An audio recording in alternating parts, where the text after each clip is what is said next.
To Talking with Famous People. I'm your host Eric.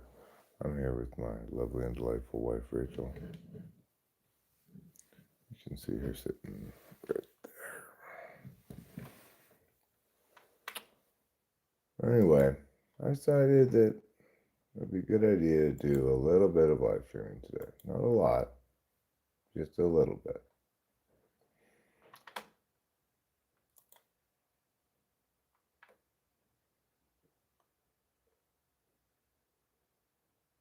Generally speaking,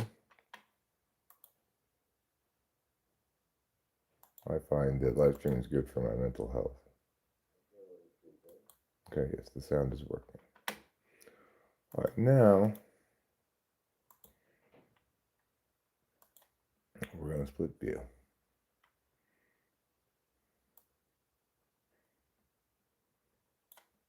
We're going to split view like Jacob Chitchew. Hi, Winston's mom.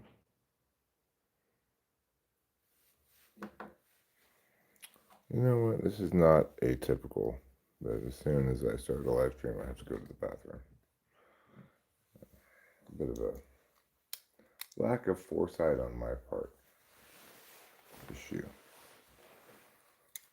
So look at that. The medal list, top 8, I'm pleased to see that China is not in there. Because, like all good Americans, I don't like China.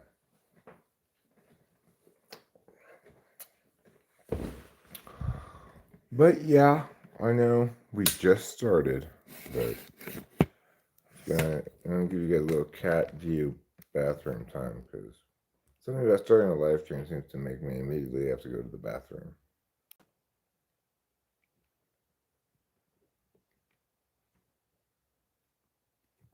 There.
It's so cold outside. It's cold. It's so cold outside.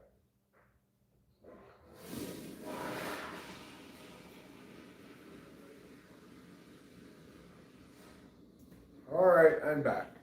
Thank you for your patience. I had a little bit of foreplanning there. Should have gone to the bathroom before I started the live stream. Shoulda, coulda, woulda, but didn't know, as they say in that episode of The Simpsons.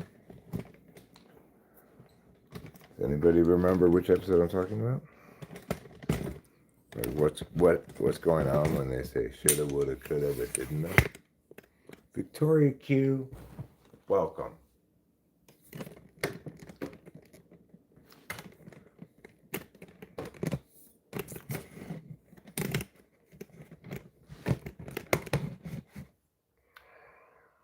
Okay. Get this. So we've got a couple tasks I want to do tonight, which links to me starting a live stream somewhat. I kind of like to do tasks with an audience. You might say, that's silly, Eric. Why would you want that? Silly schmelly, that's what I say to that. But you know what's not silly?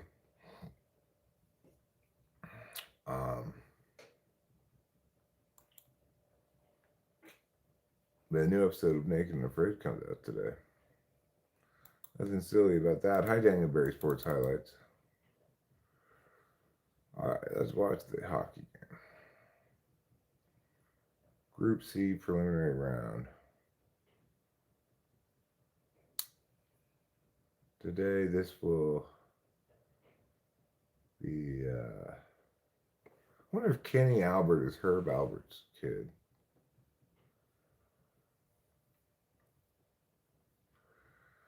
We'll watch a little bit of hockey game. What a boring stream, oldie. Well, Posture JH, I just got started. I haven't even settled in. I've got lots of excitement coming up. For example, I'm going to take the trash out pretty soon. After that, I'm going to make some dinner.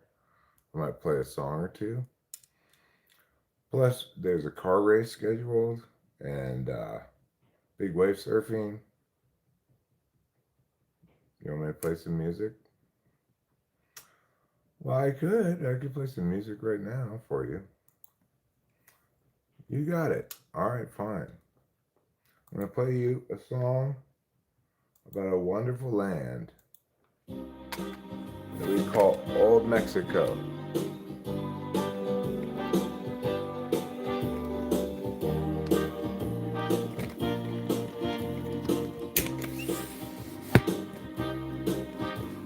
Piñatas, sombreros, 5 pesos each to ride my burros. Tequila and churros. Fiesta time in Michoacan. Old Mexico may lie south of the border, but it's still in North America. Piñatas, sombreros,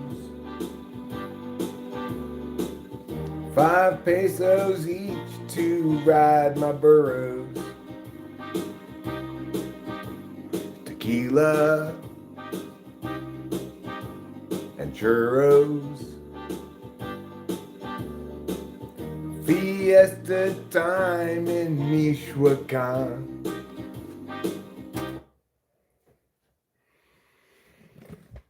There you go. On demand, just as you requested. What song is that? That song's called Piñatas, Sombreros.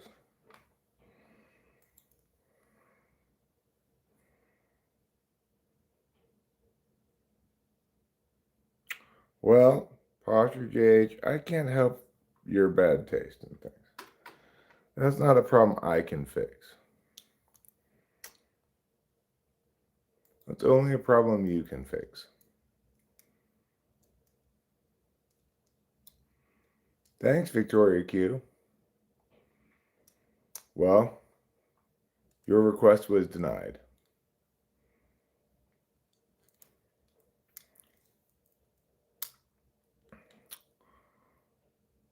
I mean, I do periodically listen to requests. Let's see. Easy Easy by Diljit. Okay, I'll check it out. Let's see what it sounds like. I'll tell you if it's good or not.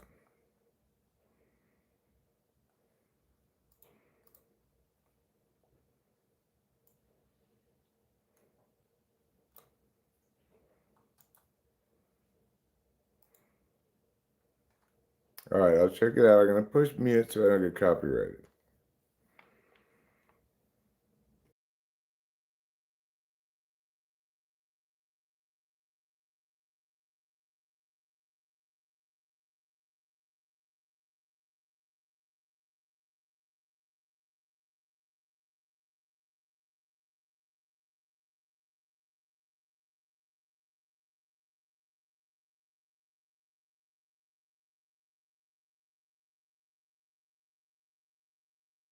No, that's absolutely terrible. That's absolutely terrible. My channel is monetized.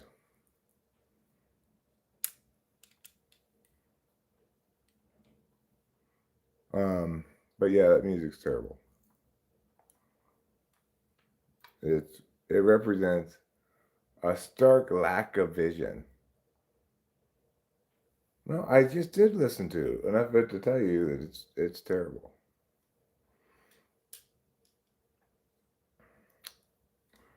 But you know, just because it's terrible doesn't mean you should feel bad.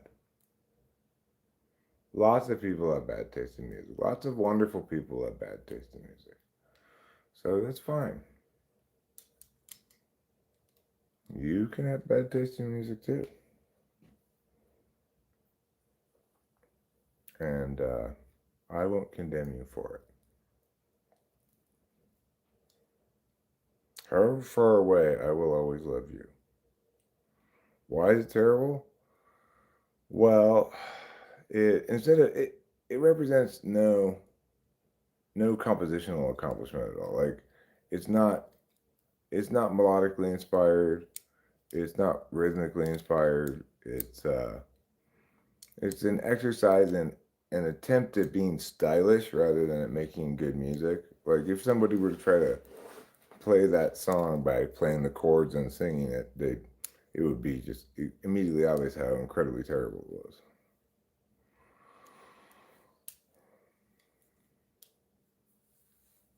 But you know, people like what they like, and nothing's gonna change that.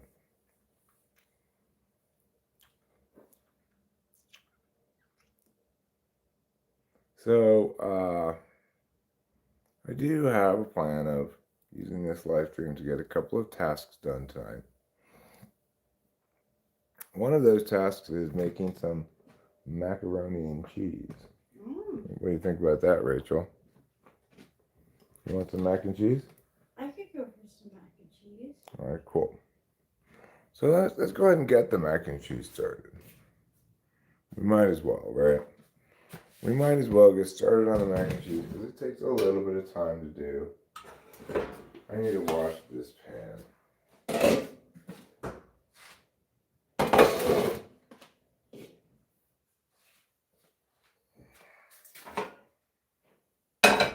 Okay, so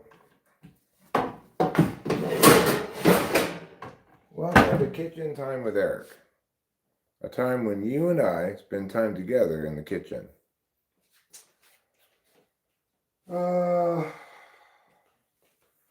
Let's start by getting out this scraper. I'm gonna scrape out some of. I need to deal with the trash. I think I should deal with the trash first, actually, before I do any food stuff.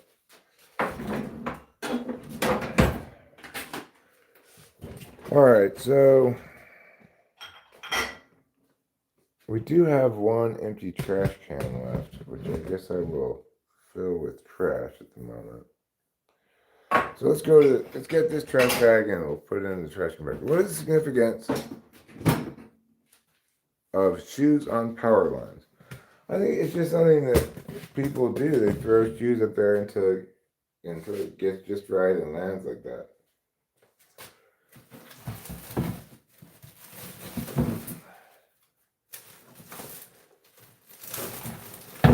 It's either that or that's a power line that people a lot of times try to walk on and they get electrocuted and their shoes fall off of them and they stay up there. That's possible too.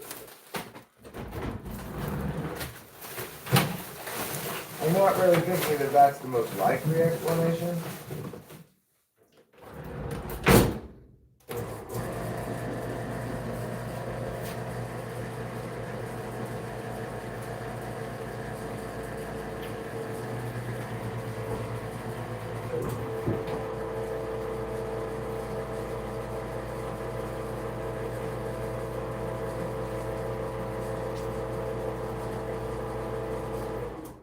You know, everybody wearing shoes all the time. It really makes going out naked and afraid a lot harder. Because everybody's got tender feet. Which was a slur that Native Americans used to say about non-Native Americans. You're a tenderfoot, they'd say. No, my feet aren't tender. My feet are tough. Oh, your trash is fine. You got a lot of room left.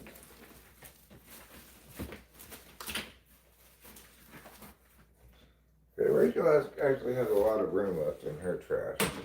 I think mine's pretty full though, so let's go ahead and get my trash at least. Play Amen by Doja Cat. I don't like Doja Cat.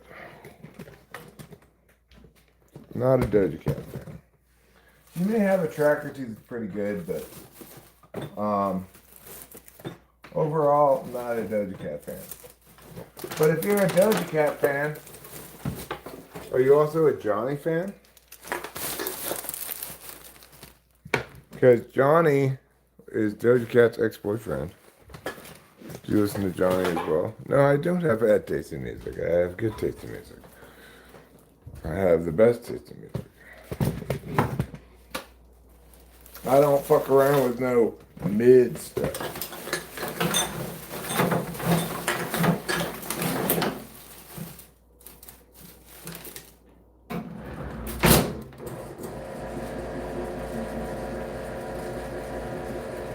Wow, sounds so arrogant.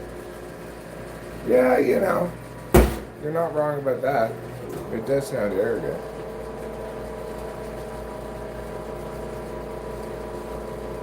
But, you know, sounding arrogant just makes it off-putting, not untrue.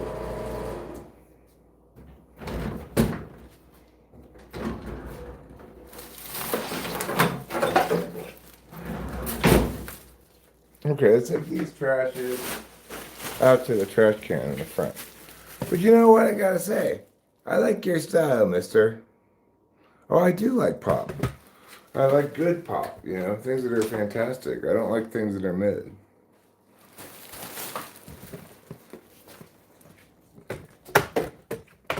So, are you familiar with Johnny? Jawny? You should check his stuff out.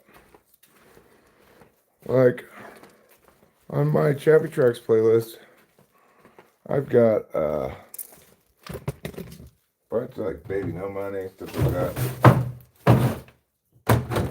So I do like pop.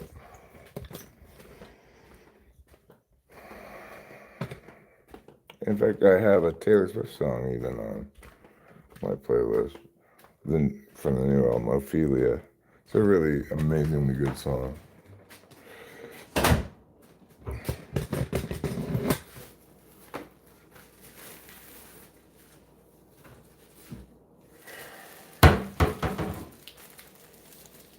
I hit 100 on the man. My wife's in the other room.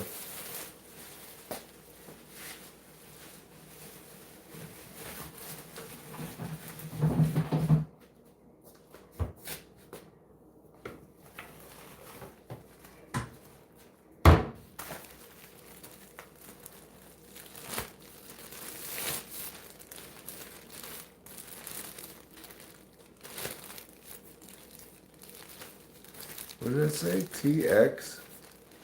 I guess looking at it.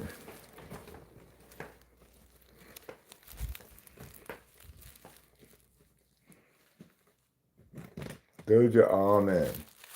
We ate dogs for lunch in New Zealand. Well, that's what you guys do down there. Hi, Rory. You defeat Sauron and you eat dogs.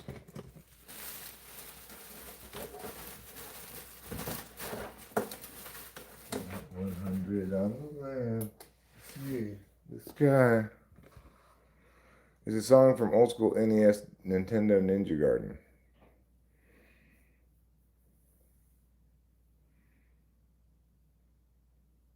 What time is it here? It's 5:25 in the evening, which is why I'm getting ready to cook some dinner, but I wanted to have a fresh trash can in the kitchen first.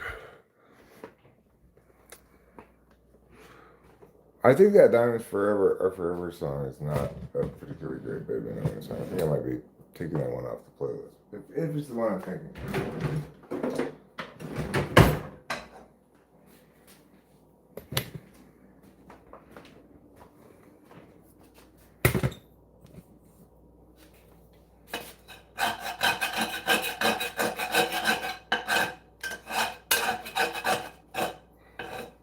Okay. Just paper towel.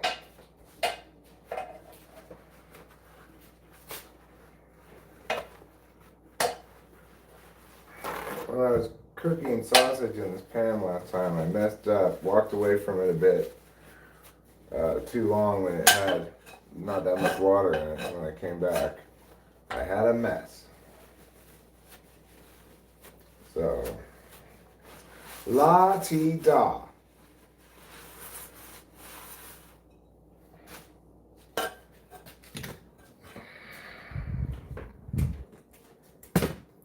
Now, let's continue our changing of this by using water and soap.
Okay, a little bit better.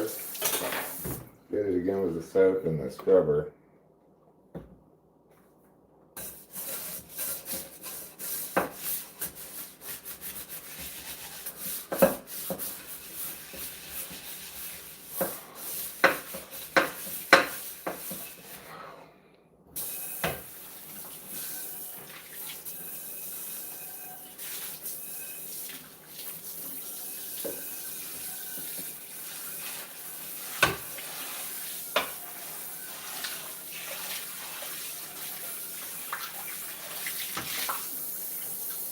Alright, good enough.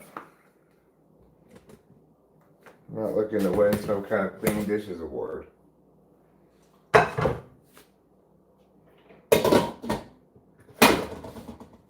could clean this lid off as well.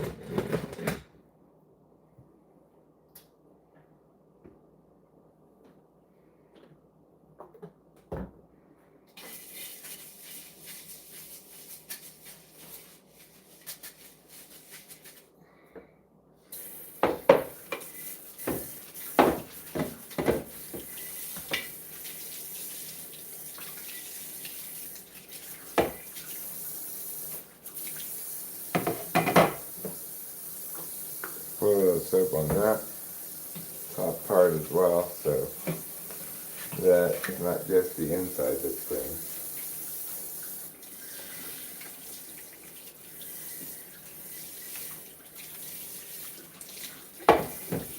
Rinse that off with a little hot water, a little pep in our step, and our little general purpose desire to be cleaner.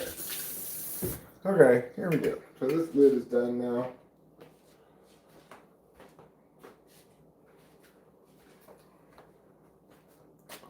Let's go ahead and get these paper towels. Dry it off like this. Dry it off like Maya Ganoff. famous Polish news anchor. Put this back where it goes, which is back here. Alright. Now, yes, the stove could use a cleaning too.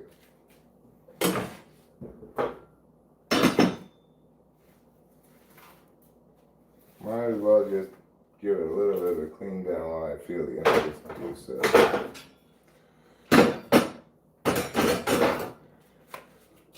Okay, as you can see, the stove is dirty. What are we cooking today? We're gonna make macaroni and cheese. I lied. The Doja Cat song is from the show Knight Rider. Doja Cat plays Fortnite. Well, good for her. So the first thing we're cooking up, though, is cleaning the stovetop. Why?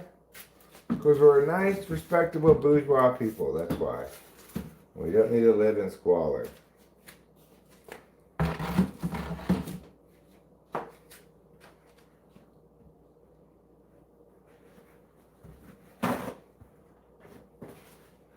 Alright, the first thing I'm going to hit it with this Windex. Windex is kind of an all-purpose cleaner, you know. It's not just for windows.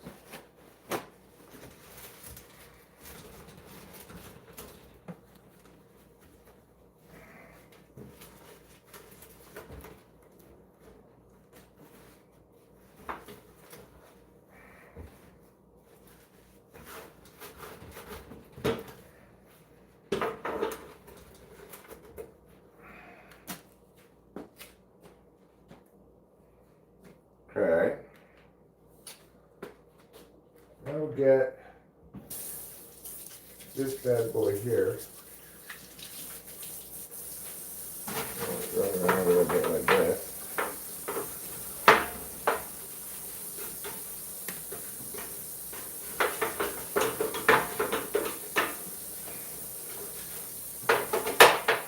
Okay.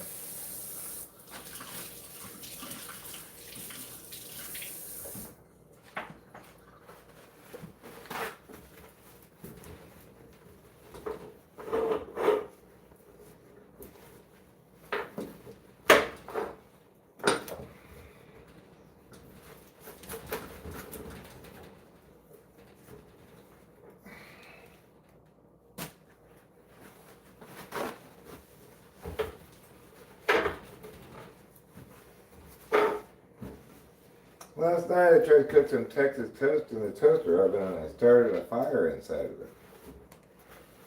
Obviously something I cooked in there before and melted onto the bottom. It was flammable. It was quite the conflagration, let me tell you.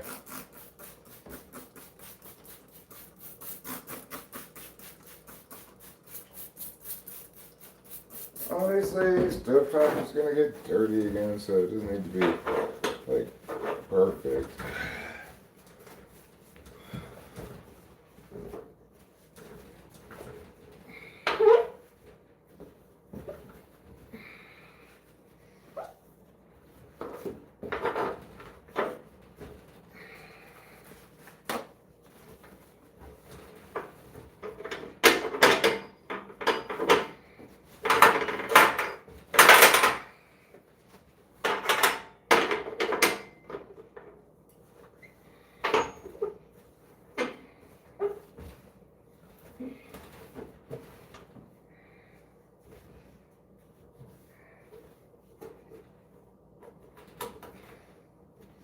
So yesterday was quite a dramatic live stream. We had a lot of stuff going on yesterday. A lot of mushrooms. We had some horse mumbler drama. And, you know, a lot of various times. Good times, intense times. Variety of times. Alright. Now that the stovetop is cleaned up, Got this counter right here cleaned a little bit.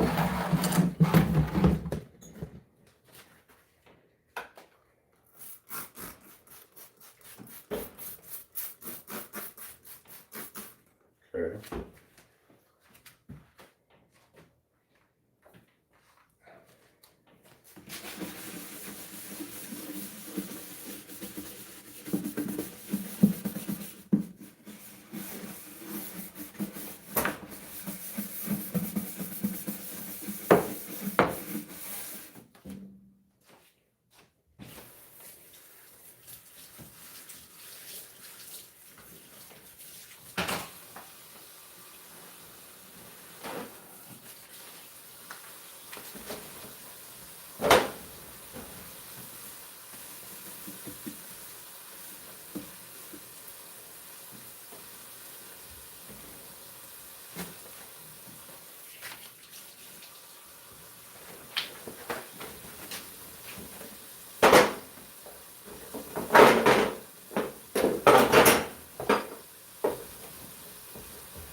Okay.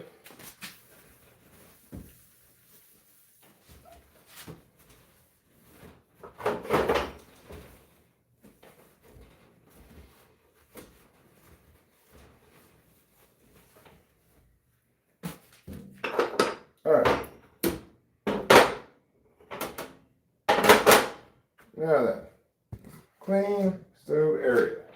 I'm gonna put this one in here.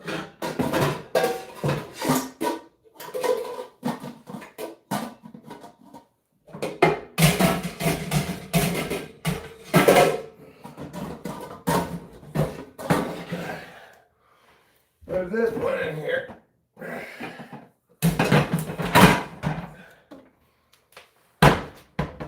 And now we've got this area over here to get a bit. So we'll just give it the old squirt-a-roo with the Windex. Then we'll get a paper towel. We'll just give it the old wipe down.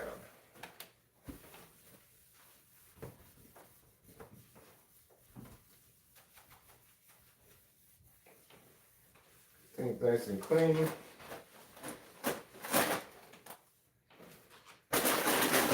Look at all those chips back here.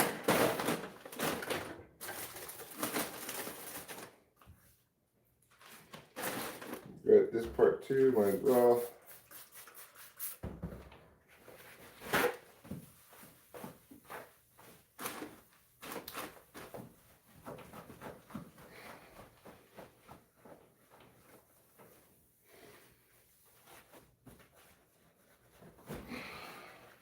Okay, good. Now we're really cooking with biscuits. Things are clean, just like my dream. Yeah, the old wipe down. You're boiling water, huh? Well, I didn't leave too many specks and smudges. There. I call those acceptable losses. All right, now, to cook macaroni and cheese, we're going to need a few different things. Number one, we're going to need this pot. And we're going to need about 6 cups of water. A little bit more, I like to put in the 6 cups. This container holds 2 cups.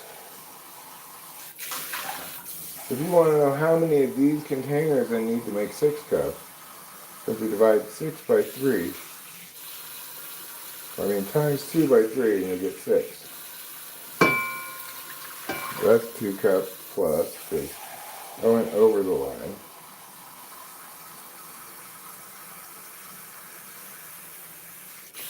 That's 2 cups plus.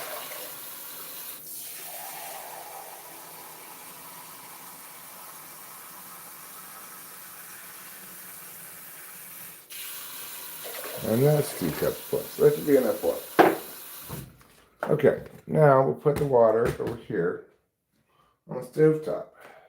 The reason we're doing that is because fire comes up out of there. And we'll use that fire to heat the water. Put the lid on. Give that about 10 minutes, how long it takes to boil. Maybe a little longer than that, but. Okay, now we could prep out the rest of the ingredients to make. Box of mac and cheese. Check. We're going to need a 1/4 cup of milk, half a stick of butter.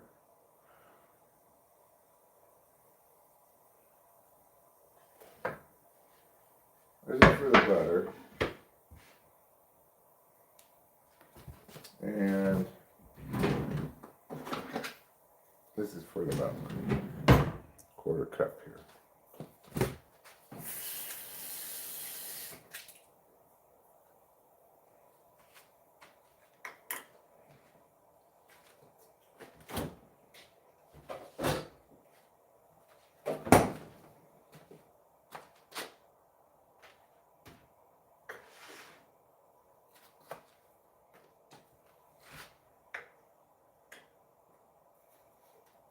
Okay, 1/4 cup of milk.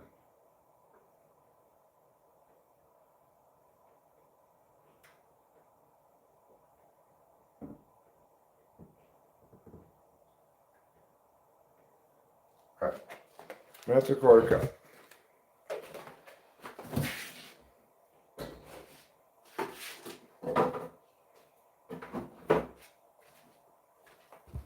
Now half a stick of butter. This is a package of butter.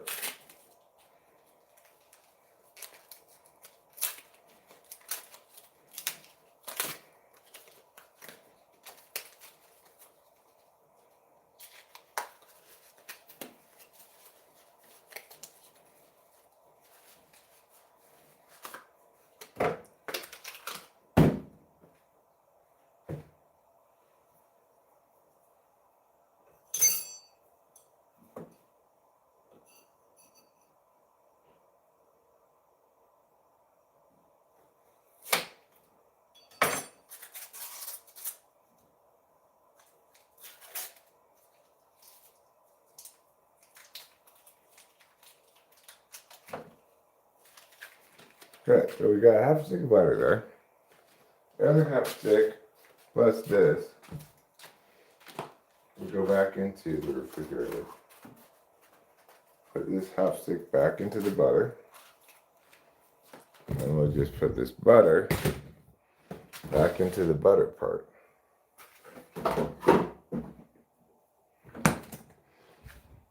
Okay, now yes, we've got the ingredients out, but there's only one more thing we need to do to prep these ingredients. Here's a pro tip for making Kraft macaroni and cheese. If you just put the whole half stick of butter in, it takes forever to melt. So just chop it into smaller pieces and you'll be able to melt it into the macaronis a lot faster.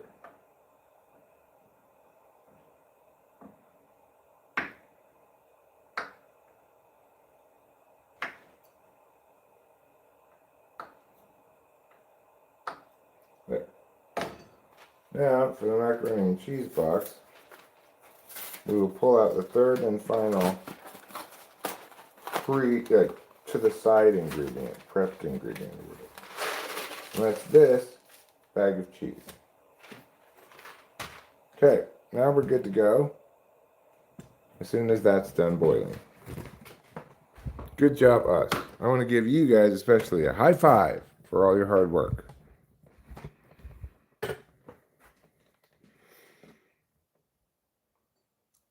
I need some sausage to go with that. Well, you know, If I am going to make a meat tonight to go with it, and I probably should, because I'll probably want something besides just mac and cheese. But if I am going to make a meat tonight, instead of sausage, I think I'd make Spam. Am I going to make Spam? You really raised a tough question, an interesting question as well. Am I that hungry? I could maybe just have mac and cheese. And then maybe later have a frozen dinner.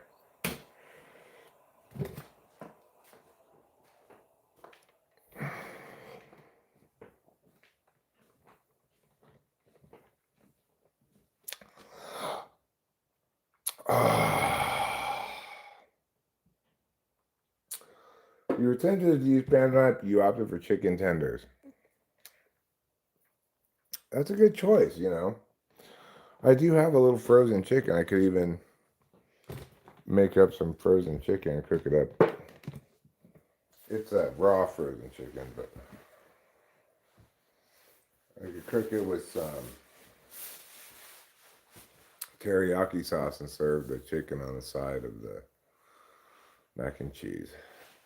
If I had like regular hot dogs, I could make a couple of hot dogs and cut it up and put it in the mac and cheese. But I don't have any regular hot dogs, I don't think. Where did I put them? Where did I put them? Where did I put my cigarettes this time? Where did I put them? Where did I put them? Oh, here they are in this pocket of mine. Yeah, I think hot dogs is the meat that most naturally pairs with mac and cheese. It's the peanut butter to mac and cheese's jelly.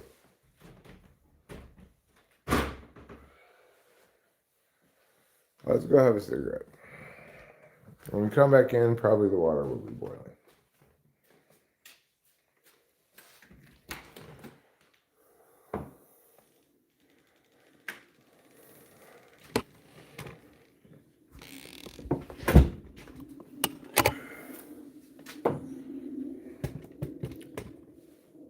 I'm cooking a baked potato. That's all I can handle. Well, hopefully you've got a few key additional things besides just a baked potato. Those include things like salt. Sour cream would be nice if you could get so lucky as to have that on hand. Butter is kind of a necessity if you don't have sour cream, especially. Then you can start getting real fancy. Some shredded cheese, maybe. Some chopped up green onions. You could even put some bacon bits on top of that. Not a lot of occasion to see bacon bits in the world anymore, it seems like. It used to be, if you went to a salad bar, they'd have bacon bits. Now I'm not so sure that's as common.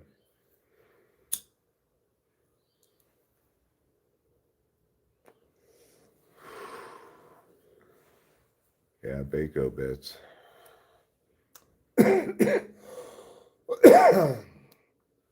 Rachel and I went through a baked potato phase, and we'd have sour cream, butter, salt, and ketchup.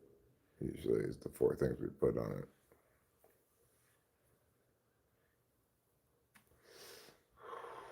I'm a pretty big ketchup advocate, you know. That's why I'm always leading the charges during Ketchup Awareness Month. I put ketchup on my mac and cheese. I put ketchup on my baked potato. Put ketchup on my hash browns. Pretty much any kind of potato benefits from ketchup.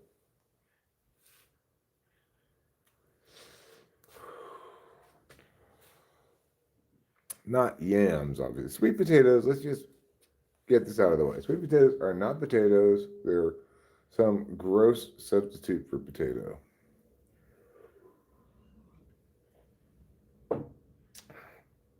They're like the kale chip replacement for regular chips. They shouldn't even share the word chip in their name. I could go ketchup on eggs sometimes too. Especially with scrambled eggs with cheese on top of it. Then ketchup goes well with it.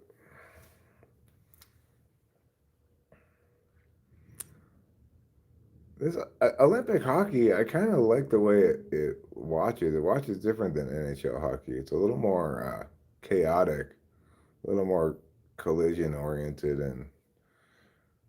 and physical.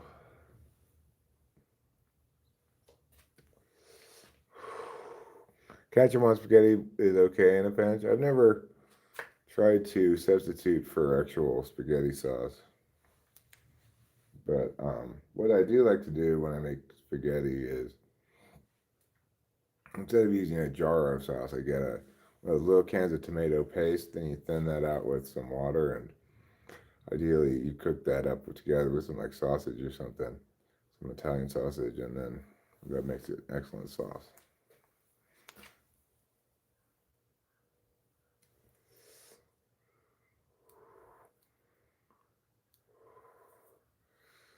You know what apparently is the sauce that's super hard to make? Hollandaise sauce. You like using tomato or chicken cream soup as a pasta sauce. Chicken cream soup, huh? Never considered that even. Oh, U.S. scored a goal. Takes the lead in this hockey game.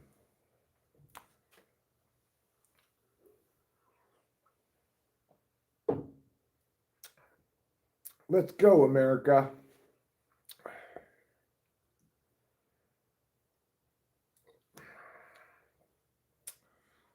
So we'll go inside. We'll do the whole mac and cheese thing. You know what? There's another meat I could make, or the side meat for mac and cheese. I could make a package of bacon. That's not a bad idea.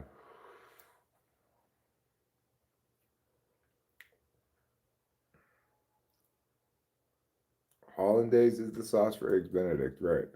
In theory, you could put it on other things. You know, eggs Benedict doesn't have a monopoly on hollandaise sauce. Yeah, okay, I'll make the bacon then.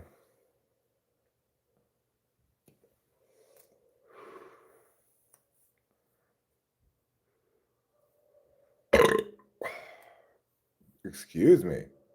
I apologize. I didn't mean to befoul your ears with that sound.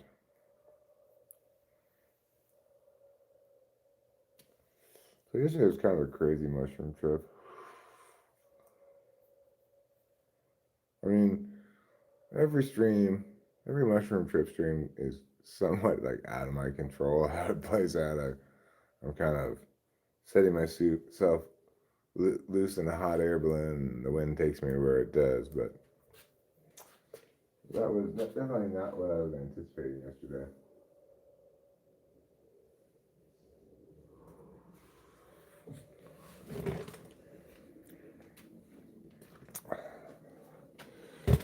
We bought a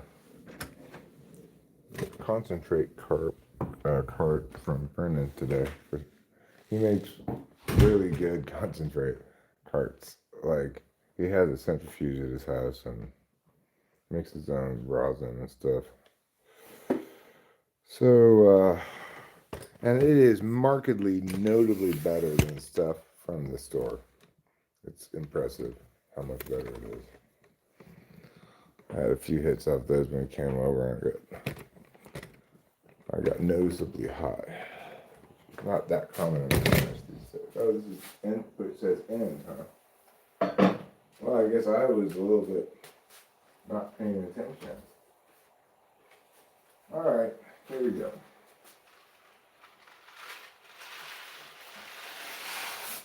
The problem with making the bacon with the meat is I just cleaned the stove and everything, and the bacon is so messy.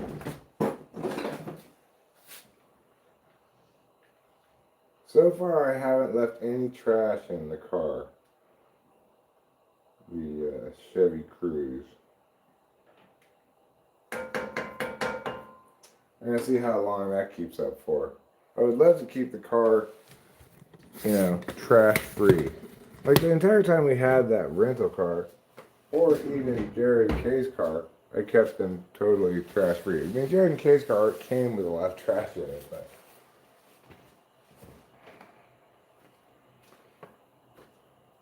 like I don't like the way that the Mini Cooper used to fill up a cigarette butts. I want to try to, remove any cigarette butts from the car at the end of every drive. Oops, I forgot to put the timer on. 8 minutes. All right. So, it's not that long until the mac and cheese is done. I think I'm gonna go without a protein today. I know, it's crazy. Like you can't have dinner without a protein. Well, one normally doesn't, but I think in the interest of keeping the stove clean, I'm just gonna go with the mac and cheese tonight. We'll come back and stir that a little more in a minute or two.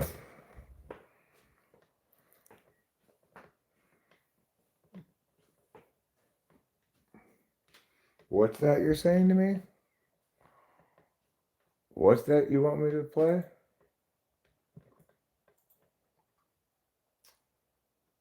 This? Well, alright, if you insist.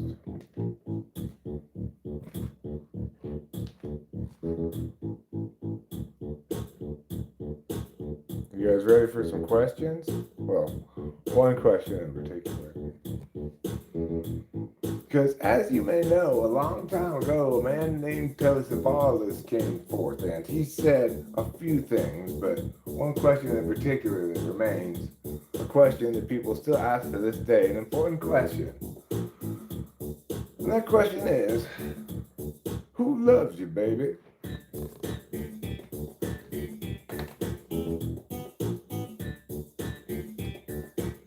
Who loves you, baby?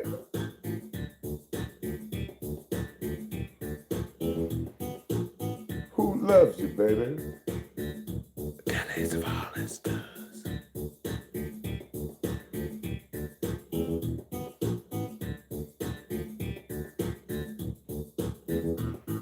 Yeah, it's not Shelley Duvall, it's Telly Savalas. Who loves you, baby?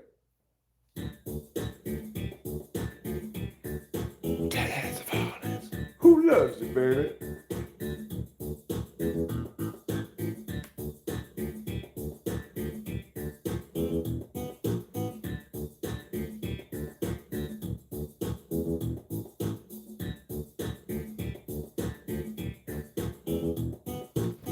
You guys ready to go stir the macaroni?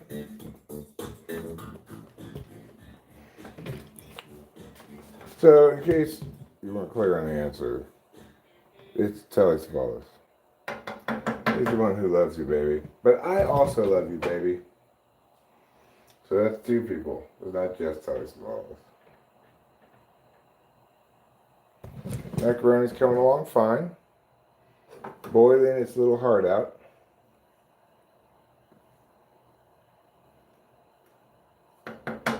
Making limited claims.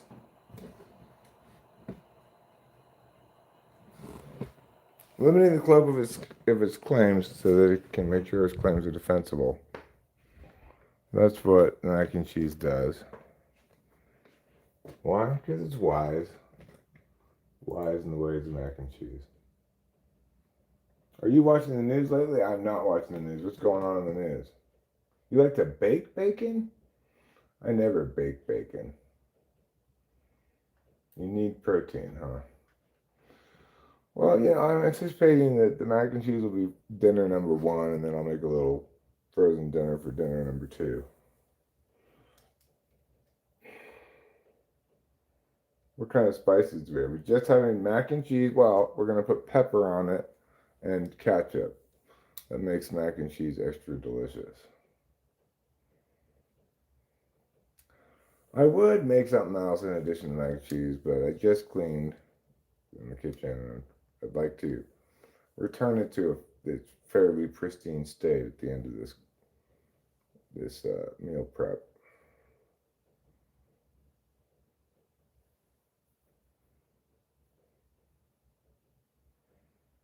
Who loves you, baby?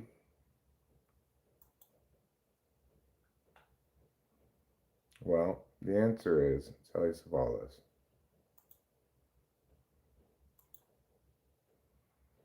But you know, there's more to life than Telly Savalas.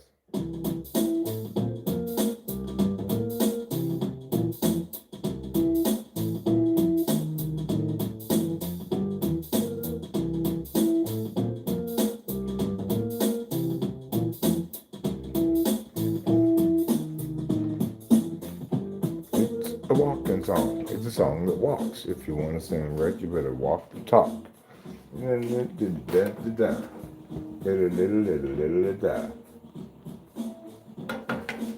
Okay, I got about 2 minutes left on that.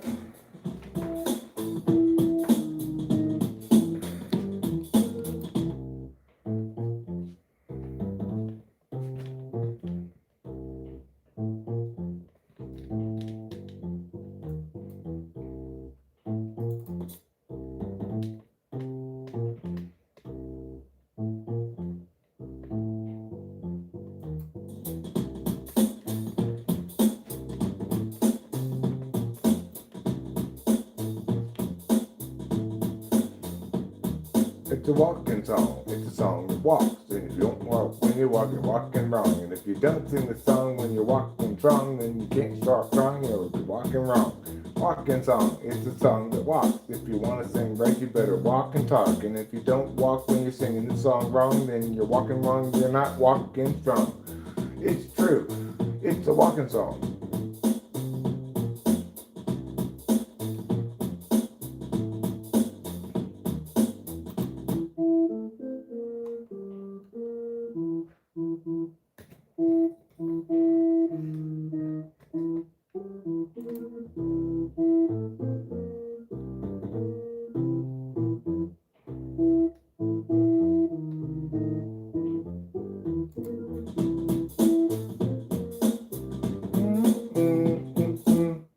Pretty okay. That's pretty okay. Hi Rachel. Welcome to the live stream. We are making macaroni and cheese and teaching the world how to live in peace. I like to achieve big impacts with every one of my live streams. Today, world peace. Tomorrow, hunger. The next day, curing cancer. We're making our whole way down the list of important topics. Raising awareness for catch-up.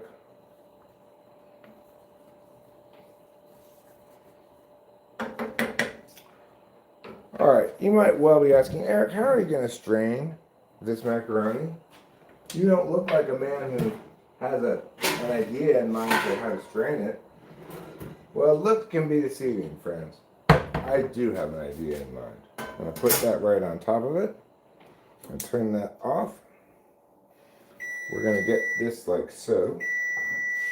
We're going to come over here, bring the camera so you can see.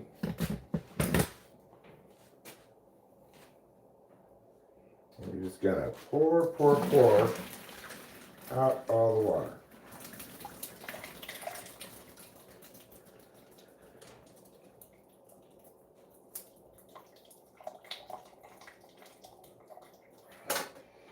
Okay.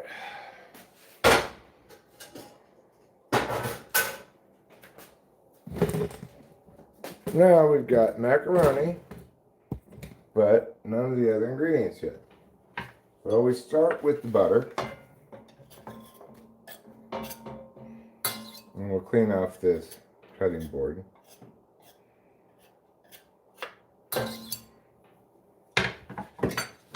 We're just going to stir that around. We want to put the butter in before the milk so that it doesn't, the coldness of the milk doesn't impede its meltingness. And because I cut the butter into small pieces, you see it's melted pretty quickly.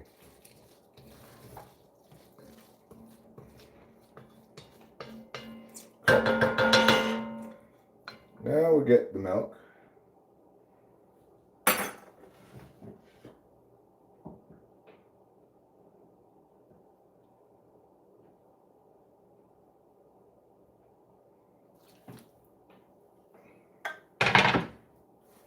Stir that around a bit. And lastly, we'll get the packet of cheese.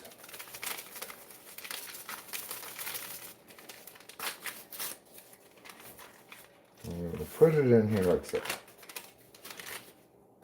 We're going to stir, stir, stir. So the stir takes the T-bird away. Really what we're looking at when we stir to do here is just to melt all of the cheese crumbles. You know, until it's properly stirred in, you get little bits of clumpage. That looks pretty good. I want to make sure there's no white looking macaroni putting the cheese on them. Alright, good. Put that there. Now we're going to do a little cleanup. Means we're going to take this. We're going to put this trash into the trash can. I'm going to come over here. We're going to rinse out this cup that had the milk in it. Put it back in here. I'm going to rinse off this that I cut the butter on.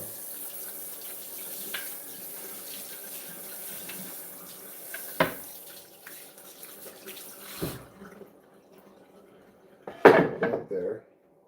I'm going to get this knife that I cut the butter with.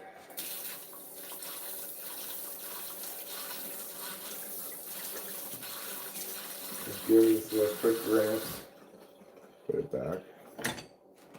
We'll get this. Put this back. We'll get the strainer. Rinse it off. Just has a little bit of pasta starch on it.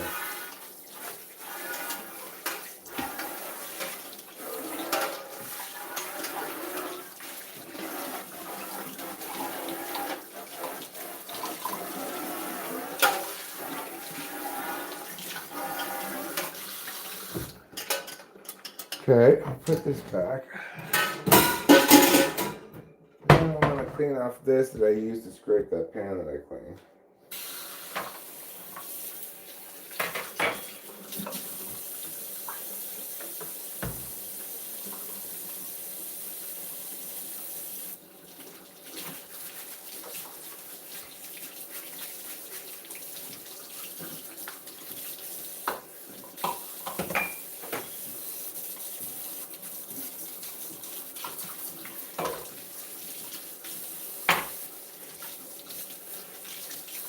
Okay, put this back in there. And now, we're ready to serve this food. Well, I need to put some pepper in it. I'll let Rachel and I each add ketchup to taste onto our specific bowls. Stirring in the pepper. Looks like about the right amount. Okay. So, bowls.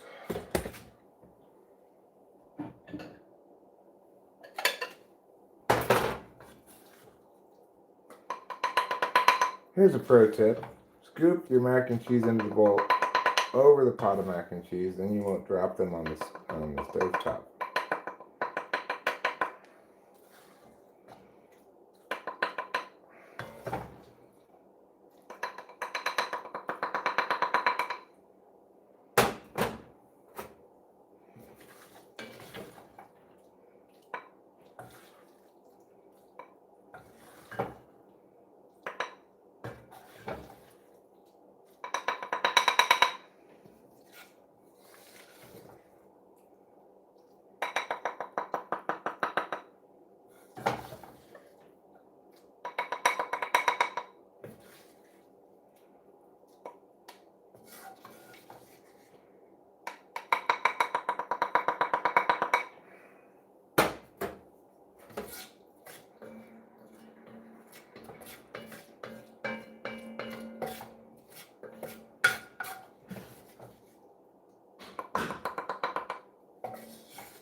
Hmm.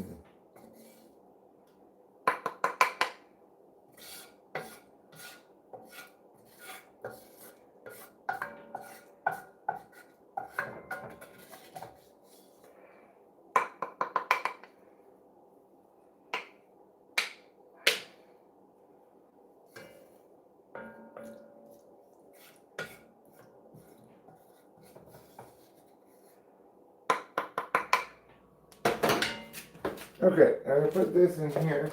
Fill it up with water.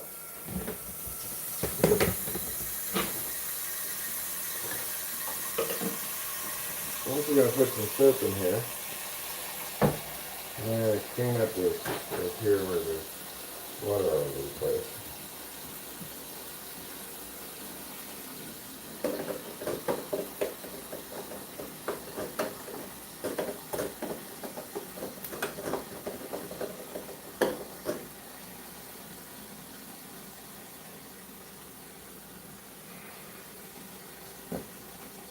I'll let that soak a bit. I'll clean it up after we eat.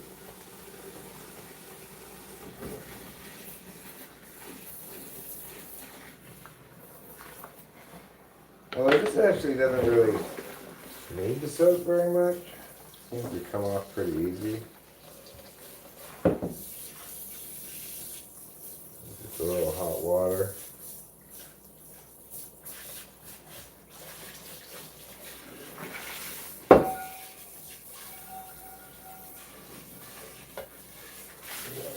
Yeah, this cleans pretty easy actually.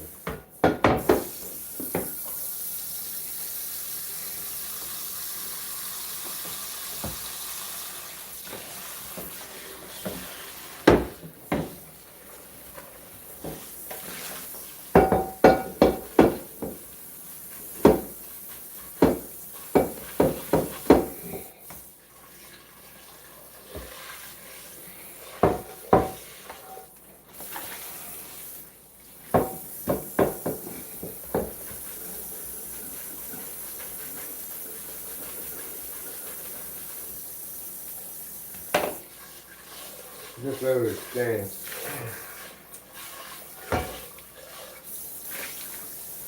Alright, there. I cleaned that. I just need to clean this and I'll be all done cleaning up the dishes.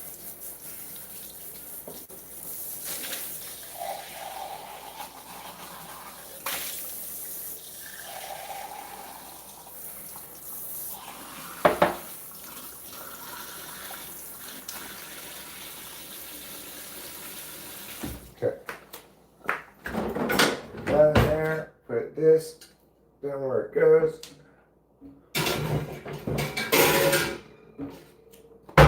We're gonna clean up this counter right here.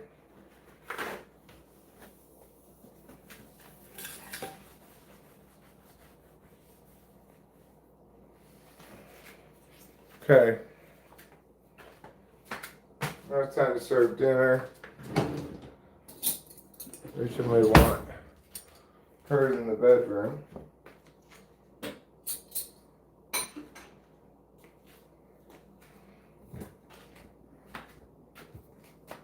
Hi, Putty Cat. Hi, Steve. Steve. Yeah, I think it's about the right color.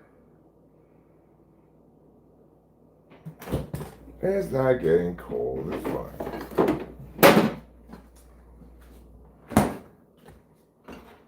Oh, you're right here. Yeah, I thought you were in the bedroom. I was in the bedroom.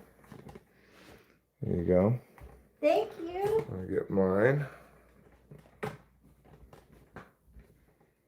Yeah, baked potato can be really satisfying.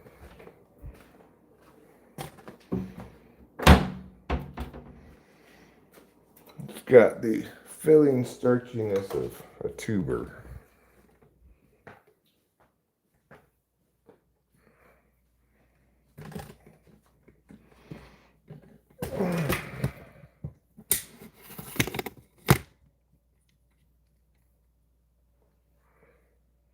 What did I do with the mouse this time? Left it over there. Yes, I know, everybody. There's no protein in this mac and cheese. I figure if need be later on, Rachel and I can make each a frozen dinner, and that will supplement the mac and cheese. Yeah, I think the mac and cheese is gonna be fine for me. That should hold me over for a little while anyway. Oh man, score again. Germany scored or the US? US. Oh, yeah. Look at that. 2-0. Take that, Germany.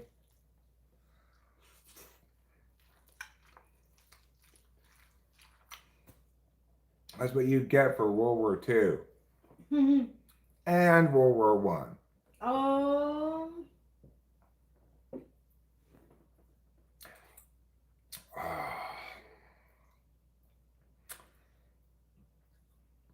I don't think my hair is growing back. The hairs I still have may be growing longer.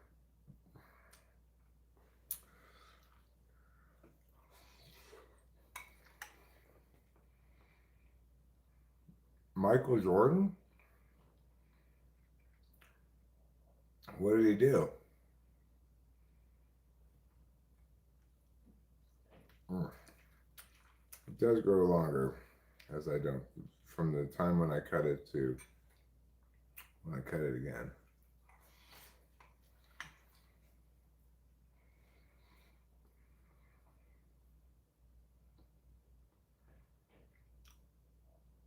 The hockey is still in group play in the Olympics.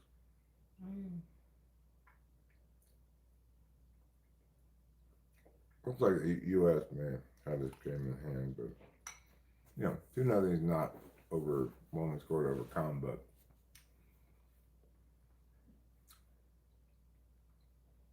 I think if Germany were to have beaten the U.S. here, it would be quite the upset. Probably, I think.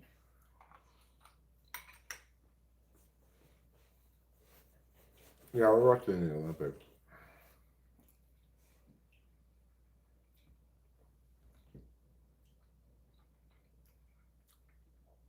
Hockey. Not just any Olympics, the Winter Olympics.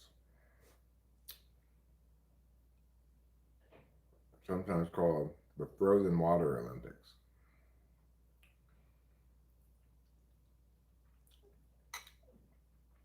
We are watching hockey, but I am thinking, well, I'm going to leave this on. If the U.S. scores another goal, then I'm going to switch to some other event.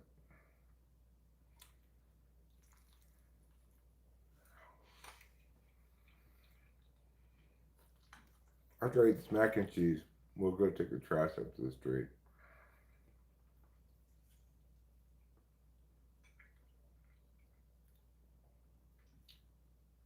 I'm gonna lay down in bread. You do that. They're professionals now. They don't really have that rule anymore in the Olympics. It became too difficult to distinguish, like, who's amateur, who's professional. Whoa, that was a big check. Boom. Wow. Yeah. Is it legal? I'm not sure, but I've noticed that hockey in the Olympics seems way more chaotic and collision heavy than NHL hockey. Wow. Caught a clip of the Chinese synchronized swimming event. It must have been from the Summer Olympics. They don't have that in the Winter Olympics. If they did, it would have to be in ice frozen lakes. Well, the problem is this with the amateur rule. Like, for every sport where people can make a living doing it, they're maybe only going to preserve their amateur status for one Olympics, because obviously it's unreasonable to expect people to not make money from their sport when typically careers in sports are fairly short,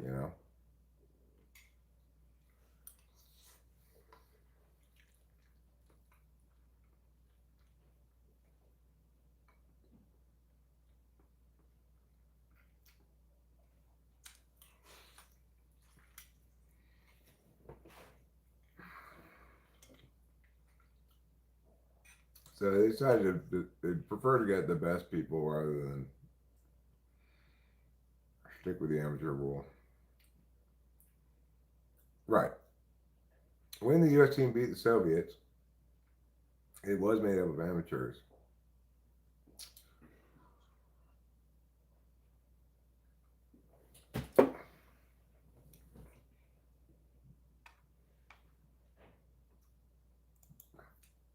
I don't like to celebrate Chinese accomplishments. Because you know what I say to China? Suck it, China. Yeah. Are there no Russian Olympics here? Maybe you're right. I haven't seen that, Olympic Federation of Russian Athletes. I know a number of Russian athletes have actually gone to compete for other countries.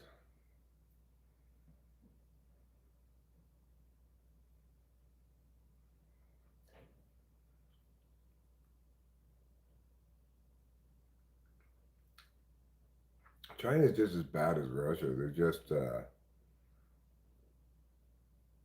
much better at networking kind of stuff. Well, because they're an authoritarian regime, communitarian and authoritarian regime that is anathema to free and civil society. They are a threat to the habits and institutions of democracy. They will actively attempt to undermine them. I'm guessing your last comment. Oh, have you ever attended a minor league hockey game? No, I never have. I never attended an NHL hockey game either. Never seen a hockey game. Yeah,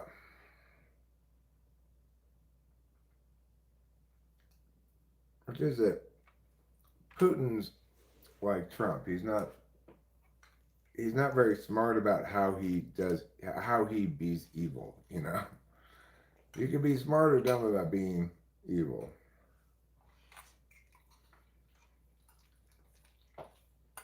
Hmm. I would like to go to a hockey game sometime. Probably I'd go to a Sharks game, Yeah. but minor league hockey game would not be out of the question. Hmm. Well, I'm glad at least they're releasing names. Yeah, me too.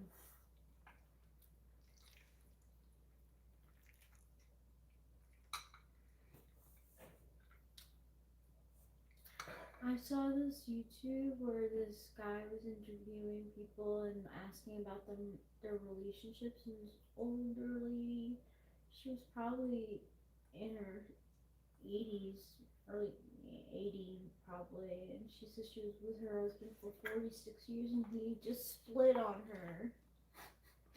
Wow. You wouldn't do that to me, would you? No, definitely not, though. It never happened.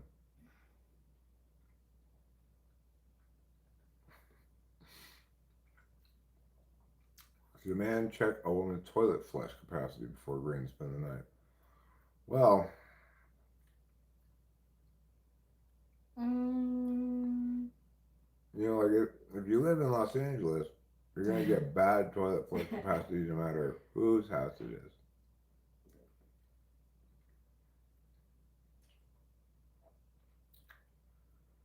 One of the treasures of living here is the toilet. Seriously. It is a S tier toilet. Seriously. Yeah. I mean, it means like how much water does flush your stuff down? Because in California we have a lot of water saving stuff that's mandated, and most toilets work poorly because they're trying to do their job with too little water.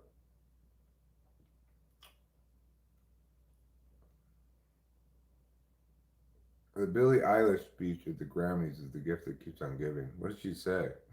I think she said fuck that, fuck ice. Hmm. But I don't know what else she said. But I don't disagree with her about that, but I still don't think that's the proper forum to voice those opinions. Like, when you're giving a speech in an award ceremony, you shouldn't be politicizing it. It doesn't matter if what you're saying politically is correct or not, you know.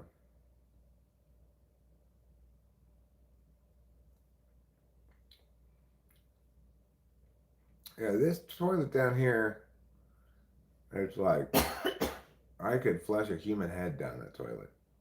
I only had a clog once. I still was very surprised. Those toilets really can handle a lot. Yeah.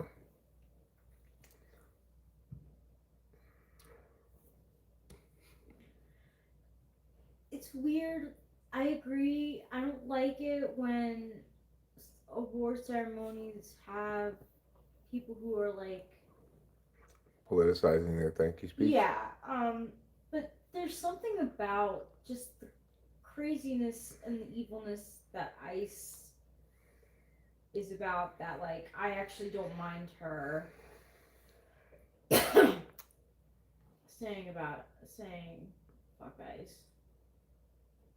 Yeah, I mean, I get what you're saying in that there are things one could say that are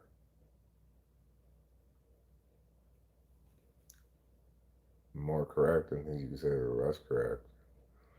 I don't know. I prefer to apply the rule across the board. I hear you too. Like, I definitely, you know,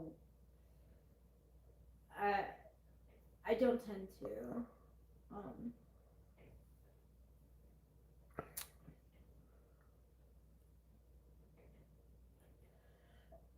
Our $3 million home is on ancestral land. I mean, isn't all land ancestral land? The fact is, um, opposing these deportations and even more specifically opposing the the use of violence in conducting these uh, is consistent with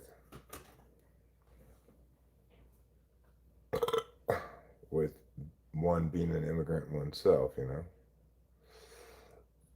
Wow, bang. No, not quite. The second time when I was older, I didn't have the girth. The poop girth, just be consistent. That's what I care about. Yeah, well, if I went up and I said fuck Ice, would you still support me? yeah, of course. I've got FI as an absolute value. I would So I'm a, apologize to you first. I'd be like, I'm sorry, Eric. well, you know, some people they get on their worst stage to say fuck guys. Some people make a song of Mexican American friendship, like Piñatas Sombreros. I like both. Yeah, that's what I'm saying. I'm not telling you one's better than the other. How old are you, man? I'm 52 turning 53. I'm 54 turning 55 soon. So I'm 1 year older than you. You must have been born in 1972.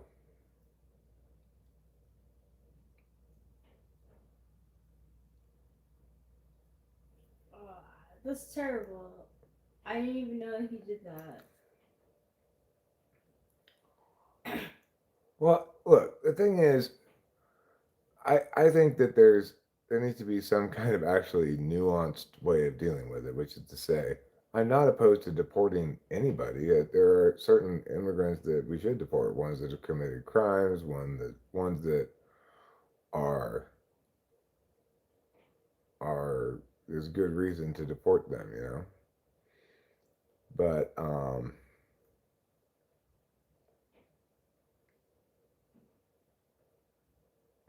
yeah, I'm not familiar with Obama's immigration policy or what happened there. Jeez, I had no idea it was that bad. 73, early 73. Thanks for answering my question. I appreciate it. No problem, Ziggy Landable.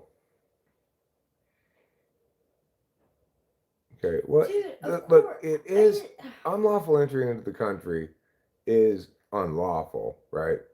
But it's not criminal in the sense that it's It's not rights violatory, really. You You know. still should have due process of law. Yeah, and that's why I said more specifically the use of violence in enforcing that, because Yeah. there should be absolutely no reason why ICE needs to have a lot of use of force to No. enforce immigration law. And certainly, in the most recent shooting, it was, from what I can tell, wholly Horrific. unjustified and Totally unjustified. just basically a summary execution for whatever arbitrary reasons. Mm-hmm.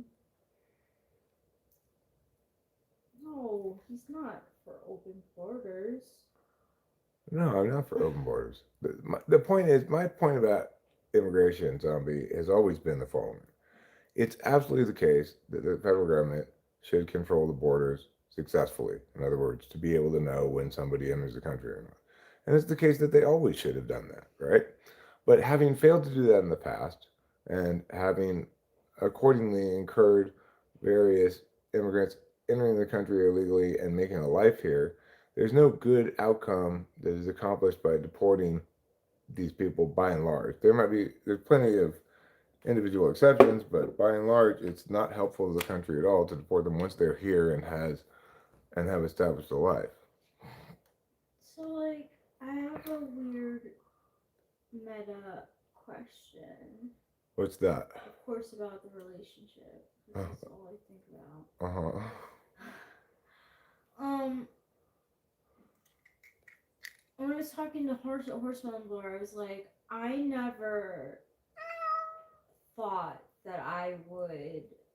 I think I was naive in that I never thought that I would see like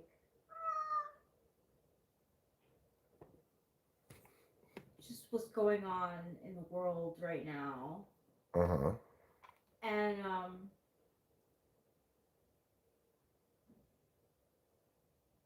what did you have to do with it? I have no idea.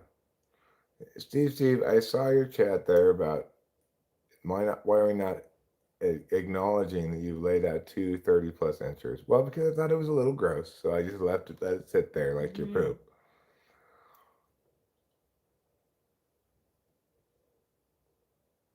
Did you know there are Jewish Mexicans? I didn't, but it doesn't surprise me. The cat is MAGA and getting upset. The cat is, I don't know why he's meowing. He probably wants me to watch him eat some more, even though I watched him eat so much already today. Me too. Well, fair enough. Maybe I'm just jealous. So, yeah, the thing is,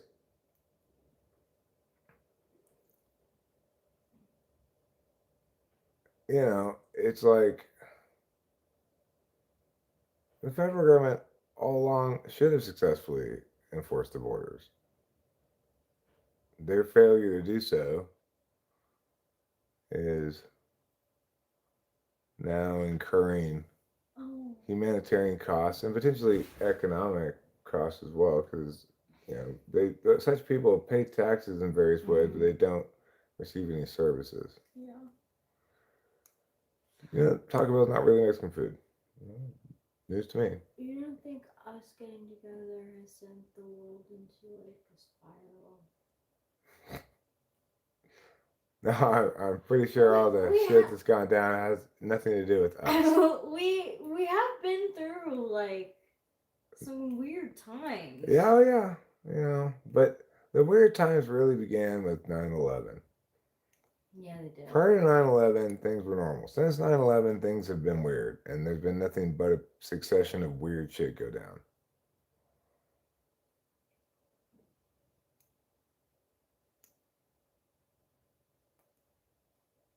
It might have seemed to be like a gap somewhere between yeah and COVID, but Yeah, there are people who were affected by COVID.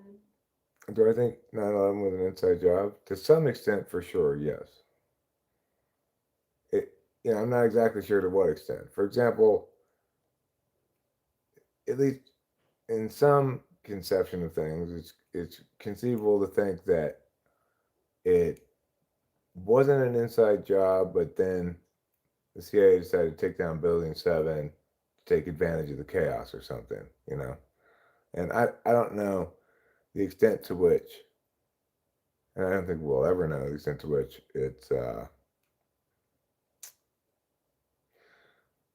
was all all a false flag operation or just somewhat, you know. But it you have to you have to be committed to an agenda that it definitely wasn't an inside job to interpret Building 7 as anything other than a smoking gun. I didn't even know about Building 7. I never even heard about it until you. And that's another indication that it's an actual smoking gun, right? Like Yeah. the one smoking gun was very much buried in terms of like coverage, news coverage, stories told about 9/11, etc. Yeah, well, was that really Obama? That wasn't a AI thing or whatever. So here's what I think about that. I think the same thing about that as I think about that all that those testimonials in front of Congress about aliens, which is if you want to convince me of aliens, actually show me some actual evidence of aliens rather than some testimonial that I didn't see it myself, but somebody else saw it, you know. Okay, and I would suggest that if in fact his name was published in the Epstein and linked to Epstein today, that may have been a way Mm-hmm. to draw attention away from that. Away from it, totally.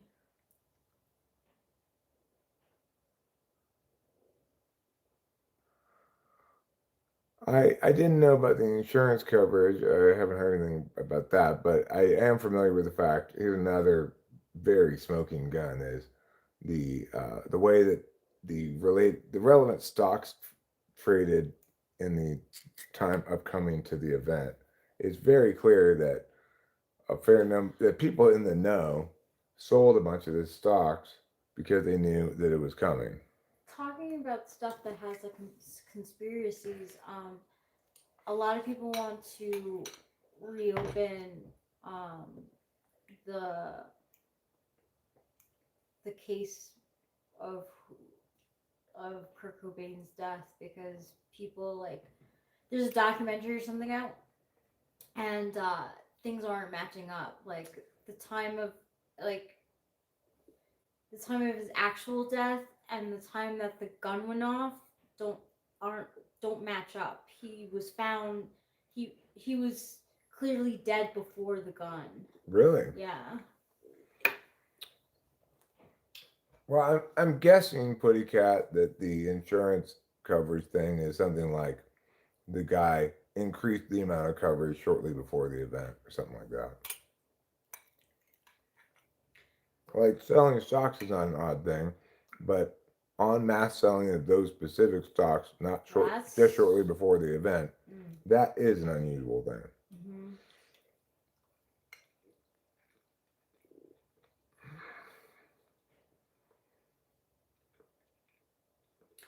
Do you know what the person who found Cobain requested from the radio station?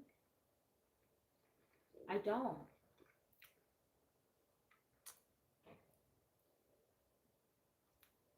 How about sites like New4.org, which seemingly has hundreds of thousands of crowdsourced videos of anomalous UAP sightings?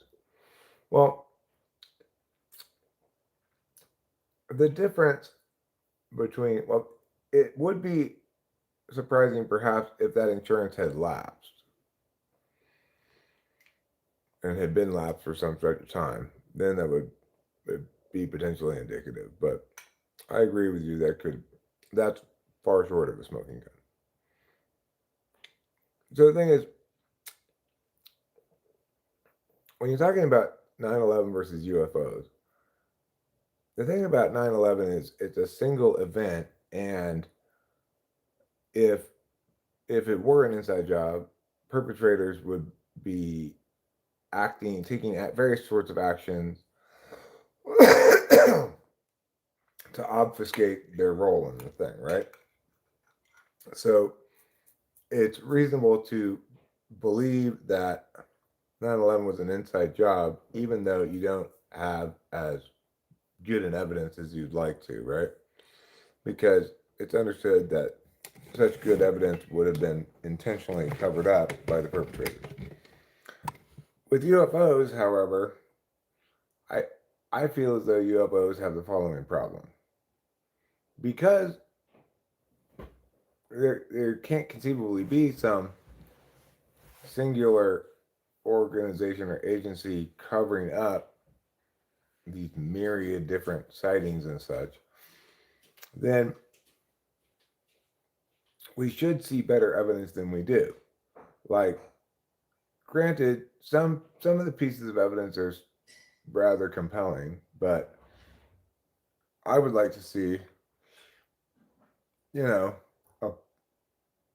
a clear as day video of a UFO landing in an American city and aliens getting off. Right? It was 1994. He was a contractor. Let me see what's going on here. You know what the person who found Cobain requested from the radio station?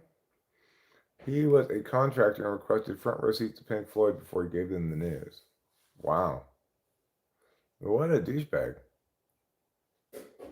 It was 1994. That is such a douchey thing to do.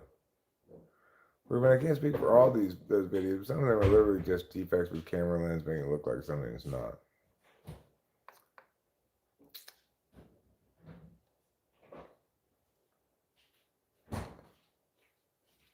Both things we cannot explain, just have to accept 9/11 and UFOs.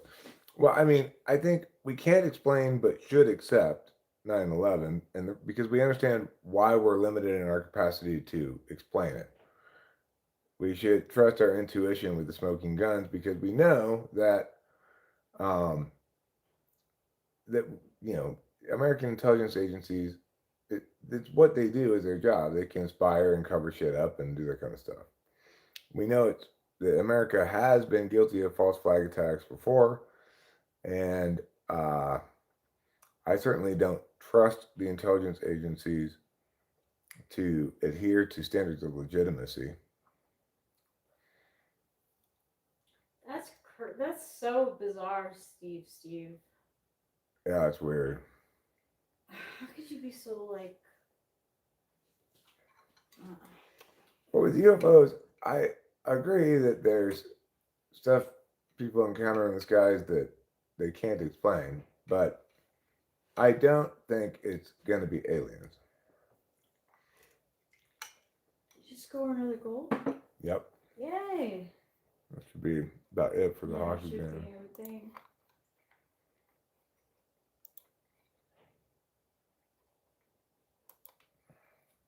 No, people are bothered by bad things. The thing is, if aliens can travel at near light speed or warp space, we are like ants to them. They could collect all the data they need from us in a matter of days. It would not need to keep coming. Right, and if they could successfully navigate outer space and get to this planet and look at it and stuff, they wouldn't sometimes hide themselves successfully and sometimes not. That you know, they'd either, by any reasonable understanding of things, they'd either reveal themselves to us or we would have no idea they were here.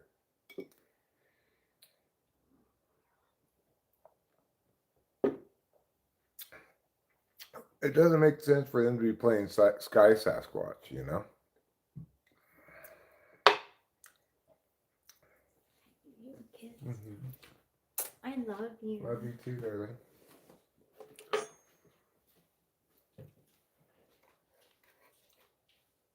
We are the Sky Sasquatches. Norway versus U.S. men's curling, huh? I could go women's curling.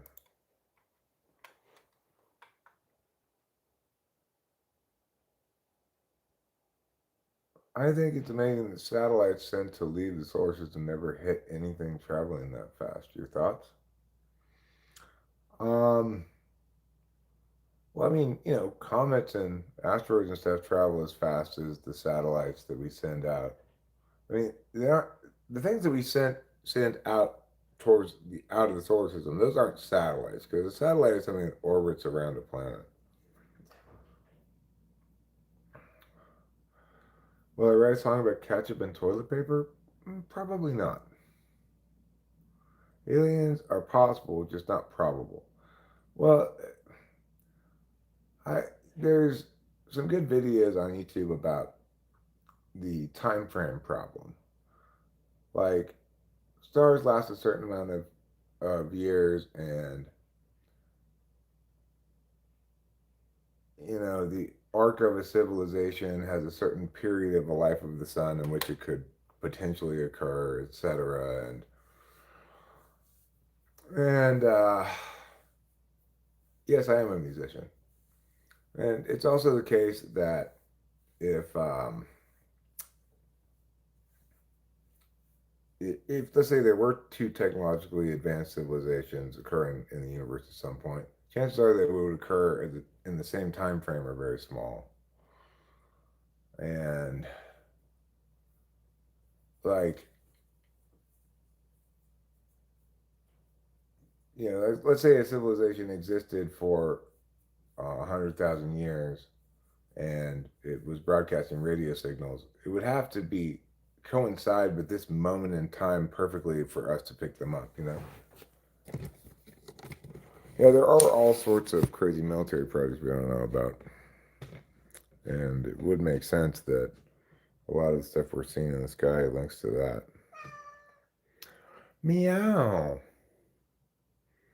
Meow. I mean, I don't think we're living in a simulation, but I think the question of whether we're living in a simulation is interesting, primarily in that there's a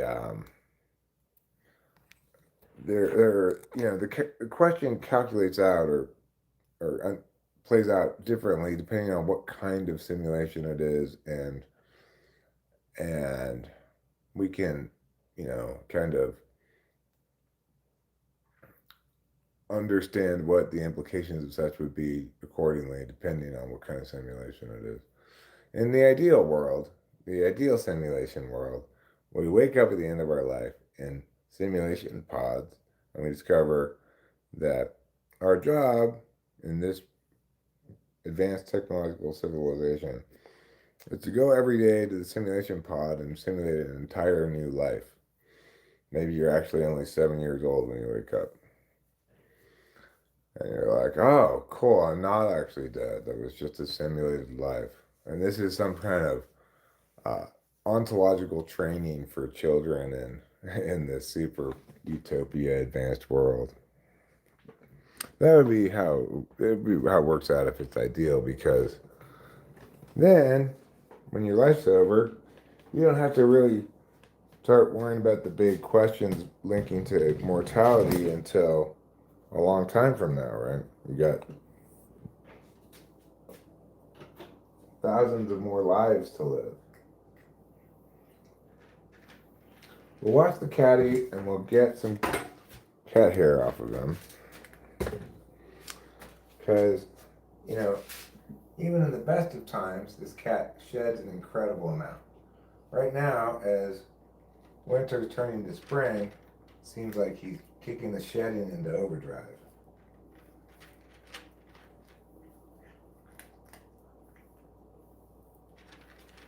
So this will help prevent me from having to clean up his hair later.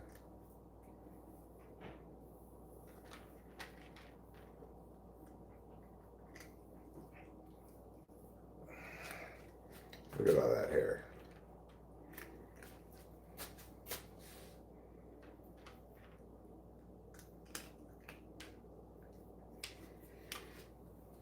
Yes, you're a silly boy with very silly ways.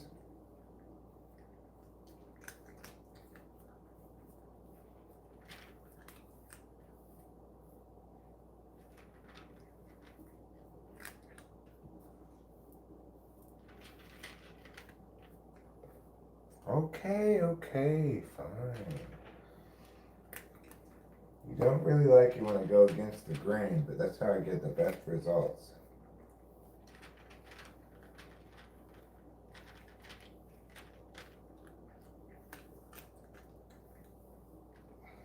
All that more hair.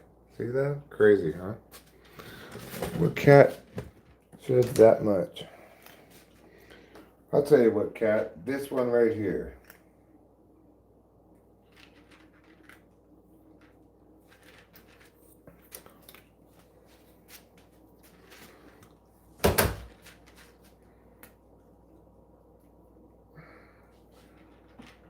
Looking some nub.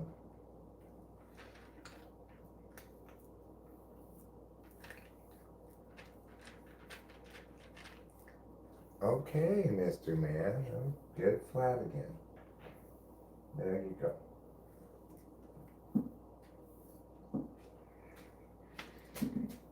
You just keep combing him forever and always get more hair off of him.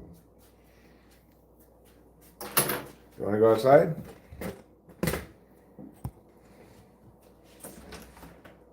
How'd you go?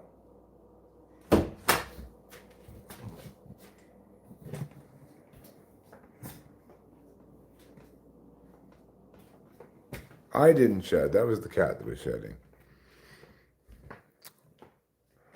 Piñatas, sombreros, 5 pesos each to ride my burros. I want to see civilization based on tech, but side technologies, but I think it wouldn't be a civilization with a very simple material culture. You know, I'd say if I was a huge Floyd fan back then, if I thought about it, I too may have requested the same thing. Well, you know, there but for the grace of God go I, as they say.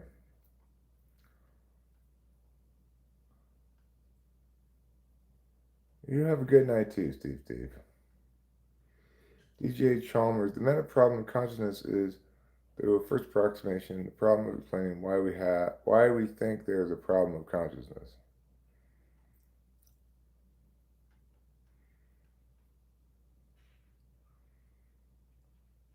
Well, I mean, first and foremost,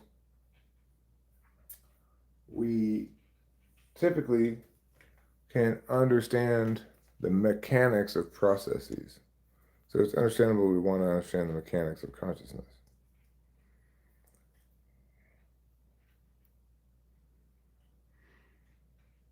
Asking why we think there's a problem with consciousness is the same as saying, why do we think that we can understand things at all? Because, like most complex processes, understanding consciousness is not a singular proposition, right? For example, you can understand personality slash ontology stuff by noting that the unit in which we ought to measure it is time, because the thing we're measuring is attention. I can't make a hat of their fur. Even if I could, I wouldn't want to. But I'm not good at making hats. That's why I'm not a, what's that called again? What's a hat maker called? Aliens are possible, strictly speaking, by the nature of a virus and bacteria. Foreign bodies are inevitable.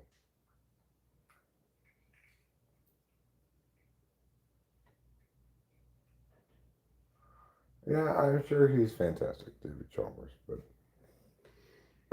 you know,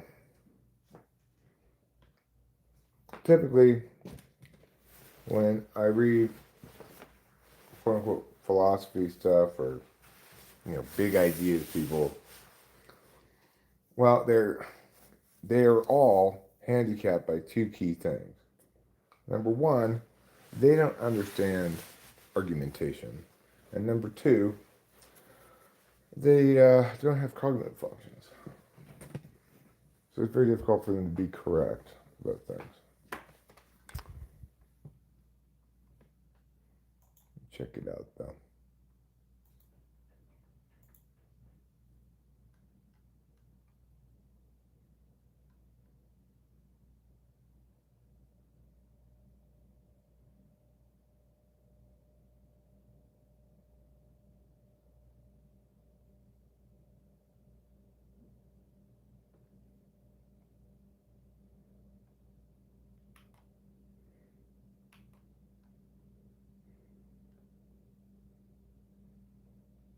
Hmm.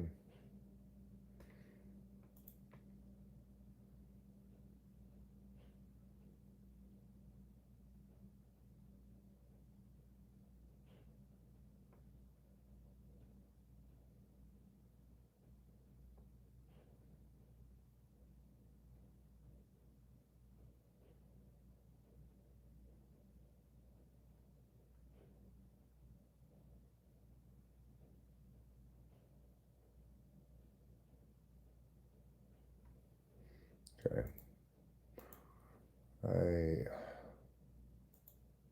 He seems to be doing TI sound stuff, but seems like he's on the wrong path. So, like, the hard problem of consciousness, does it universalize because everybody considers it a substantial problem? No, blah, blah, blah, right?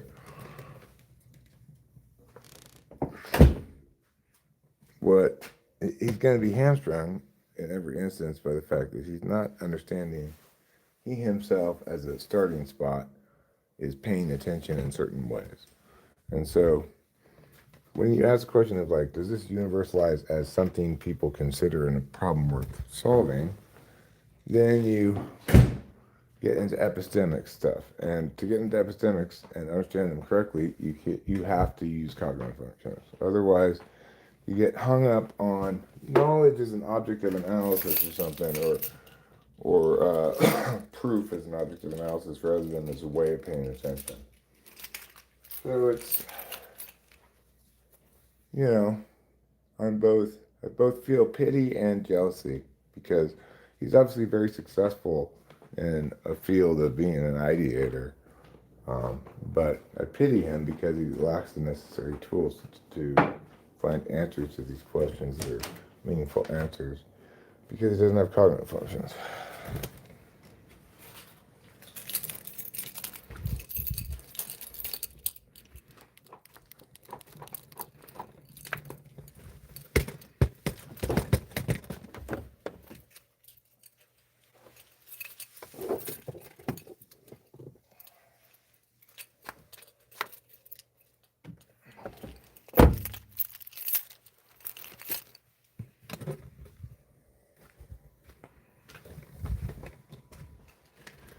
It's like on some level, computer stuff is ones and zeros.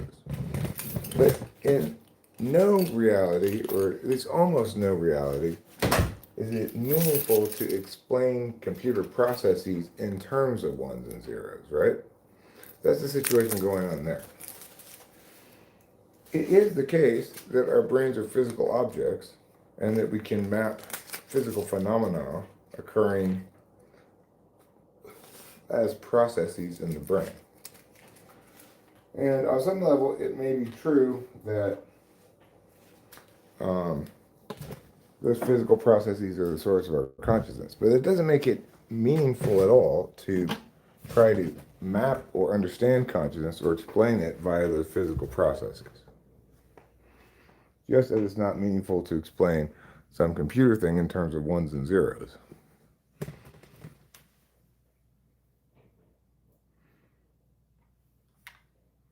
Chosen for 2,000 years has arrived. People facing something that evaporates when examined closely.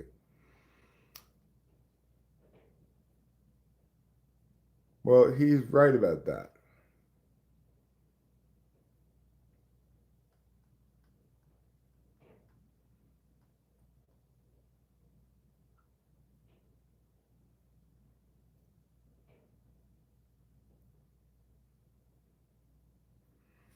Okay, well,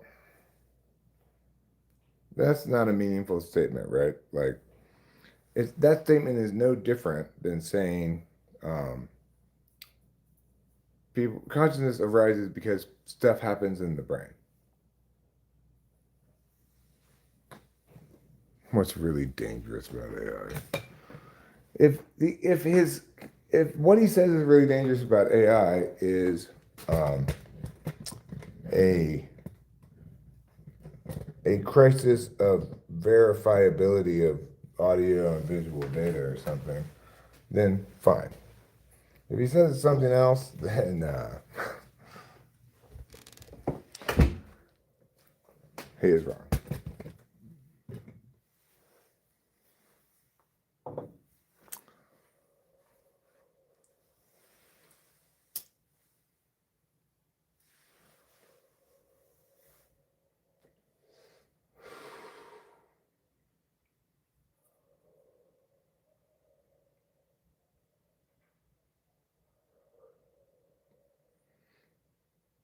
The other thing that's really important to being correct in general is to keep in mind a very linguistics heavy frame, understanding the language in terms of of what it does, what it can do, what it can't do, what it's doing right now.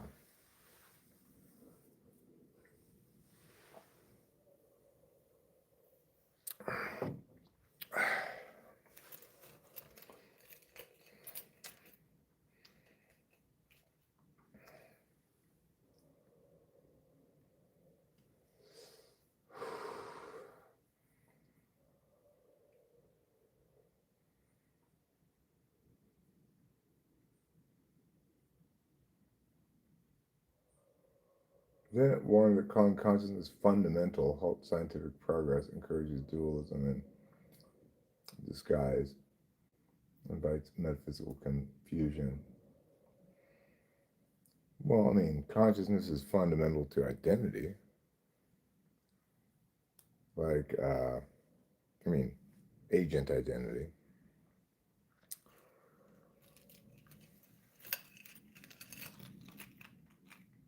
So, it definitely is the case that a large language model is simply imitating a conscious entity and is not one.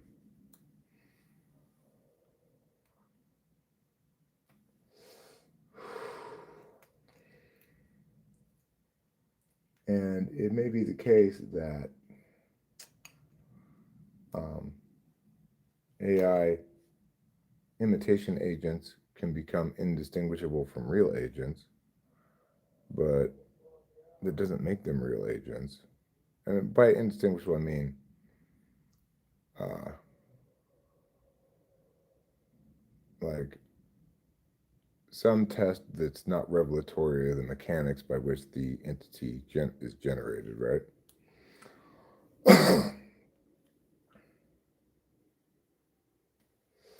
So it is in fact the case that we already know how to create intelligence. It's through reproduction. How to create more conscious entities. It's through reproduction.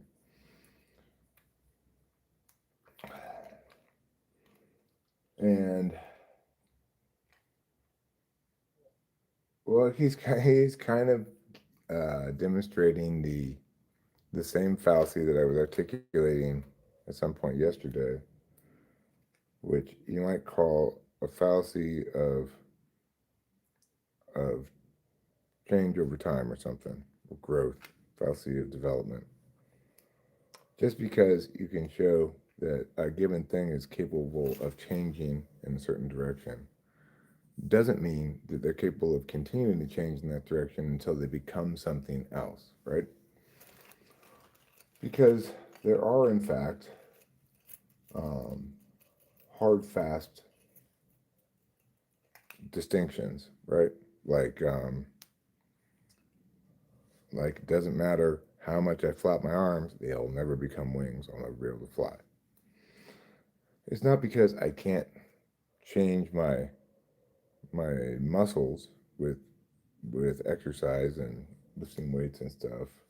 It's that I can't change them so much that they become something else.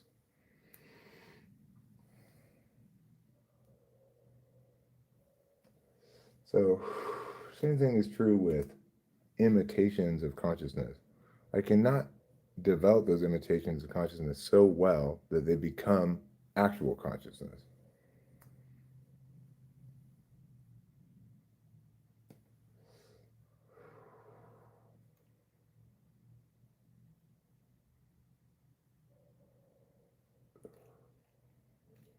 Well, I'm sure they both failed for the reasons I've already articulated.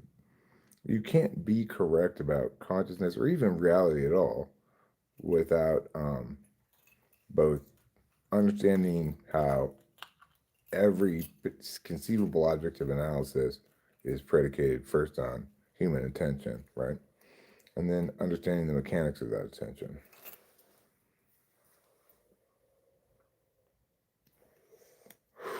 In general, big mistake philosophers make is they forget they're using language and what language does and what it's for, and how to use it well.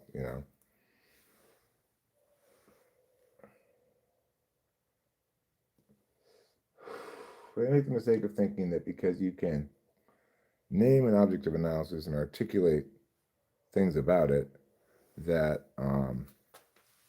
that somehow the thing existed before the analysis or something. Observation comes first. So the thing existed because it was observed. And you might say, well, it must have existed first to be observed. But the point is, for any language event, that's not the case.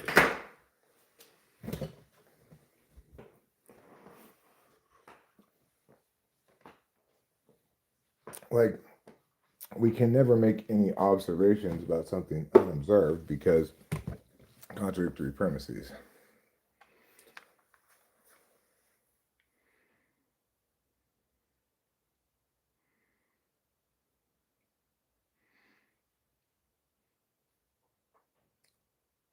Well, I mean, I was interpreting it as exclusive to life.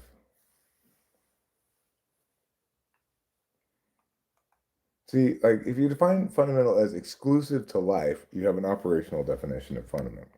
If you describe fundamental as a fundamental feature of reality, like mass, charge, space, time, then you don't have an operationalized definition. The necessary and contingent argument might be an operational definition of fundamental, but I'm not quite sure it would be necessary and contingent rather than say necessary and sufficient. If it's necessary and sufficient, then that's the same thing as saying it's exclusive of life. It something to be alive is necessary for it to have consciousness and sufficient, right?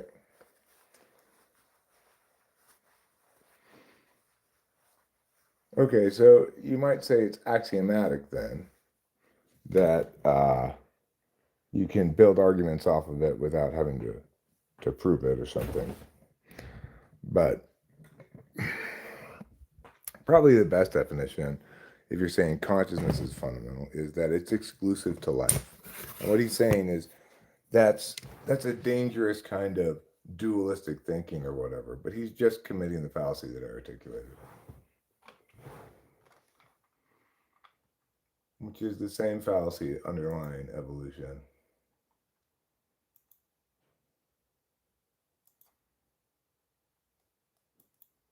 I'm glad I was able to piece that together a bit. Like that took me a while, a long time to realize that that's what's going on there. That the mistake is that in thinking that because we can articulate the capacity for change slash development slash adaptation, that we can extrapolate that vector until the thing becomes something other than what it is.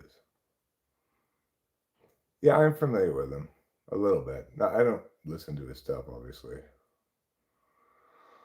Well, that's not a meaningful explanation of anything. To say that consciousness is emergent from physical processes is just to say that we don't have a explanation of the mechanics of it. That's all that says. It also makes the claim that we don't have one and can't have one, because to say that it's emergent means that it's a phenomenon that happens because of a complex confluence of different causal factors. He's an ESFP clown. Well, I already know that he's a platypuser. You know, for those who aren't familiar with the term platypuser, there's a song in Phineas and Ferb um, called "There's a Platypus Controlling Me" is underneath the table, in which Doofenshmirtz falls down a hill, gets glue on his hands, and his hands stick to some records on some turntables, and he's DJing and he's rapping his song. There's a platypus, but there's a platypus controlling me. He's underneath the table. So I fell down the hill. I got records on my hands now, and I just can't stop. Don't stop. Don't stop. Anyway, at the end of the song, the teenagers who gather to listen to the song, they say, "Oh, I get it. A platypus is a metaphor for whatever's keeping you down. The government's a platypus. Corporations are a platypus. Our teachers are a platypus. Society's a platypus." So when you're platypusing, that's a way of not actually dealing with um,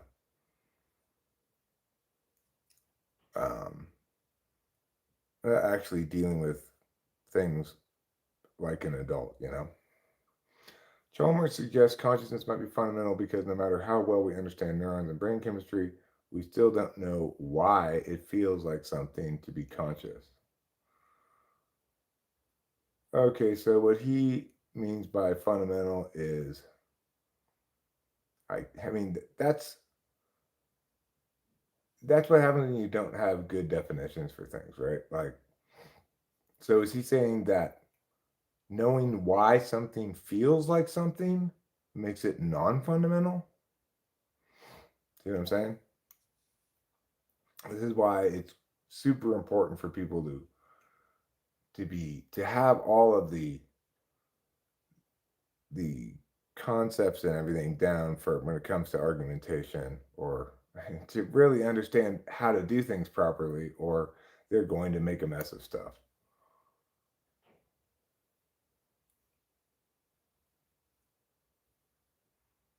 Birds aren't real.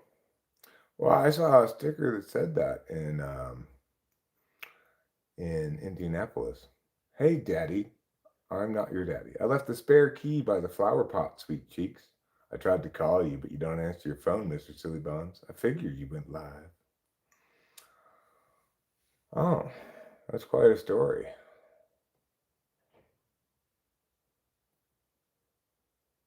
Quite the story. You make it sound as though you and I are gay lovers. But hold on a second. I'm not your gay lover.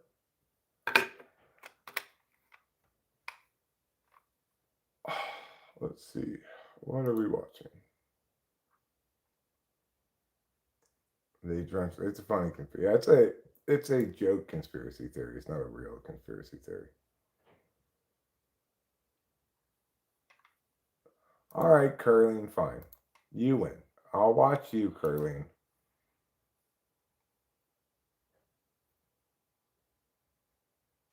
Non-fundamental example. Temperature is not fundamental. It arises from the motion of molecules. Whereas electron charge is fundamental. It's implicit to what they are, that they're negatively charged. Like that.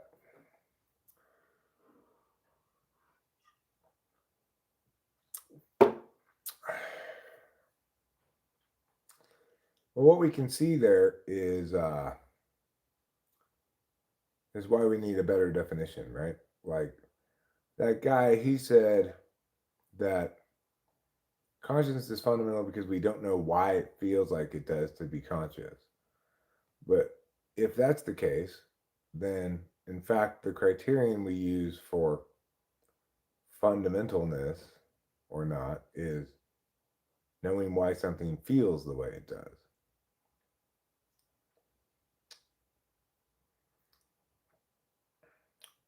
A meth addicted pigeon once told me that society is run by bird people.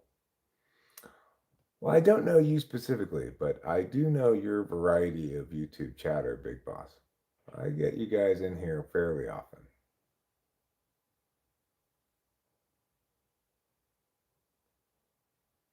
You know, get people come and chat things like, "Didn't I just see you on Grinder?" or "Oil up."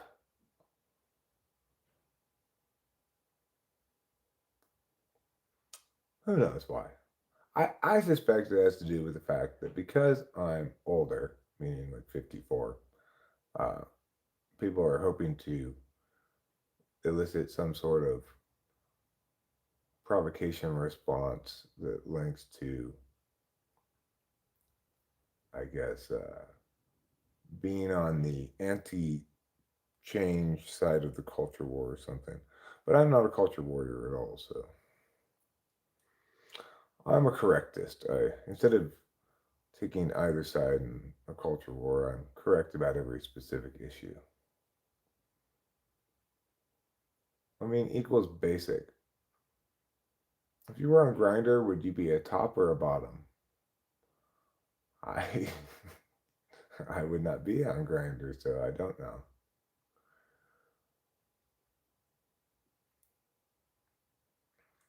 Watched an episode of Naked and Afraid earlier today where um, a very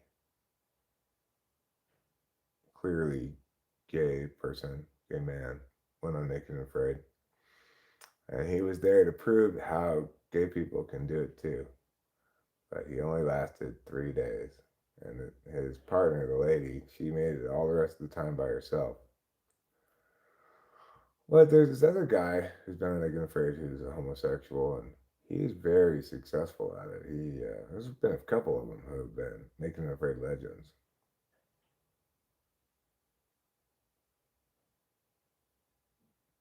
New episode of Naked and Afraid comes out tonight at 8 o'clock. It's in about 45 minutes. I know you guys are as excited about it as I am. You might also call that show Filthy Butt Cheeks. Were you progressive as a teenager to gays and stuff? No. But, like, you know, when I got to college, I was introduced to kind of the very first incarnation of wokeness, which was I was at UC Santa Cruz, which is a very left-leaning college. Most colleges are, um, but when I was in high school, there was no, there was not any narrative at all that I ever heard that it was bad to hate gay people.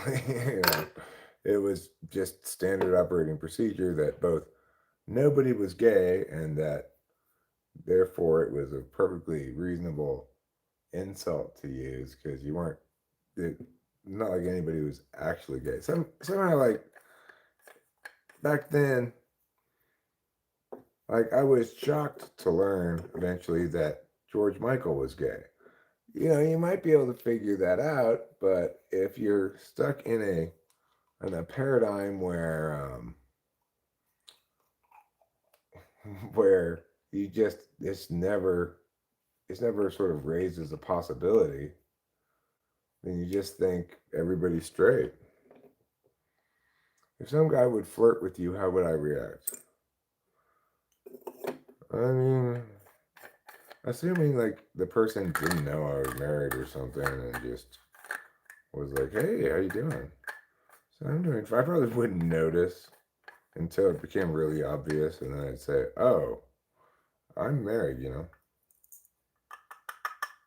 The same would be true if a woman flirted with me. I don't think I'd notice very much, but I mean, I guess I never really thought about it back then. You know, even like like Wham, for example, when they when they made their song Last Christmas, the video for that, it's got them being with girls, because it just wasn't acceptable to be gay back then.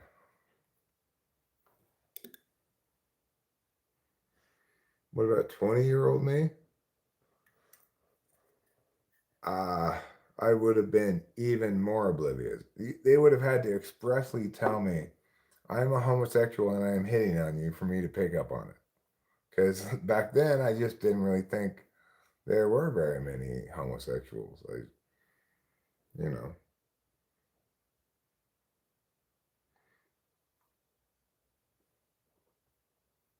I don't think people turn gay either.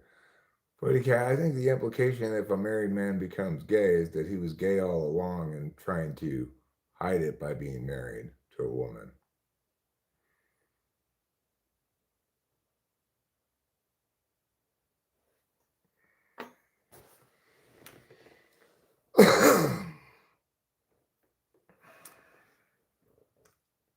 Okay, well, is that because you've turned gay before and you know? Or what? I was super edgy during my early to mid teenage years. I was into all that dark humor stuff. I got more progressive as I passed into young adulthood. My main political position has been about drugs.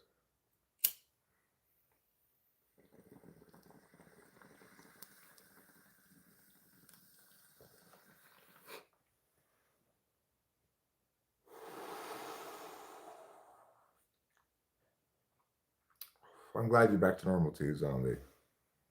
That's pretty common. Head injuries leading to homosexuality.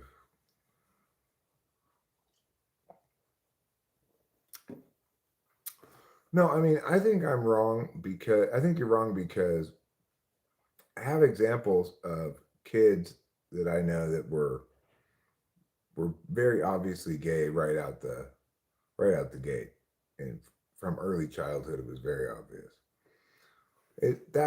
That's true for boys, right? It's not so obvious if a is lesbian, but when your son wants to put on dresses and put on fashion shows and stuff, it's pretty obvious.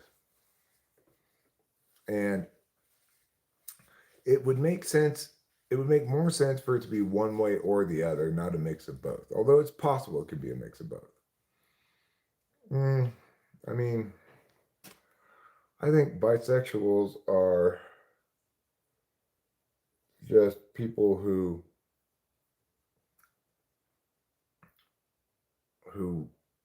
like sex is their drug, and so they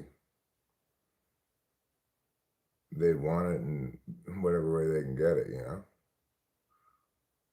amazing. We got the obligatory bong rip. Actually, speaking of which, you seem to suck that tip pretty good. Are you a homosexual? I just got asked that. I'm not actually a homosexual. Well, there's no gene for personality type, but people nevertheless have one.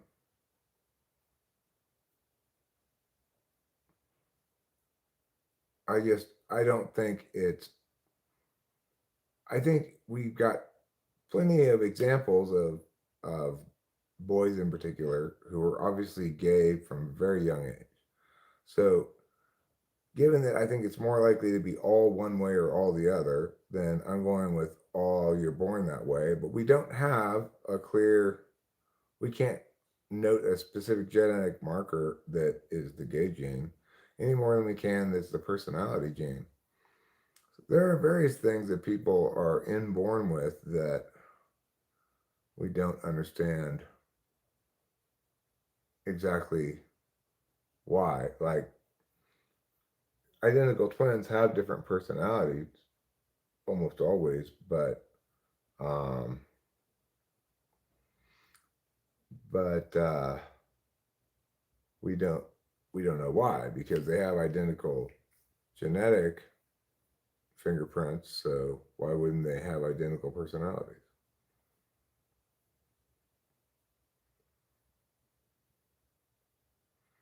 Have you been a fan or follower of people like Dubs and Filthy Frank in that time?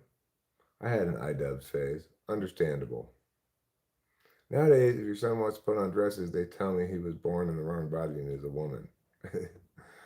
Well, my friend Brennan came over today dressed in mostly male clothes. He generally seems to wear women's clothes and he puts on makeup and stuff and he's straight. So, who knows? Who knows what to make of that? There's a pair of twins who are producing INTP content. Want a link? I doubt they are INTPs, but they could pass. Sure, give me a link. Maybe, who knows? I'll get a bug up my butt to make a video about it.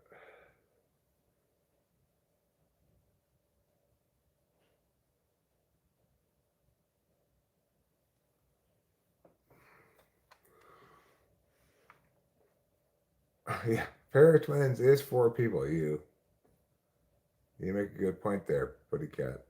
I love new Type Police content so much. Seeing Winston's mom say that makes me think, well, maybe it's time to do one. I'd like to think of various ways to help the channel. That'd probably be the best way possible. Is by doing Type Police. No, I got it up in a tab here.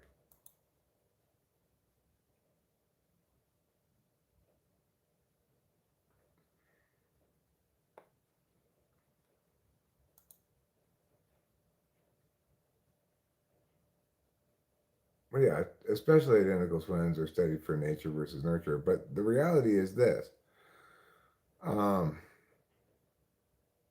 nurture doesn't explain the difference between twins in terms of their personality because they're raised the same way too, you know. And uh, usually it's done in the opposite direction. Like twins who are raised separately, identical twins who are raised separately, and they find things that are common between them, even though they have distinct differences in how they were raised. But but it's also the case that lots of identical twins have very different personalities, and um, that doesn't prove that personality is a function of nurture because even though we can't explain exactly how something comes into being either at a very early stage of development or prior to birth unless we have a genetic marker. That doesn't mean that there's nothing that does come into being like that, even when we don't have a clear genetic marker.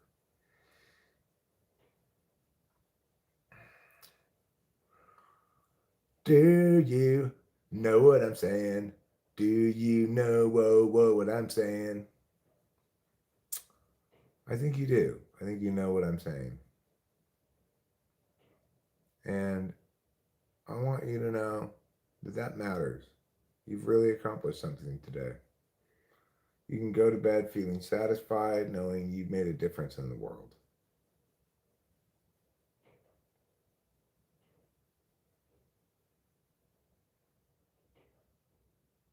Well, you want to take the trash out? I've heard the more older brothers you have, the more likely you are to be gay. Because all the dad's heterosexuality gets used up when he impregnates the first few times, you know. So all he's got left is gay sperm at the end. Gay sperm come out last because they're not interested in impregnating a woman, obviously.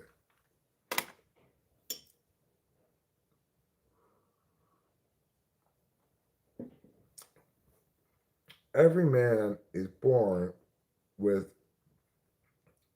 a certain ratio of sperm, straight sperm to gay sperm. If you have more gay sperm than straight sperm, then you end up gay. If you have more straight sperm than gay sperm, you end up straight. If it's right in the middle, then you end up bisexual. Anyways, you got to be careful not to use up all of your straight sperm, for example, if you're straight, or that's what happens when people turn gay. They run out of straight sperm. I have a soft spot for some of my Type Fleas episodes. I don't think about them at all.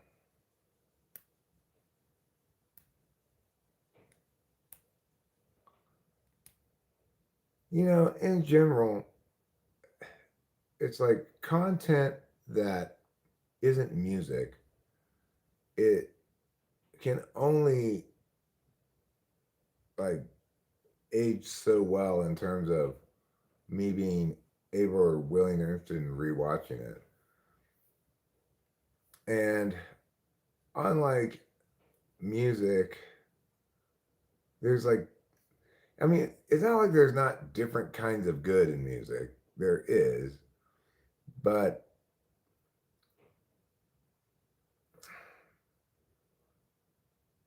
like all music that is good, it is intuitively resonant and moves you.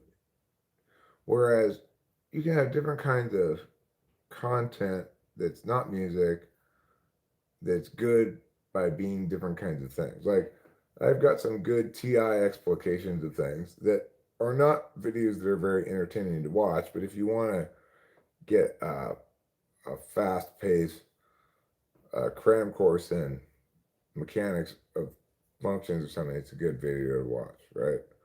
Or then I've got some videos that might be examples of good NI stuff where I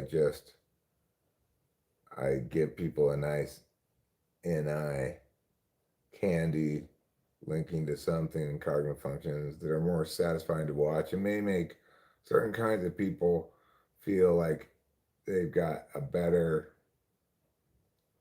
like that people knowers might feel like they know it better than if it were more like rigorously established via deliberation, in which case they might feel like they know it less well, even though it's established more rigorously, you know? Use all the straight sperm in one blast to get Arnold Schwarzenegger. If you play records backwards, you can actually hear turkey squirts. Listening to this guy's video, TI and TE, and INFP's take on the difference in thinking functions. I'm not seeing INFP at all in this guy. INTP. Oh, well, that doesn't surprise me at all. Are you talking about the link that Winston's mom put, or a different link?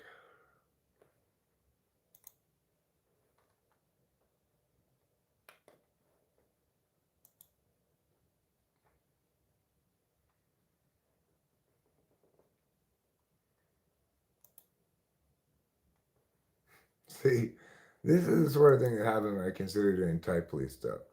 The problem with type policing these guys is they've got the video that I was linked to here, two INTPs discussing MBTI, has 92 views, but their other videos have like 22 views. So it's pretty hard for me not to come across as a bully um, when I'm here. You want to put a link, zombie? Let me make you a mod for a second. Oh shit, I gotta do that. That's fine. I'll do that. No, that's not what I wanted. God damn it. Oh, Eric, you so crazy. God damn it. What's wrong with you? Oh, Eric, you so crazy.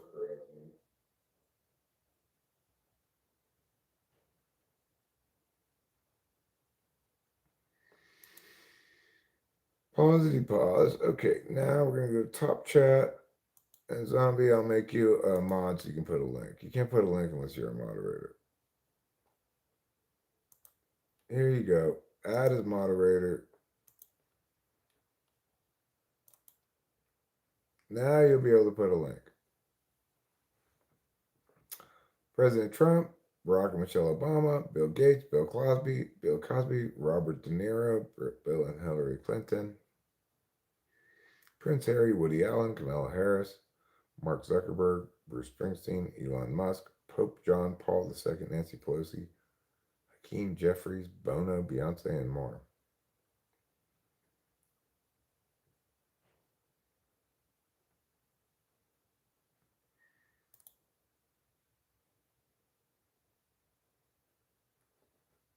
Hey YouTube, this is Jack from Curious Culture, and today I'd like to talk about the two different cognitive functions in different types, and these two different. Yeah, well, I mean, the thing is, I might very well believe you, zombie, entirely that it's not TI, but but this is the problem I have, right? It's such a small channel. There's no way for me to type police them without seeming like a bully. And it is the case that almost everybody who thinks they're an INTP is not. Almost everybody who thinks they're an ENTP is not. Almost everybody who thinks they're an INTJ is not. Almost everybody who thinks they're an INFJ is not. I mean, nothing much surprises me anymore in regards to that kind of stuff.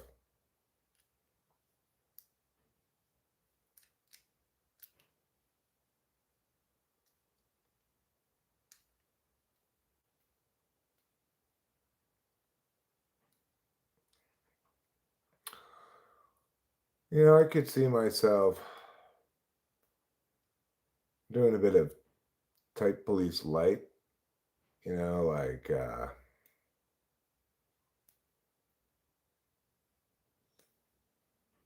I could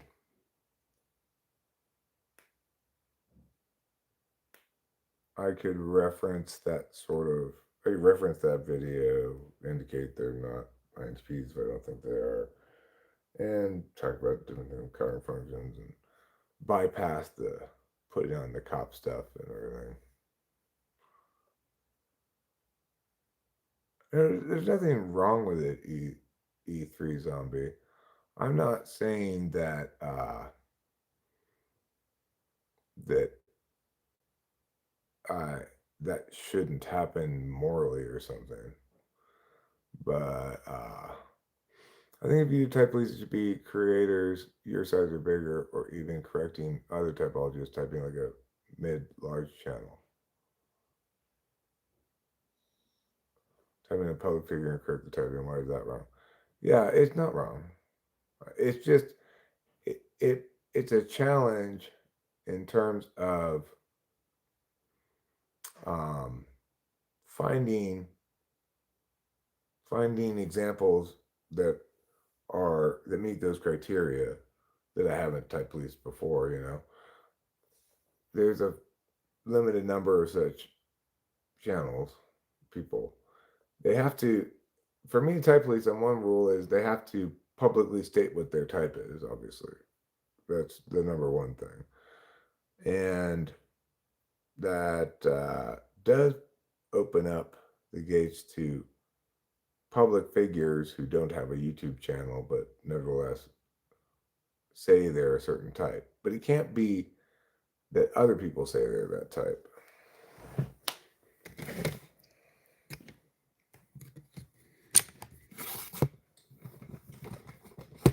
But does he self identify as such? You have no idea what you are talking about. What I'm talking about at the moment is a series that I used to make on this YouTube channel, so I definitely know what I'm talking about regarding this series. After all, I'm the one who made all the episodes of it. Though I haven't made any episodes of that series in a while now.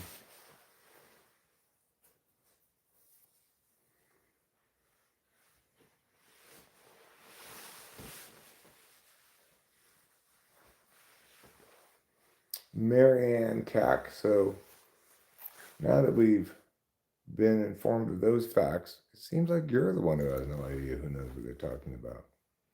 And this is further reinforced by the fact that I have not had any alcohol in over 12 years. So, strike two. I don't think I explained myself right. What I mean is, don't type the channel owner, for example, C.S. Joseph, correct his typing of people like he made a video on Trump. Oh, yeah, I mean, that's a thing. That's a possibility. Like I could do some variation on it that includes that. I could type police, Dave Superpowers is typing of people, etc. It's a good idea. Certainly plausible.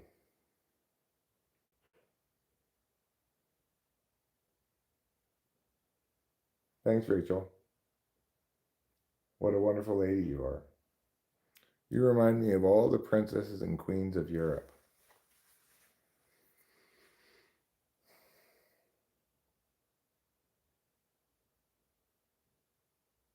Well, you do seem to be making every effort to prove that. But I can't police you regarding that. You're going to have to self-police. I'm glad you've shown some awareness here regarding your capacity to use internet wisely and potentially your worthiness to have it. But I can't be in charge of you not having internet. You're going to have to take on that responsibility yourself.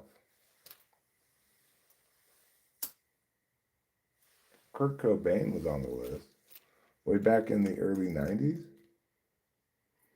Dave's superpowers gives me kind of nasty vibes too.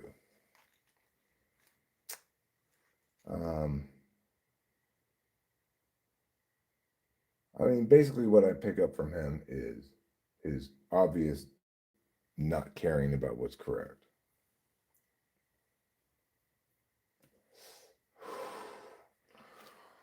Maybe it can kill, but to the best of my knowledge, my smoking can't kill you. So fortunately, you've got no horse in the race.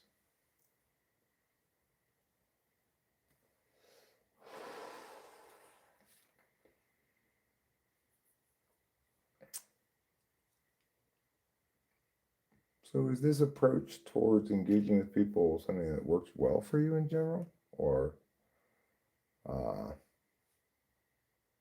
is this the response you normally get? I guess what I'm asking is, what are you looking for in terms of a response to your chats? Marianne.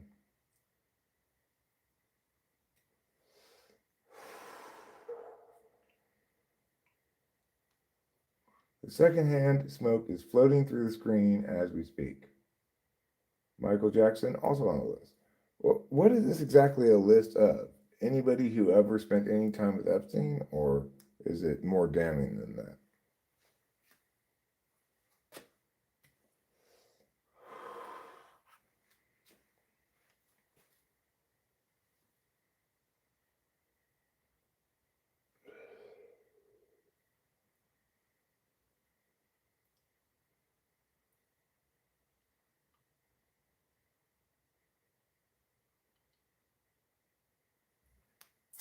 Trash, right, that's what we're doing. We're taking the trash up to the street. I forgot. Let's do it. Let's get the trash cans that are full, take them to the street. And let's see. This one. Okay, that's the one that's not quite full. Let's see if I can fit another one of these bags in here. If I can.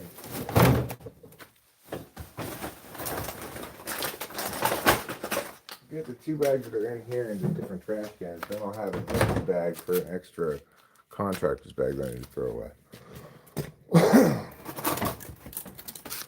All right.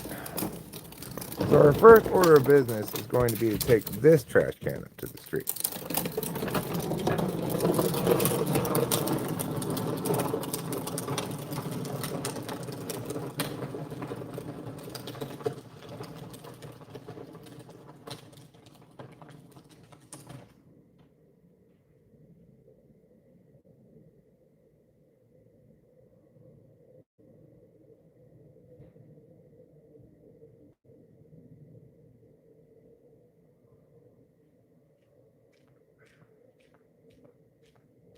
Pretty dark up there. I can't really see much of anything.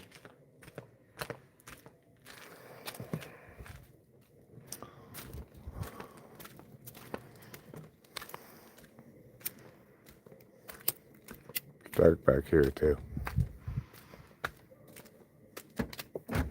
Precipitation is supposed to start tonight. Okay, here we've got this trash can and this trash can.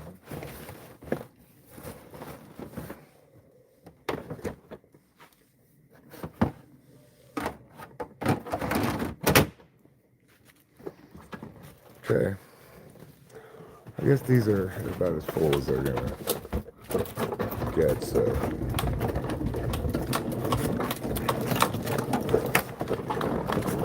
think what I'll do is this. bring these ones out here.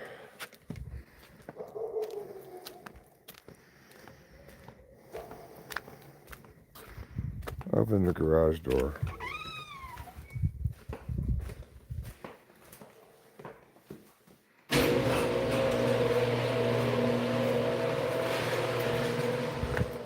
And we should be able to get one of these contractor's bags out of here.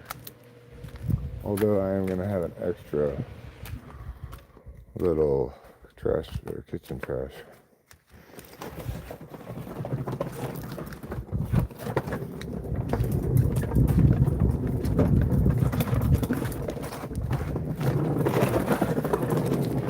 Okay, so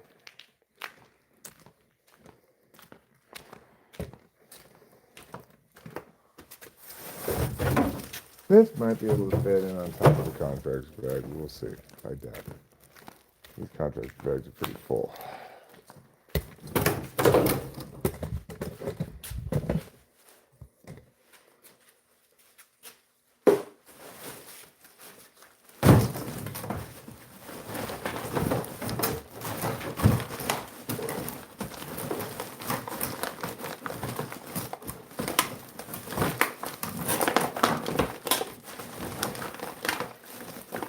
Yeah, that's full. That's fine. Just start next week's trash with that one bag. The reason I have this issue is because I forgot to take the trash out a couple weeks ago. And we only get trash picked up once every 2 weeks.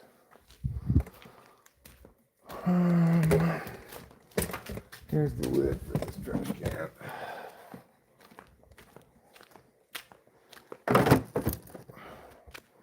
Is there any possibility I can fit another bag in either of these? Maybe? This is a small bag, so it might fit in here. Yeah, I think it's gonna fit. There.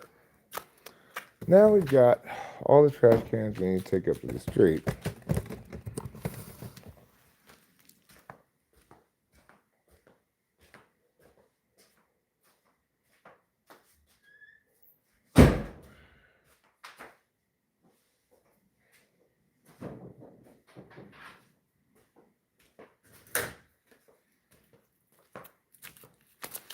Okay. Bang.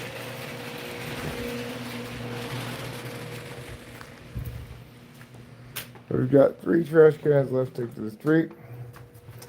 I'm going to take one now, and we're going to go inside, and we are going to take a short break before we take the last 2 up to the street. See what's going on here.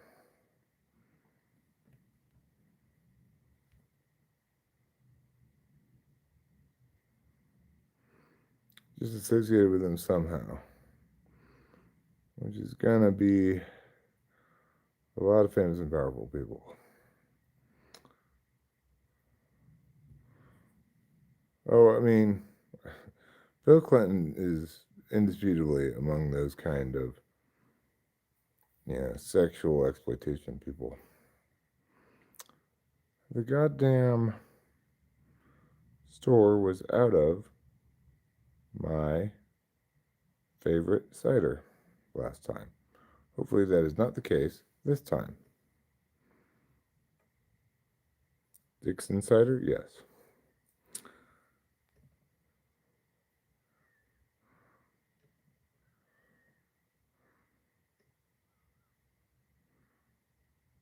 And thoughts on tonight? I'm drinking Chinese firewater.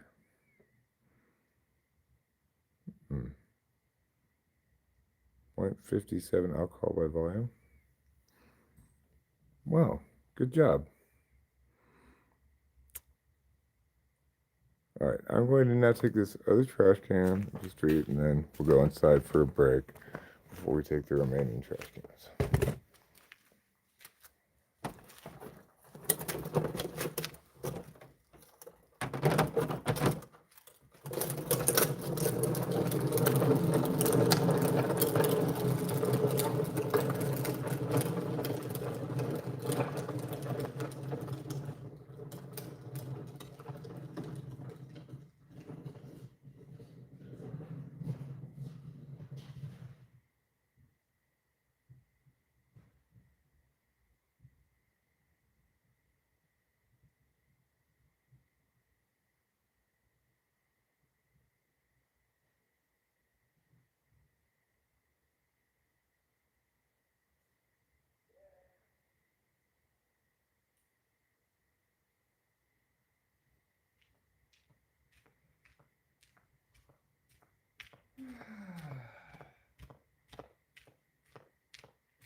There I am. I made it back. Alright, that's 2 trash cans up to the street. It's 1 black contractor bag dealt with. We're making progress. My wife is Chinese and it's what her family drinks.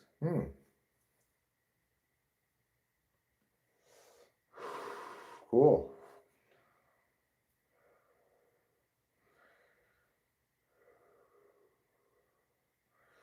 We bought a bottle of whiskey at an estate sale. And Cameron was up here. It was sold as a collectible bottle that just happens to have alcohol in it. Because you're not allowed to sell alcohol at beer sales and stuff.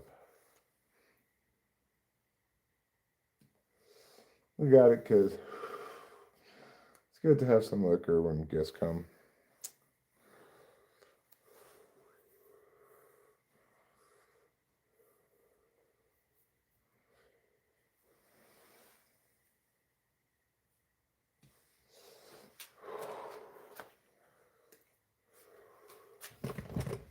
All right. Let's go in and see what else the evening has in store for us inside the house. I don't know why I have my key. Oh, I know why I have my keys.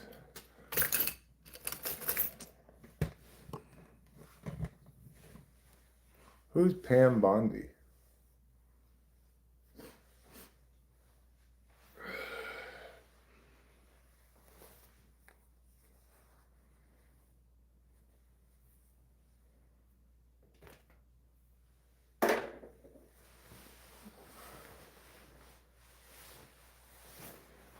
Pam Bondi, Pam Bondi.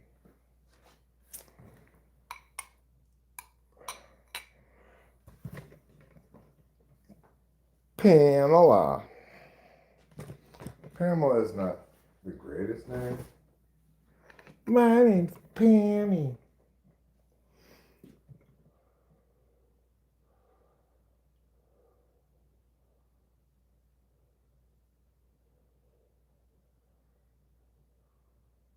Released by the DOJ.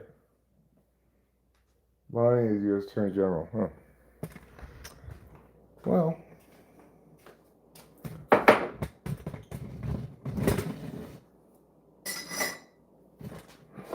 I'm kind of surprised Trump's letting him release anything.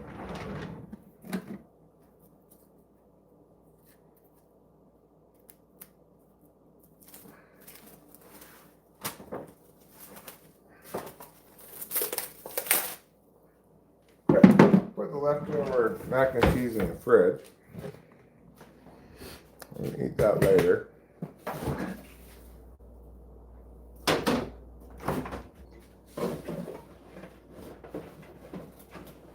Go get a can of dry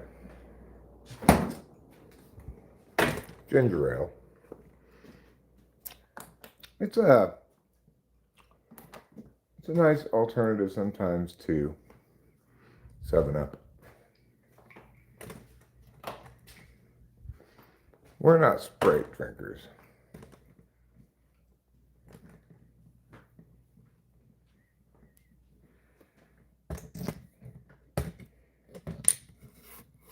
I have the vague sensation that I will die due to some medical issue and it won't go away, even if I know I'm medically fine. It's awful. Well, let me add to your hypochondria a little bit. We were talking about Brennan earlier. When he was 17, he was getting these real bad headaches, and it was during COVID. So it was really hard to get any kind of medical treatment, but he insisted that he get checked out because he felt like nothing was wrong. The doctor said, well, it's probably nothing, but let's do a CAT scan. And he had brain cancer. It was the hard kind of brain cancer, too. It wasn't the kind of brain cancer that's on this outside of your brain, so you just open the skull and they can get to it right away. The kind of brain cancer where the tumor is in the middle of the brain. It's crazy that he's not apparently had no significant impacts from the surgery, like no marked personality changes. He has some like complications from some of the physicalities of the thing, like the kind of radiation treatment he received made it so that for some stretch of time afterwards he couldn't taste salt. And he's got some kind of like phantom pains that aren't that aren't linked to anything except, like, I guess, damage to the part of the brain that processes certain things like that, rather than say an actual pain.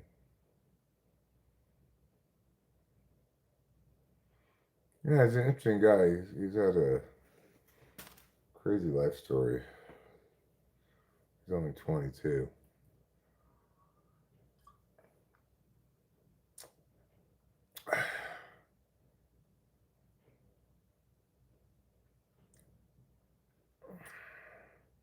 Maybe he's 23.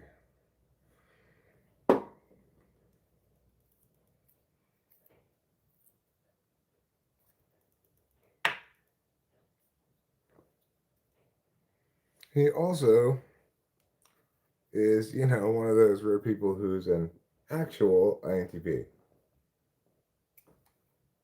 I didn't expect that result when I started testing him at all, but it was pretty obvious once I did start testing him.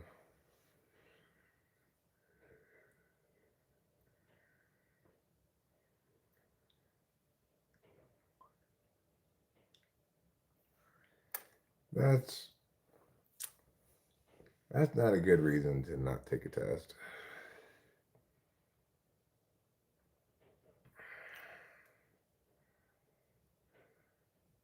They're like, oh, here's an idea, doctor. How about we take an MRU? Huh? How do you feel if you're the one in the tube? No, I think it was the same beforehand.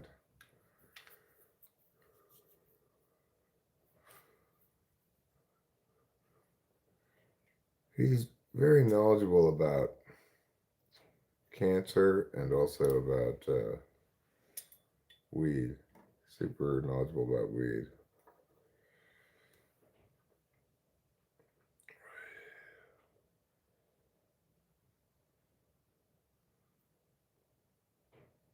Well, that sounds like a possible excuse to get some out of it.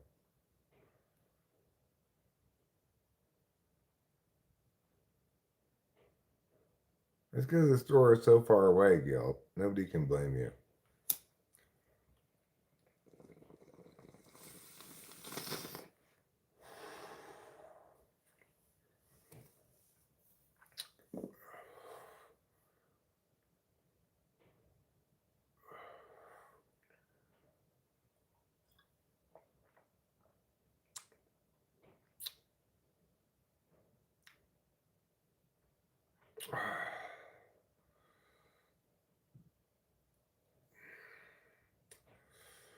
Gil, why do you prefer booze to many other things?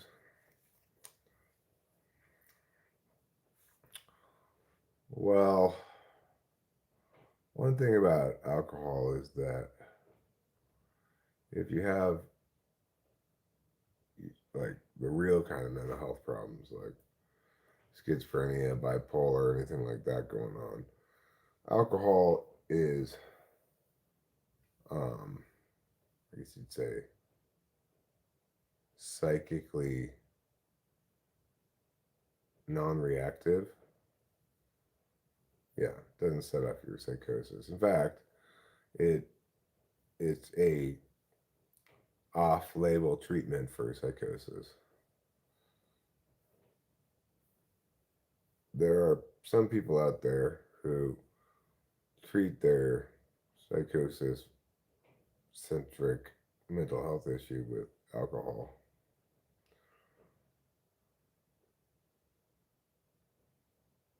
Nicotine helps with psychosis as well, huh? Well, what do you know?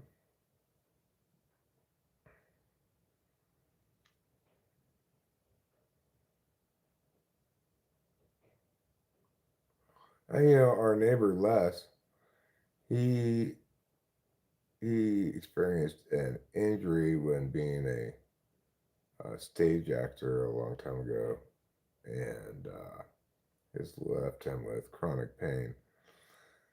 And he's on the highest dose of opiates you can get, but he said the thing that really actually helps him with his pain is scotch. So, you know, for everyone their own ways. I think every soft drug can be somewhat good if you do it once per week or month. Well, I mean, everybody has a different relationship with their firefighters and their managers. So people have different ways in which they indulge themselves. They're kind of like standard daily kind of little rewards for little things versus um, ways to soothe yourself when things go really south. Those ways to soothe yourself when things go really south are what you might call firefighters. And things that you use to soothe yourself on the regular as part of a general way of engaging with the world are your managers.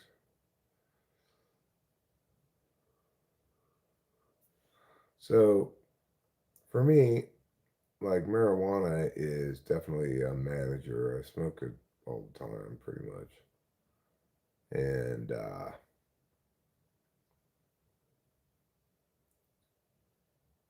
something like gambling is more likely to be a firefighter. It feels more like a special occasion, self indulgence, and not so much like a day in day out way of living. Oh, mushrooms are great.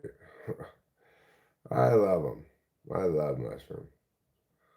I never tried mushrooms. I'm fucking afraid. Well, it's reasonable to be afraid of acid. A mushroom trip doesn't last very long, and if you don't eat an insane amount of them, you're probably not going to have a bad trip. Even if you do have a bad trip, it's not the kind of traumatically scary experience that a bad acid trip can be.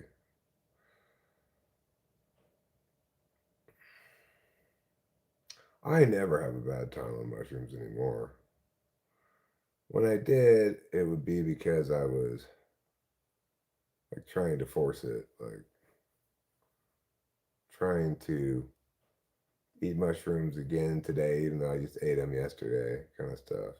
So you have to eat a bunch more than you otherwise would. And mushrooms, mushrooms is is the most yeah. Rachel's had bad experiences. There's a difference between a bad experience and a bad trip. Like mushrooms can make you puke, and that's going to be a bad experience. Um,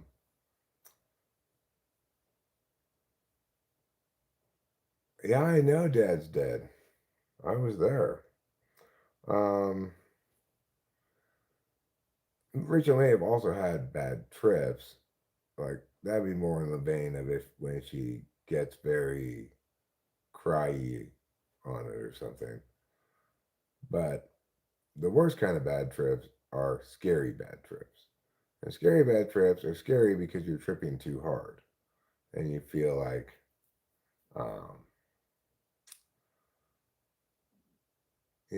you feel like you're scared that you're never going to come down or you don't know who you are, you lose a sense of identity or something. Those are scary. But that pretty much is not going to happen on mushrooms. Weed makes it harder for me to attend to seventh and eighth slot, maybe fourth slot too.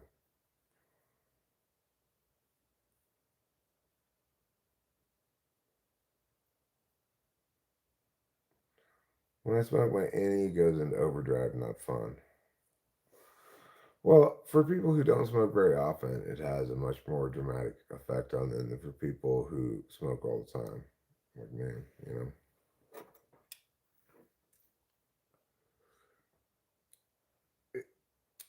I lose a lot of musical abilities often enough when I'm on mushrooms, but not necessarily always. I think that magic mushrooms are the one drug that deserves to be called magic, and that the woohoo stuff is somewhat correct about. To me, it seems like there are these guys called the mushroom gods, and they are engaging in a relationship with you. If if you don't treat mushrooms with respect, they'll disrespect you back. And you should always take mushrooms at the right time. Like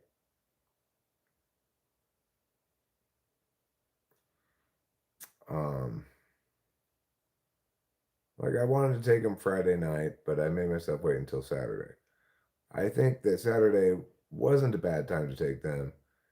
Things went a little off the rails in terms of the live stream slash mushroom trip, but that's due to factors outside of my control, I think it's fair to say.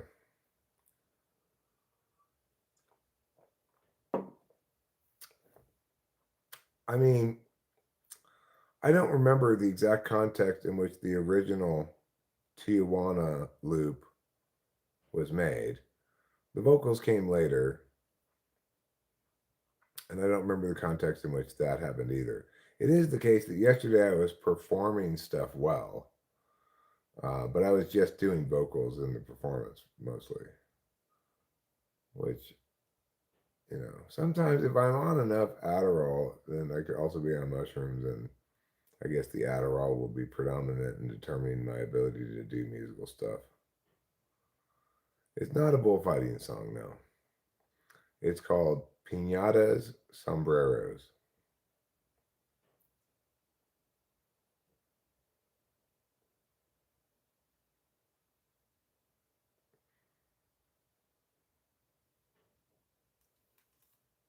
It looks like China is going to win this battle against the United States in curling. I'm sorry to say. Firecrotch sings. Oh, did Firecrotch sing Piñatas? And Ready? Ready for the sing? Piñatas, sombreros, 5 pesos each, you buy my burros.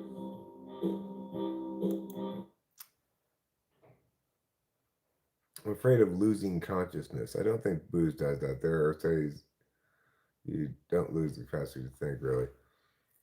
You know, alcohol does inhibit it does reduce your inhibitions, and you're probably, exercise less discretion. For some people, that's a problem, and for some people, it's not.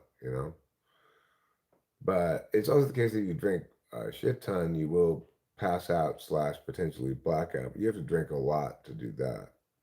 It sounds like you're not much of a drinker, so I wouldn't worry about that. Um,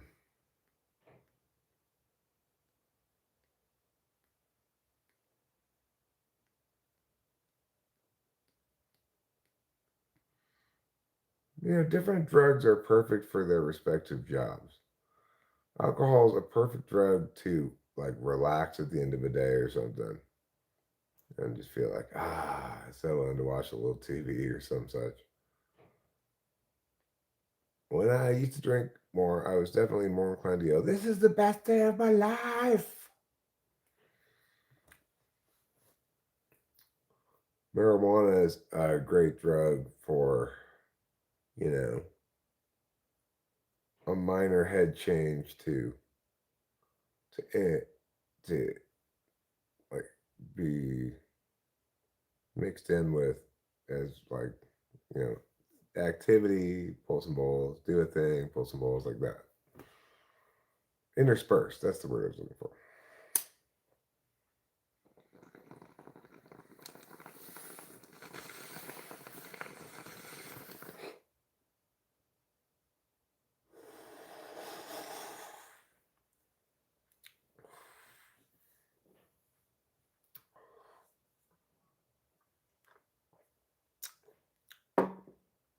yacht boost can calm you in social settings, or it can get you hyped up. Like I couldn't trust myself in social settings with alcohol in the mix because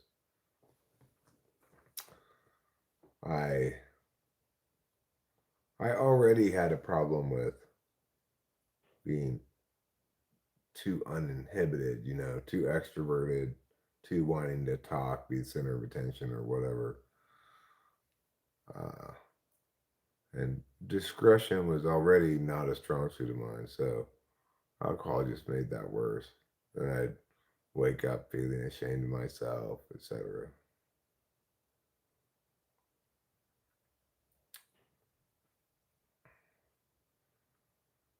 I don't feel like I'm nearly as cringy as I once was, but I'm still fundamentally, you know, I'm never going to have a lot of fun looking back at myself because when you extrovert a lot, you're obviously not exercising as much discretion as somebody who extroverts less. How did I quit in the end? I went to Alcoholics Anonymous, but really how I quit in the end was I had had enough. It was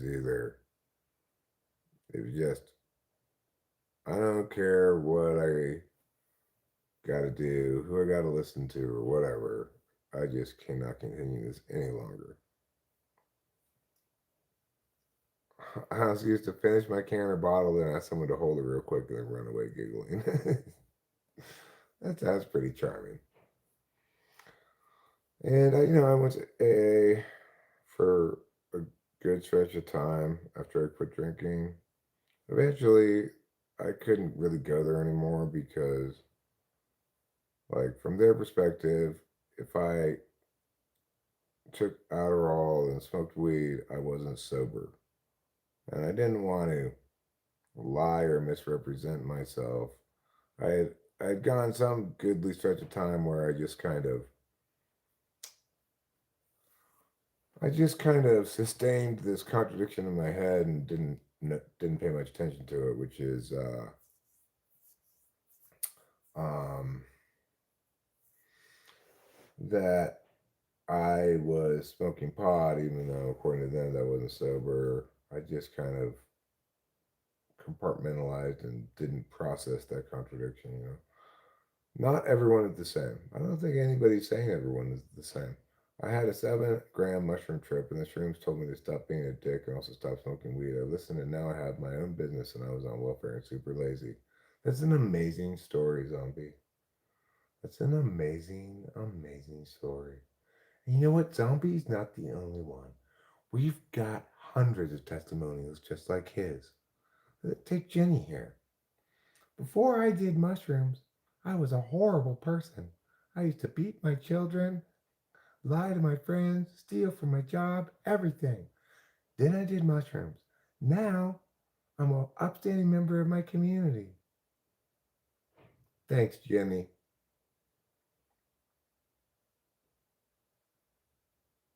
Thanks a lot. I think you can drink with friends when you're drinking alone, something is wrong. Well, I mean, I think you can drink in a way that's sustainable and healthy for you or not. I could not drink in a way that was sustainable and healthy for me, but it doesn't necessarily mean that I drank less well by myself than with other people. If anything, drinking with other people was more of a problem because then there were other people there, and you know, oh, mushroom turns you straight. Before doing mushrooms, I had severe Down syndrome. Now I'm fine.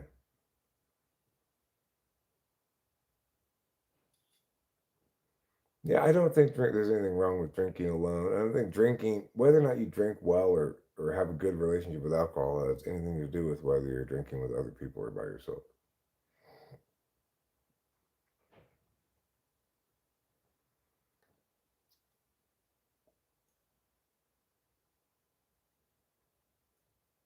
Like, that's the thing about people's relationship with their indulgences. It's very personalized. Um, and and it's very tied into a bunch of other things. So like some outsider might say, Eric, you'd be better off if you stopped smoking weed. That outsider is comparing against um, a world where I have two possibilities, that I don't smoke weed or that I do. What they're not considering is the fact that smoking weed is an important part of my sobriety. That one reason why I can sustain not drinking alcohol comfortably is because I do smoke weed. So let's say I we can imagine a world in which I'm maybe young and impressionable, and I listen to those people, stop smoking weed, and then end up starting drinking again. And drinking for me was an actual problem that caused significant problems in my life, whereas uh, weed has never caused me any problems in my life. What do I mean by famous people? Well, short answer, people like you make it zero. When the channel was originally conceived, I imagined myself interviewing regular people as though they were famous people. But it didn't. The channel didn't end up becoming that. Nevertheless, I didn't change the name.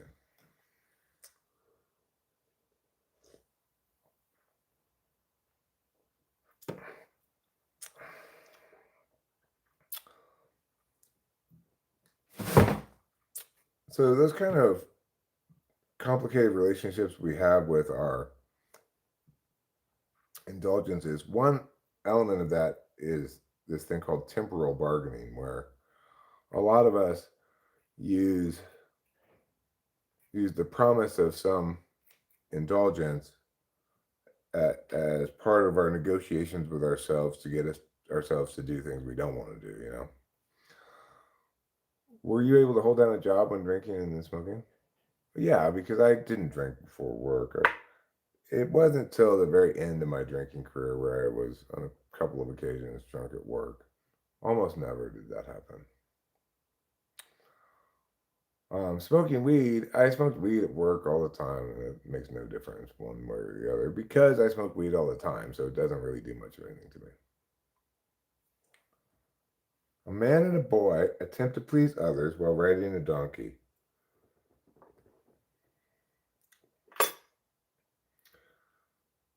Mrs. Mom, I don't want to hear the plot for your new pornography movie, okay?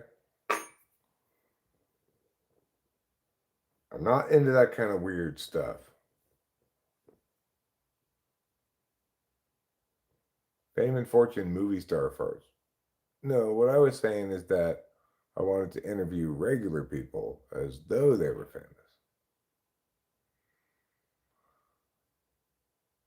Well, it's important to note that tolerance means different things for different drugs, right? Like I have now a very high tolerance for mushrooms, so much so that I'd have to eat a bunch of them today to even have a trip at all because that's the the tolerance arc for mushrooms. Whereas with marijuana, I could smoke it again soon and get a little bit high again. But because I don't wait a few days for it to clear out of my system or something, I never get the kind of high that somebody gets who doesn't smoke weed regularly.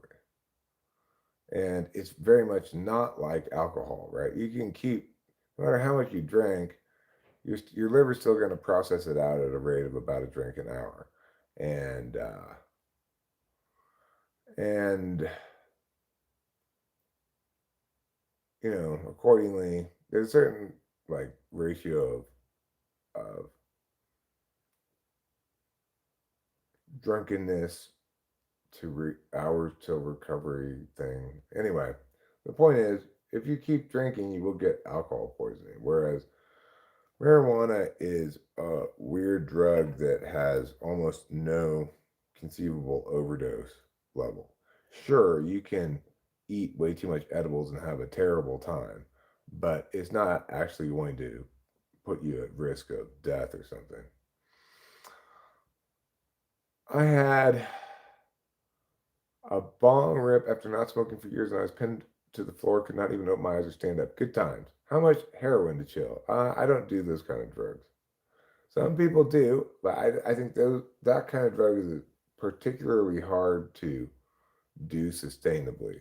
Obviously, like weed is the easiest to do sustainably because of the way it has this weird kind of tolerance thing going on, and the fact that for people who smoke it regularly, it doesn't impede their ability to do things or whatever. Like you won't really be able to tell that I'm intoxicated at all when I smoke weed.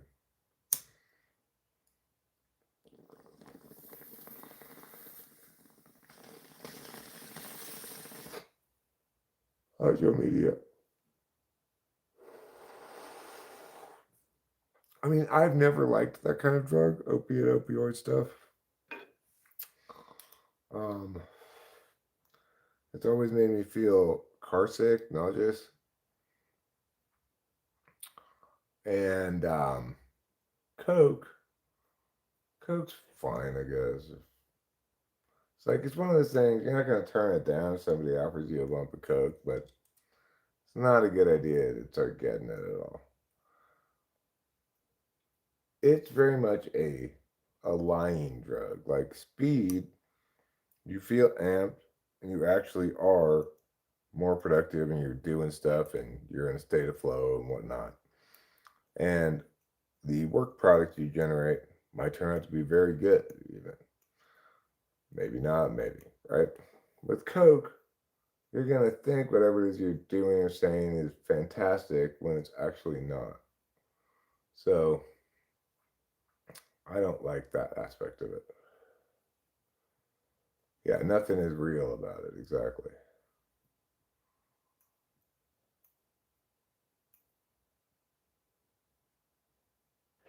And nobody really wants the illusion of goodness. They want actual goodness. I just want the illusion of goodness. Well, that makes you unusual. Most people prefer actual goodness.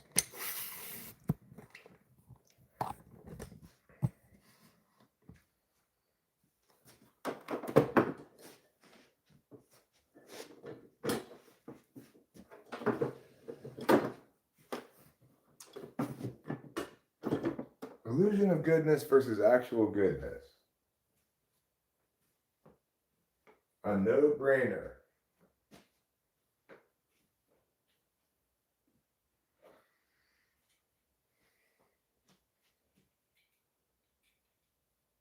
And it means widely used by high-energy, productive business executives. Well, good for them. I guess they're able to get cut.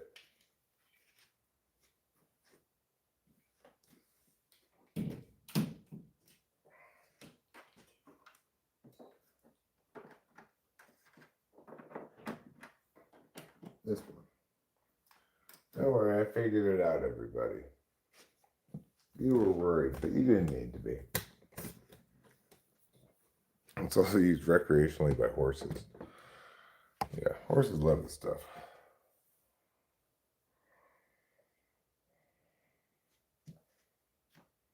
Okay.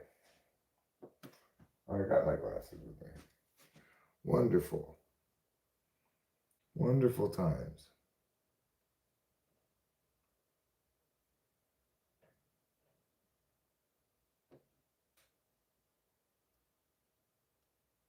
Hmm.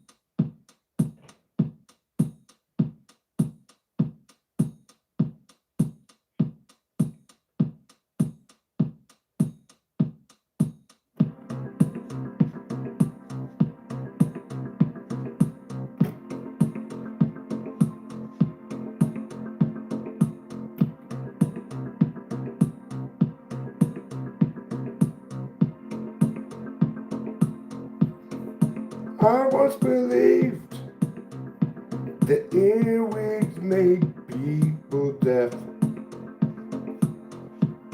And I once believed that the Pope was made out of flesh. But now I see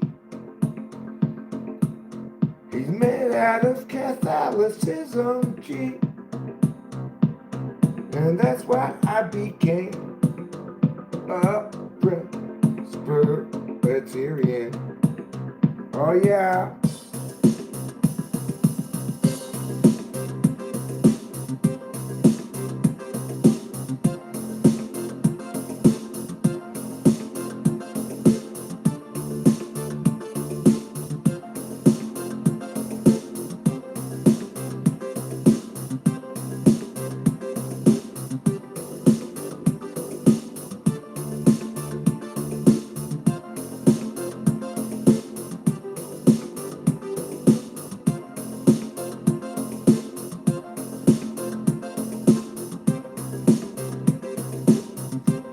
So now I believe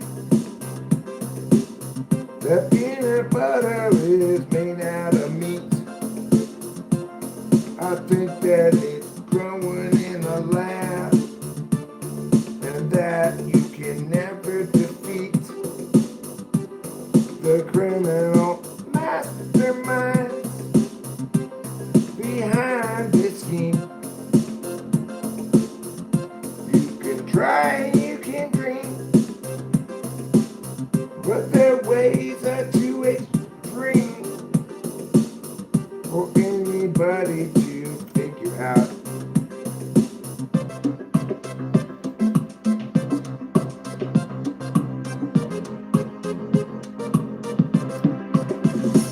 Well, that was a long ending.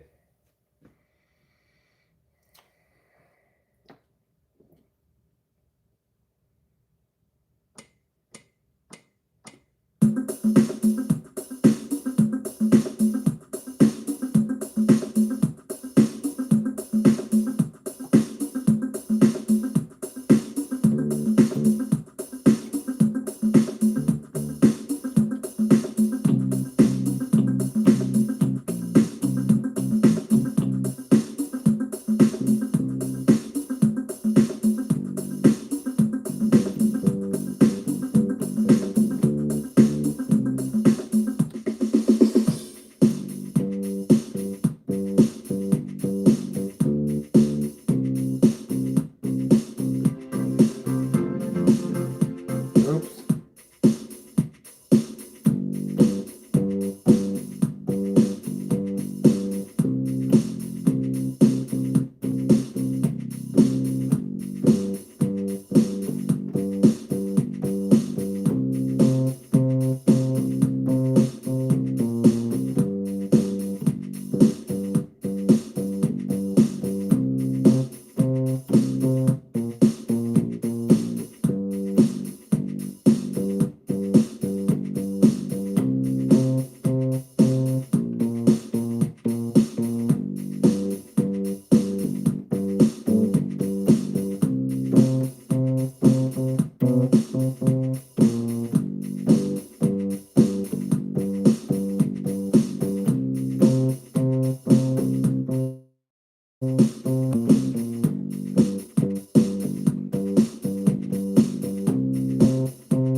Go take a walk in the park. Everyone will look at us. They'll say, look at those two. We're walking together. I'm walking next to you. We're walking in the park.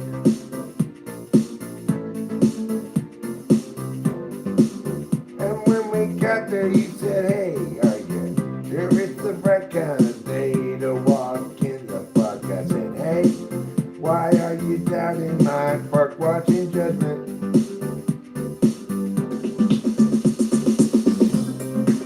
And that's when we learned that we had different opinions about what kind of day one should spend in the park.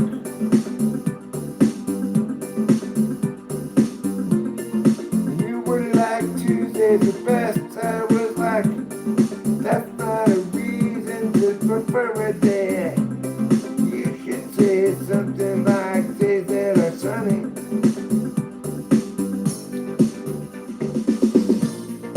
Don't tell me how to form my subjective preferences. How presumptuous can you get? I'm like, no, I'm just saying you don't naturally prefer a Tuesday because Tuesdays differ quite a bit from one another. Oh my God, are you still trying to tell me I decide the things that I like wrong? Are you even listening to yourself?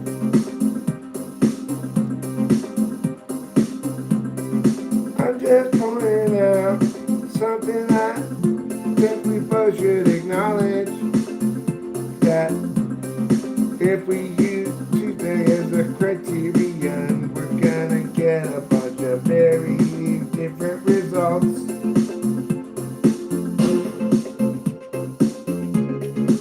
It's like, don't end the song now. I didn't get my rebuttal. So that's called Why You Can't Prefer Tuesday.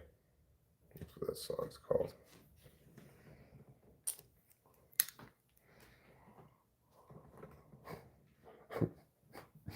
Hello, Elpidio Nunez.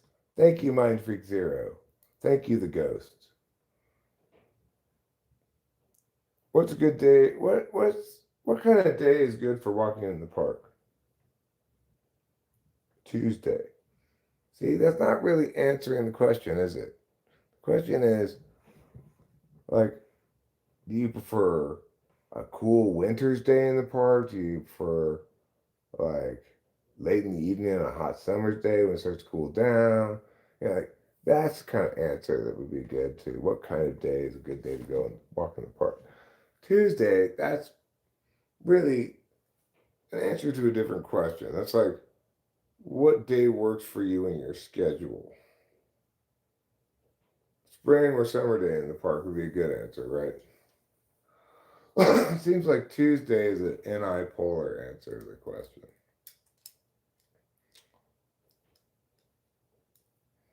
Doesn't it seem like that would be anti-polar because the person's SI tool, so they think about their own schedule first and foremost when asked that kind of question, and what would be a good kind of day to go walk in the park? Well, Tuesday afternoons are good.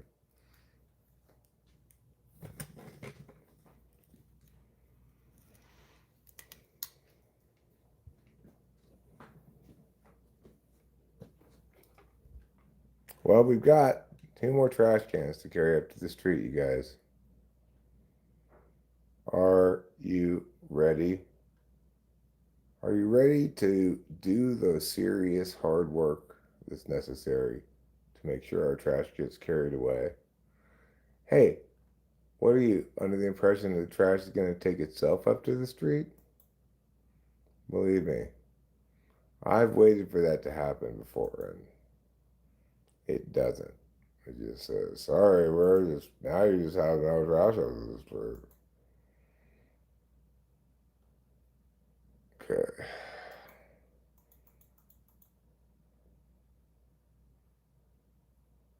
Rachel's lying down.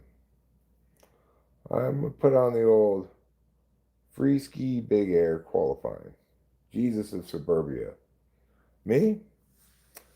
Well, I'm definitely not Jesus. I try to be a good person and everything, but I'm not Jesus.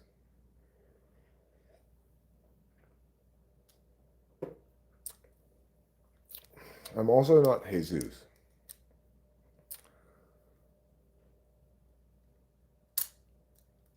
And I also don't really live in the suburbs of anything. We live in a county in California that is very low density population for a California county.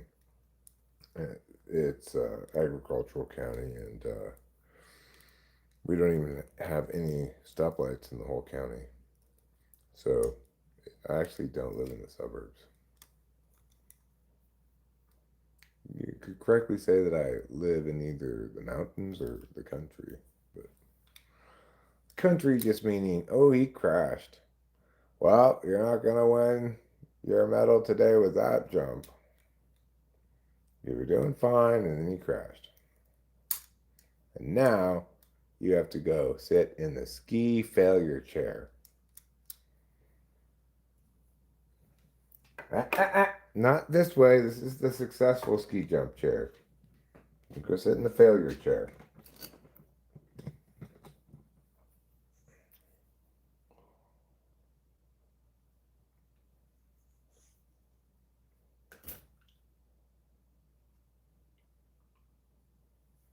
The failure chair? Yes, Tiffany, the failure chair. Is that where you constantly sit all the time? No, Tiffany, I wasn't even talking about me. I was talking about these ski people over here. Well, the reason you were talking about y'all is because y'all suck. Okay, well, thank you, Tiffany, for your input on this matter. I'm just trying to help, you know. Perhaps if you're aware that you're sick, you could learn to take less. Maybe, Tiffany. Maybe. What's going on over here? Oh, I'm live streaming. You're right. I'm live streaming. Okay. So what does this person say? Green square. Why did I talk words, Green Square? Don't make me tell you. You they usually do that weird crack at the end of a sentence. What are you talking about? What's that weird crack? What's he talking about? I don't know what he's talking about. He's not talking about anything. Make sense. Don't be such a baba. The ghost. You heard it from Tiffany. Apparently you're being a baby. Oh, voice crack. My voice is not crack. Okay? My voice is like the sound of 1,000 angels playing angel violins. Angel violins, huh? The most beautiful violins of all. Your voice, I guess, does sound sort of like that. Exactly like that. Okay, all right, exactly like that. Fair enough. So, au revoir. Do you have any almond milk? No, I don't have any almond milk, Tiffany. I just like super birthday. You mean you want to get drunk? I don't know what you're talking about. Well, that guy landed his jump. Good job.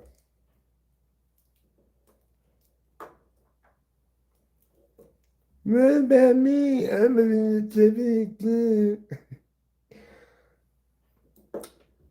Oh, Tiffany with an eye. Okay. Other two trash cans. They're on the list of things to do tonight. Let's go ahead and do it. Let's just put on our big boy pants and take those other two trash cans up to the street. I think I'll bring a flashlight with me this time because it's pretty dark outside.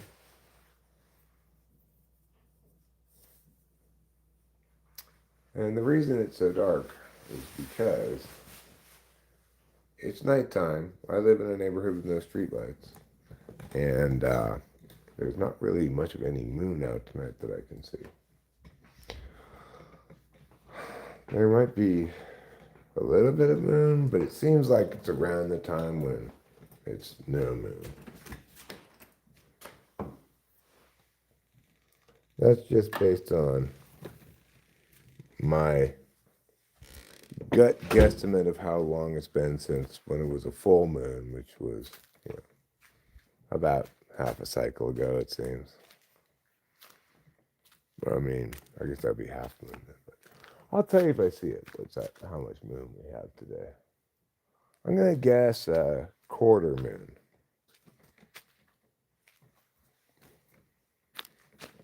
Yeah, maybe a third of a moon.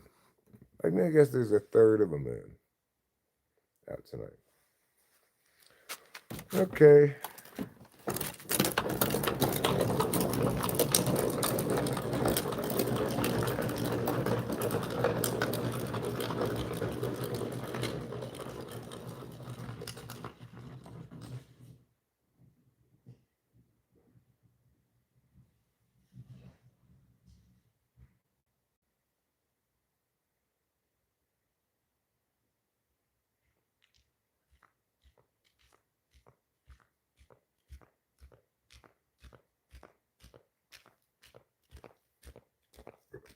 Okay, question number 2.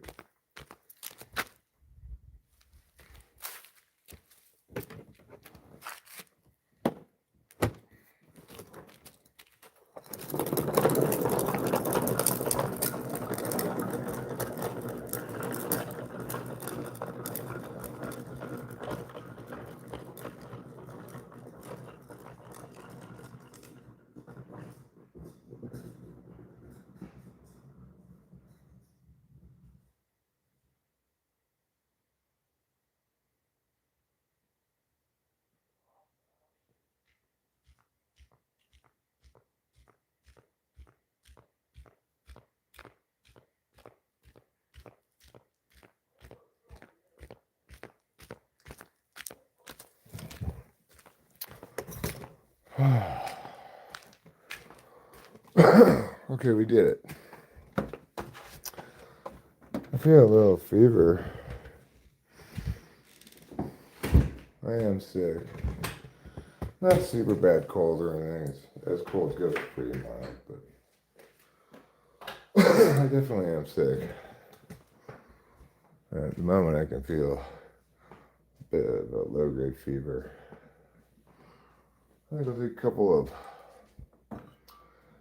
Tylenols. Where are the Tylenols? Here they are. It's okay. I don't hate being sick when I'm not, as long as I'm not too sick, you know. It's kind of your body forcing a break on you, you know, or forcing I guess I should say forcing a convalescence on you.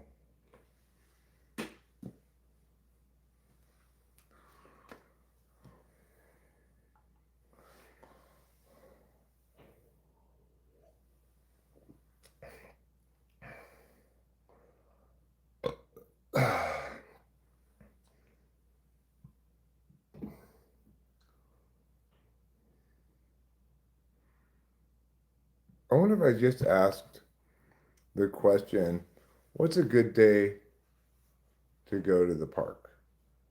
If people,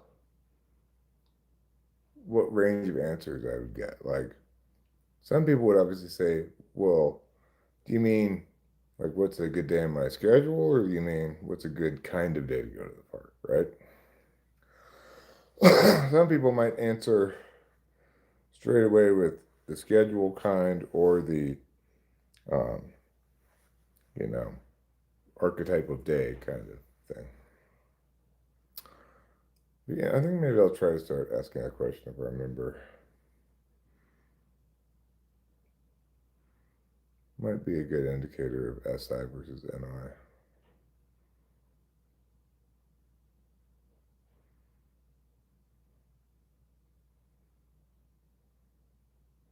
Mondays. We all hate it. A walk would take some stress out.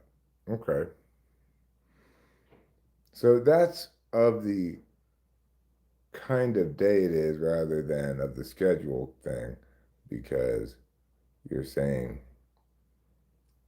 you, the Mondays is like a kind, the nature of the kind of day that a Monday is rather than say this upcoming Monday is a good day to go walk in the park for me on my schedule. Or Mondays because I have those days off or something.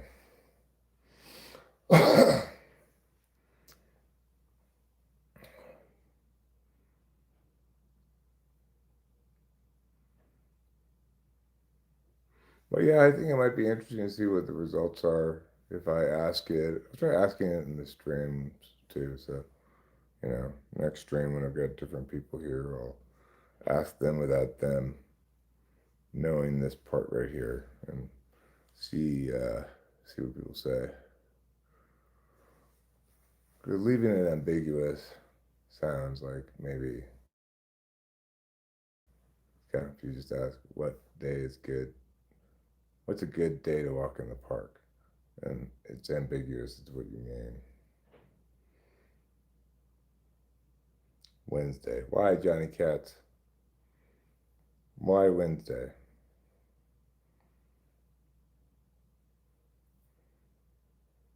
Because Wednesday they have get in free day at the park. That would be the SI kind. Or because I've got the evening free on Wednesday. Would be the SI kind. But because it's hump day, so you're more likely to have sex at the park. That would be the NI kind. Activities, endless people. But why is that more so on Wednesday than other days? Are you saying that Wednesdays are the most busy days at the park? And are you referring to a specific park? Hello. You've got quite the name.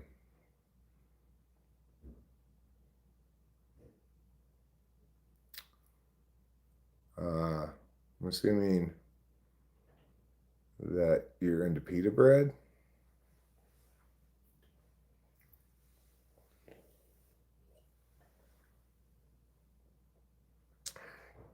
The least busiest day and never have sex with people at the park. That's how you get syphilis. It's good advice, Johnny Katz. Good advice. So Wednesday is a good day to go to the park because it's the least busy day. This is actually a Canada Dry ginger ale. I don't drink alcohol.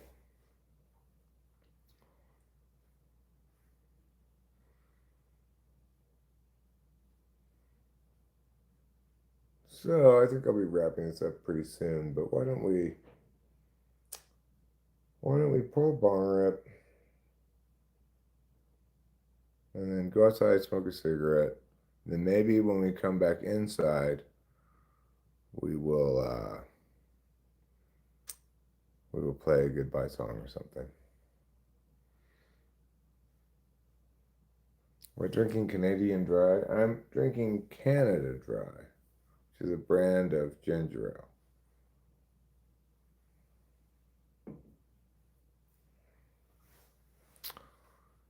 The other possible brand of ginger ale to get at the store is Schweppes. But I went with the Canada Dry.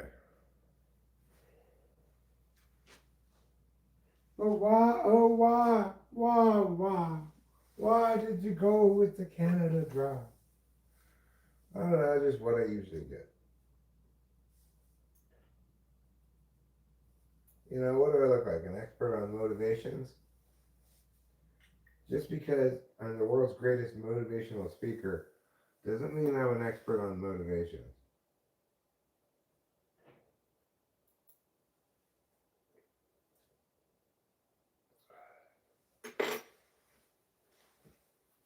Hi, I'm Eric, and I'm here to motivate you. Are you one of those people who's just watching this video, not doing anything worth doing, and asking yourself, why can't I be more motivated? Well, don't worry. I'm here today to explain to you how to be more motivated right now to go out and do something. Just let me pull this bong rip first.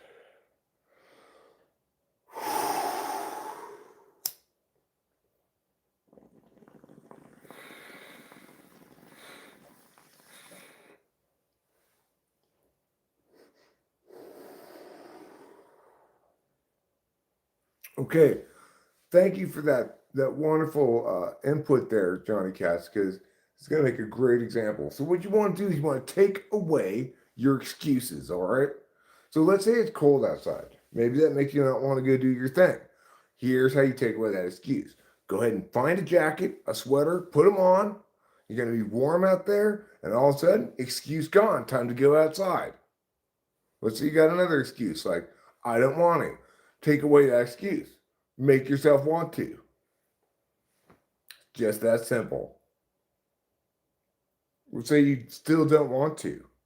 Well, make not doing it worse than doing it. For example, if you don't do it, stab yourself in the leg.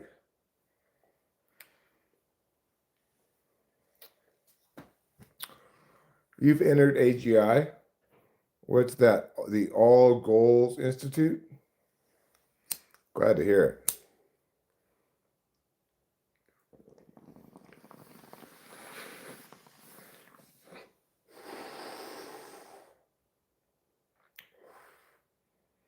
Hey, you know what they say? Don't be a quitter. Quitters are losers. Okay? And your problem is you're not following through and doing the thing without quitting. That's your problem. I want you to pretend like if you didn't finish it, you would immediately die. Now, are you still going to be so lazy? I don't think so.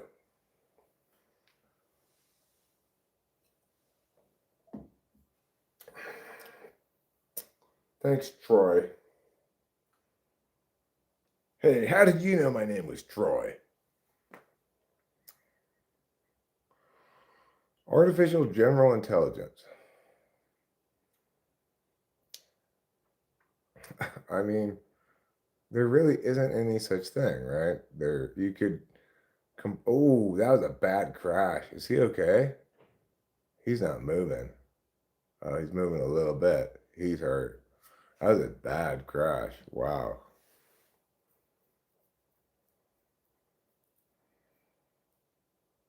Did move a little bit, but he's hurt. That was a nasty crash. It's like, imagine this is the big air one where they do these like flips and shit on skis. Imagine somebody doing one flip and not missing landing by a little bit, but like landing directly on their back. Was bad. I'm gonna look at it again. I can show you guys as well.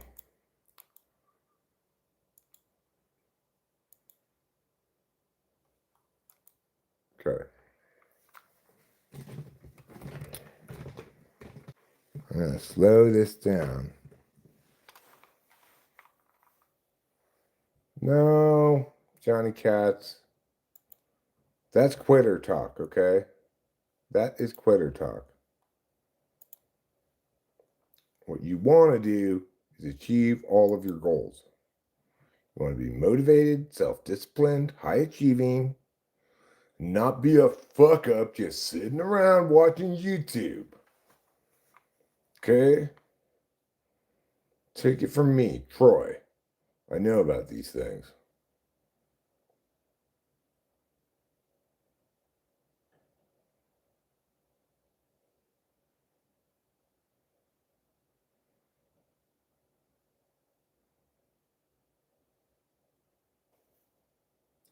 Oh, wait. Oh, I need to go back a little bit more. Damn it. I forgot what I was doing. I was watching in slow motion. I forgot I was going to show you guys towards the end of it. So just wait for him to go down the ski slope here on his skis. And then I will show you the exciting crash.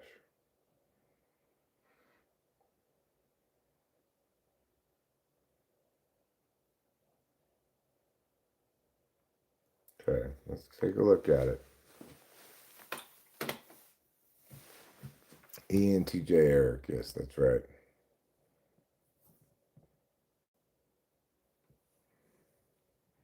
My name's Troy, okay? Troy Steelcock. Oh, bang. Now that's a terrible crash. That's a terrible crash. That's a terrible crash. He looks hurt. Well, hopefully he's okay. They're bringing out like stretchers and stuff to get him. See what they say when we get back. Yeah, well, that's not the way they recommend landing your jumps in this event, I don't think. No, it's STEEL. Okay. Look, did I used to get a little tease for my name? Yes. But you know who doesn't tease me? The ladies. All right. Why? Because I got everything you need to be a successful man. And how did I get that? Goals. You think things like this happen without goals? No.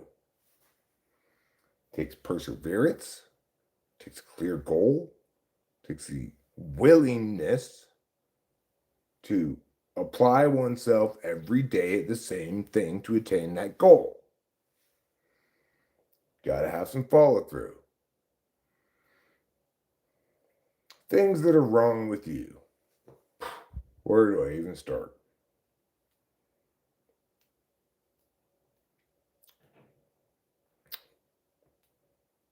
You know, it's great to have ideas and everything, but the bulk of your time, like the vast majority of it, obviously needs to be directed at figuring out how to attain the realization of those ideas, or you are just whistling Dixie.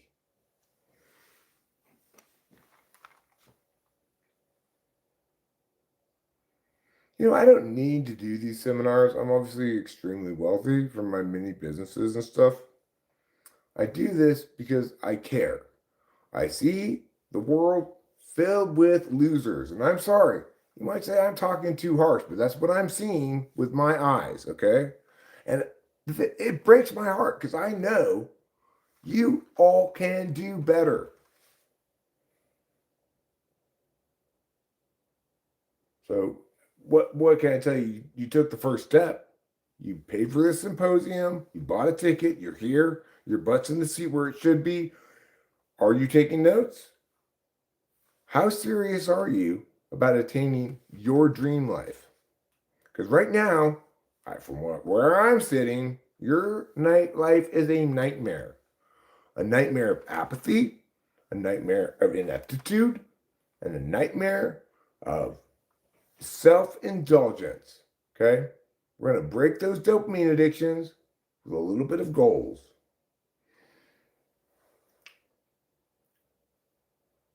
You there, front row, you clearly have an eating problem, right? So what do you do when you sit down and you say, I'm going to indulge myself again in what I know I shouldn't be doing? What do you say to yourself? Mm-hmm. Exactly. No answer. Why? Because she's not in a goals frame. She's going to do what she feels like whenever she feels like it frame. Okay? How about you, sir? Front row here. Yeah. You clearly pay no attention to your hygiene. Your clothes are a mess. Are you trying to tell other people don't take me seriously? No. Are you asking me or are you telling me?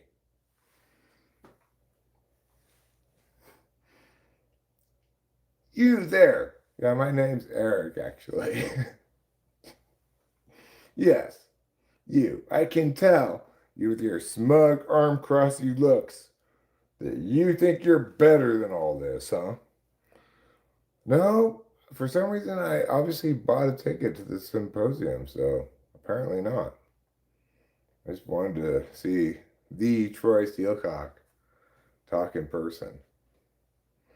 Well, I'm glad you're not too proud. Now let's see how well you can apply what you learn here today. Okay, I'm ready to learn. At the end of the day, I walk out of there. Oh my God, I cannot believe how motivational that was. I am now going to achieve incredibly great things in all ways. And then I proceed to do that from that point forward for the rest of my life. And everyone's like, it turns out Troy Steelcock was right.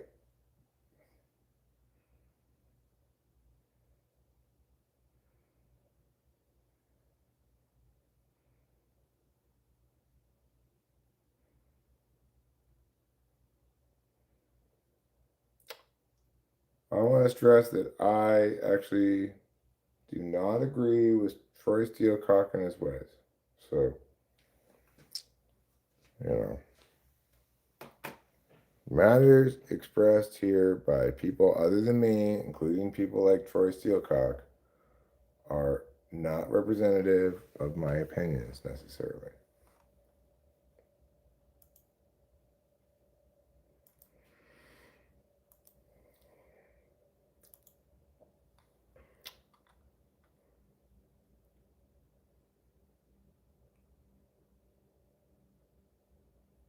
Troy is, of course, the pride and joy of the Steelcock family.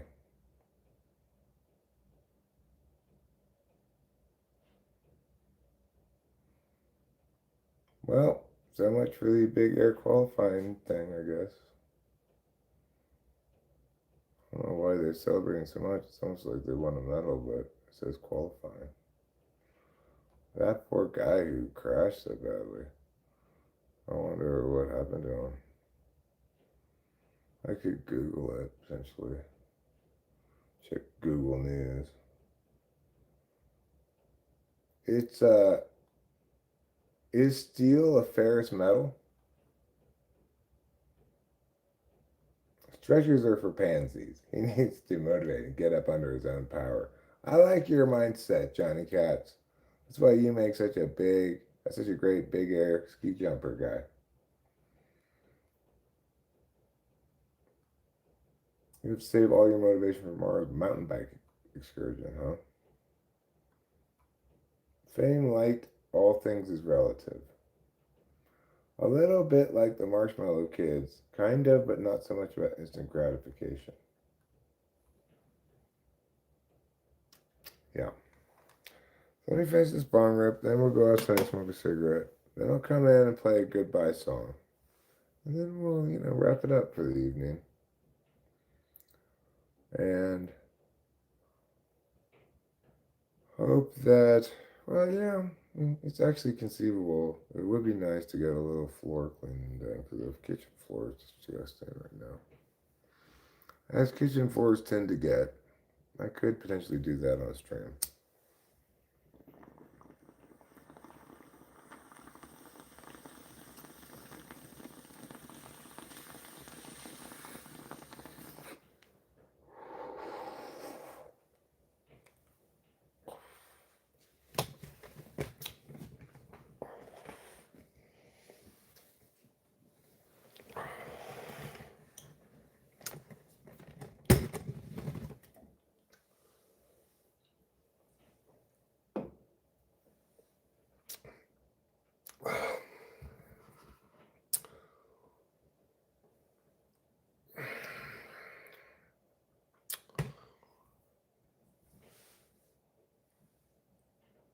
Yes.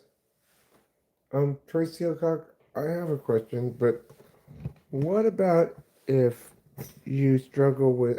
Let me stop you right there, okay?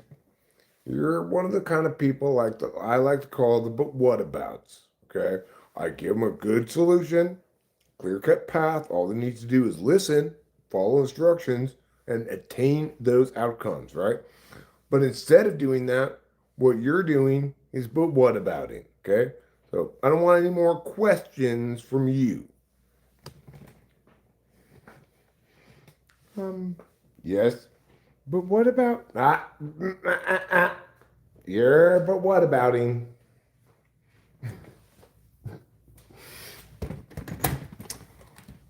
The but whatabouters. Can't these people see that they're just crippling themselves with their own weakness? That question is just weakness in a word costume.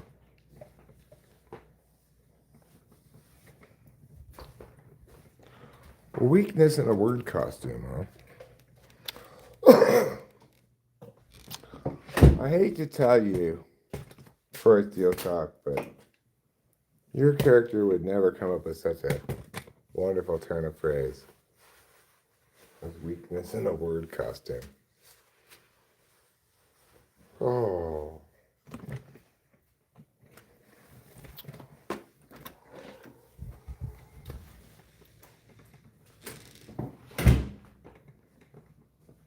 Where did I leave them? I put them over here. That's where. Put them right here. Right where you imagined they might be. Meow. What do you want? You want me to watch you eat? Do you want me to use my watching eyes? I'll take that as a yes. Alright, well, fine. I'll go smoke over here then. Come on. Let me get. Where's my beverage? Do I have a beverage? I had a beverage. Did I leave it out there? Hold on a sec, Trouble. Yes, I left it out here. I'll go in there and I'll eat. I'm going to smoke by the other drawer. And that will allow me to watch him and smoke at the same time.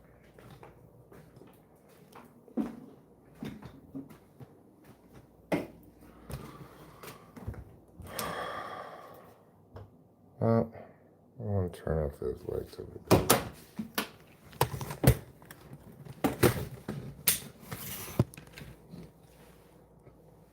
Right, keep an eye on the cat for a second.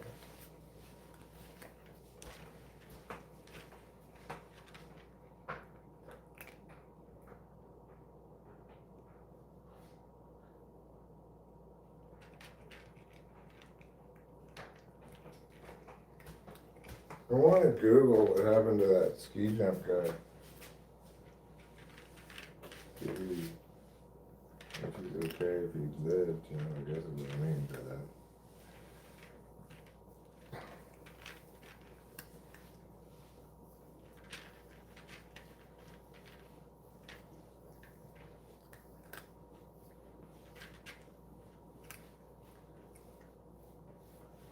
No matter how often you comb it, you continue to get more hair. Look at that. I combed the shit out of him already today. Look at this ridiculous amount of hair.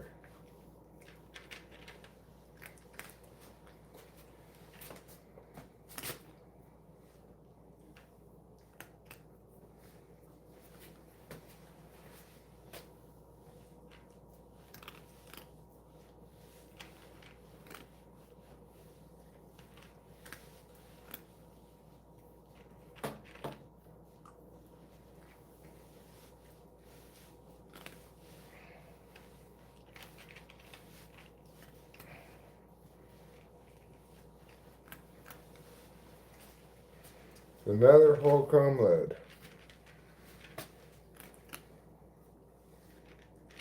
big difference, I think, ultimately, whether I get more hair off them or not, because every bit of hair that I don't get off them like that and put in the trash can is hair that I'm going to have to clean up and some sweeping venture. Pat's such a spoiled kitty. Elias Lejeune crash scares Olympics fans during skiing big air competition.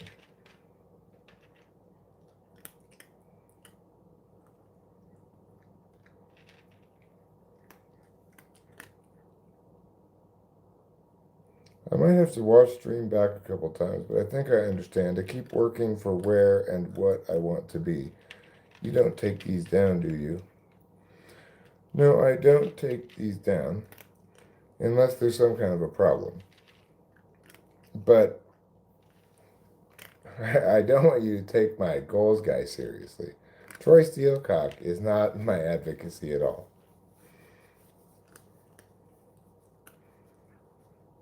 He was conscious after the crash. He gave a thumbs up. He was tended to by medical staff, and they rushed over to him as soon as he crashed. Well, I'm glad he was okay. At least conscious after the crash. I don't know if that means he's okay.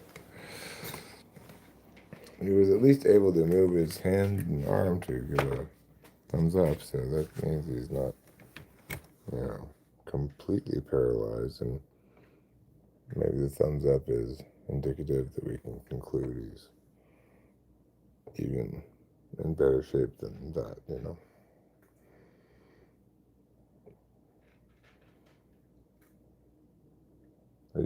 Are you done eating?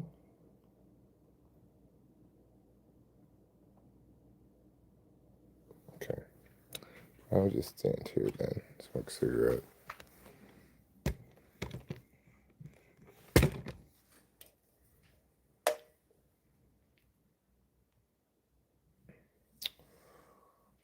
So,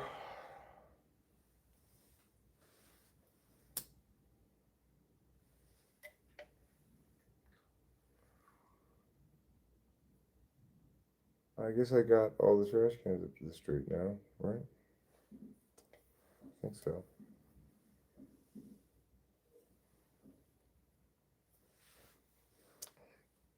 Hi, Bubbles.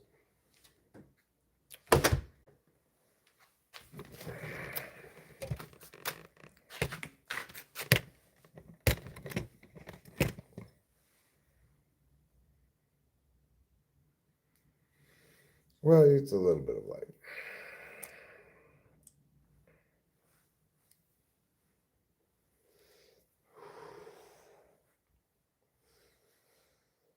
So yeah, after this,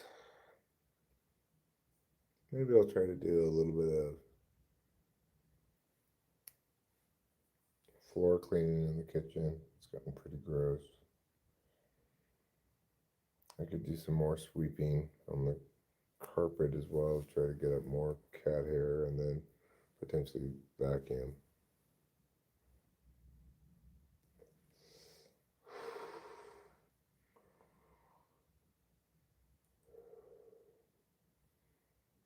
Floors always need cleaning, that's for sure. Carpets up on the stairs as well.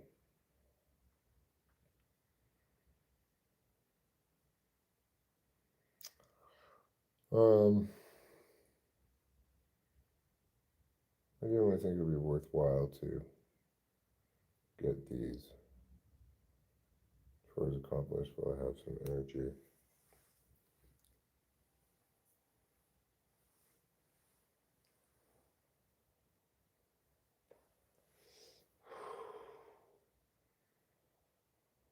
Rain's supposed to start tonight, and or maybe early Monday morning, somewhere in that range of time.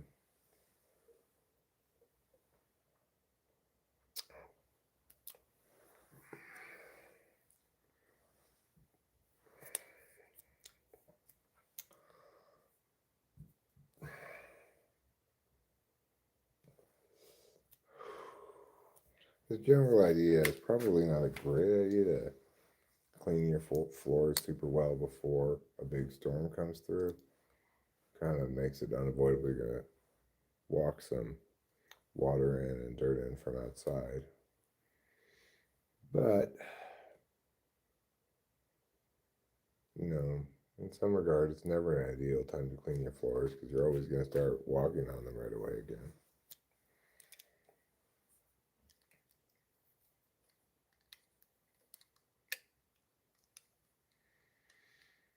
Piñatas, sombreros, 5 pesos each to ride my burros. Tequila and churros. Fiesta time in Michoacan.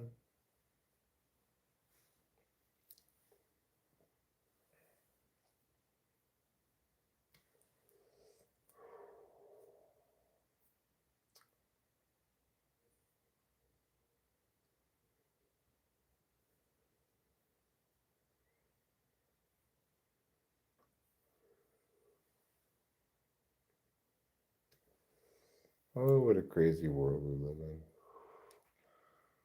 I mean, it's not necessarily the case that things weren't crazier, for example, in the Cold War, but people didn't really know about a lot of the stuff that was going on. Things in the Cold War were perhaps at humanity's craziest, with the recklessness with radiation and stuff like that. But it feels now like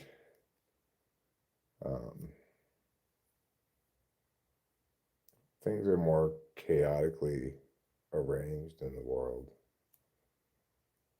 and less predictable.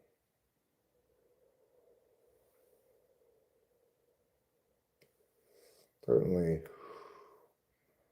predominant paradigms of the average American have changed a lot over the last 30, 40 years,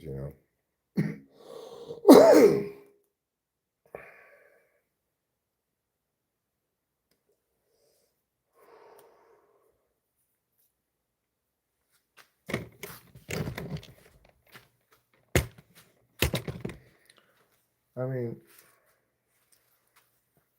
I don't doubt that,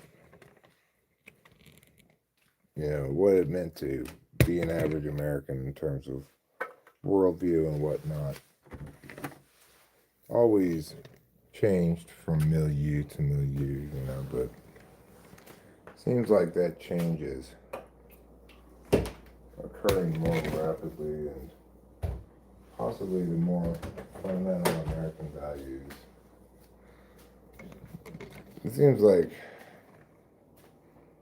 the gap of disagreement is kind of bigger, but at the same time, if you think about it, during like the Vietnam War and stuff, the gap of disagreement was just as big.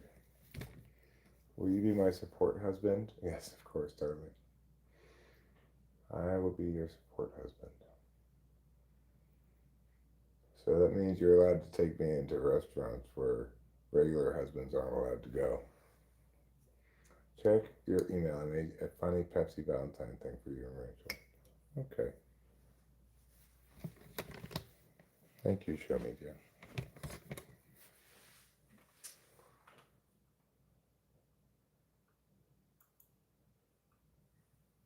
He's like, you're allowed to take me into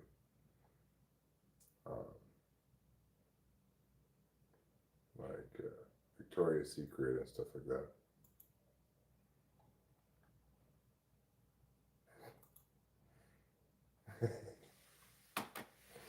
This is pretty funny. Why are we both holding big Pepsis? That is funny.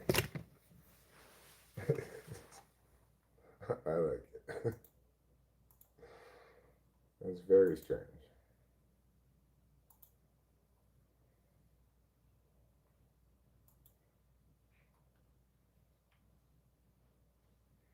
here's the first one. First one's a little different. Oh, is that the picture from the Mexican restaurant? Yeah, Oh, I posted it yesterday. oh, cool.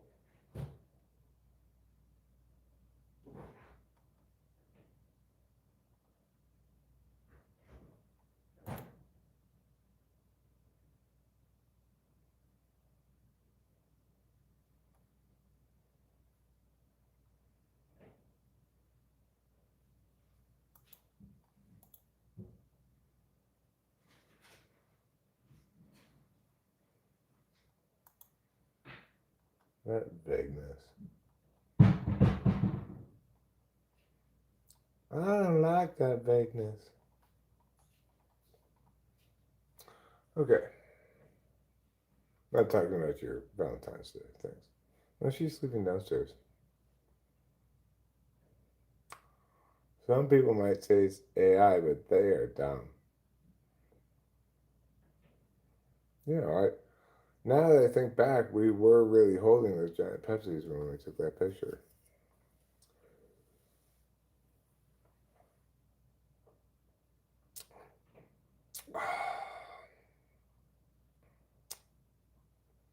Okay, well, let's try to get another real chore or two done, I guess. Might as well, as they say in Indonesia. You didn't know they said that in Indonesia? Well, you don't know a lot of things. So, that doesn't surprise me.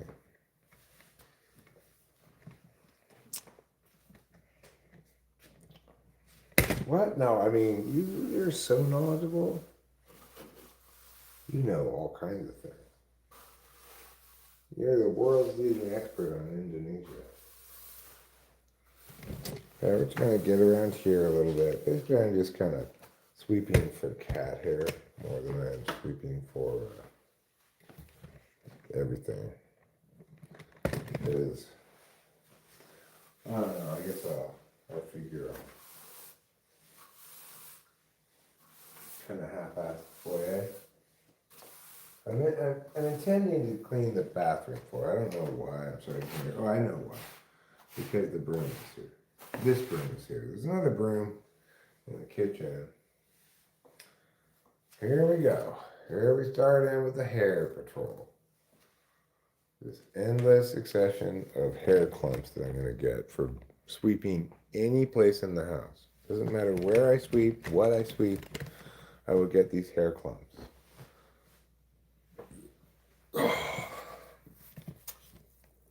Did Rachel ban me from Discord? I very seriously doubt it.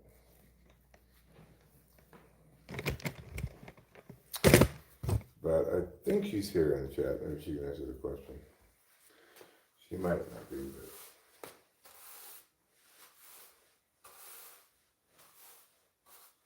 Okay. We're just gonna sweep over here, get all these little things. Even though I said I wasn't gonna do a very thorough job, I might as well get the little things.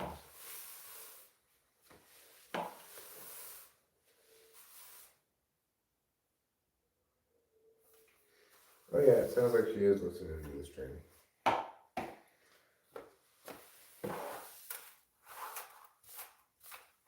Okay. We've got this scooper's worth of sweepings. And of course, we've got more hair.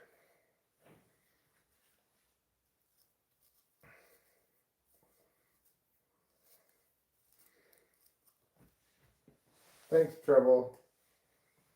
Thanks for all the hair.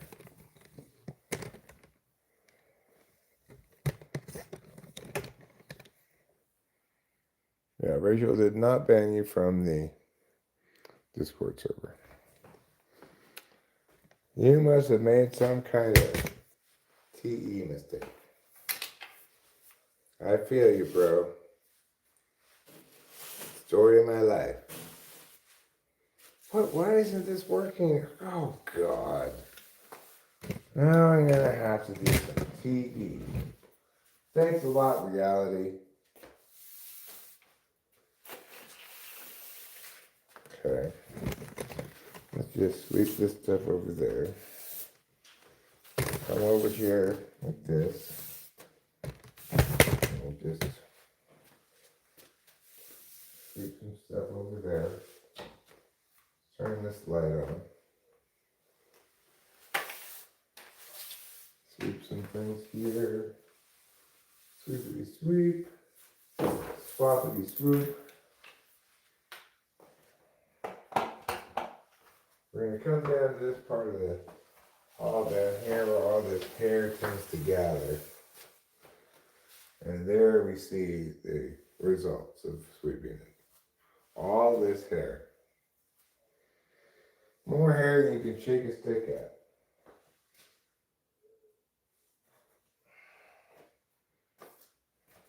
Okay, let's get it again. Sure, I'll give you a better view.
Okay, let's scoop up this bit over here. We got more hair, obviously, because that's what it means to sweep in this house. Thanks to one Mr. Trevor.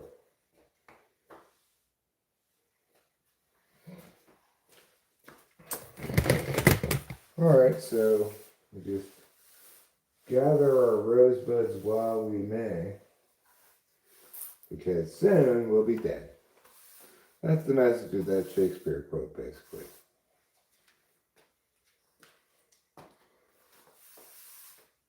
It's saying, hey, young people, don't put off gathering your rosebuds, because the years shall pass and you shall grow old and die. Isn't that cherry?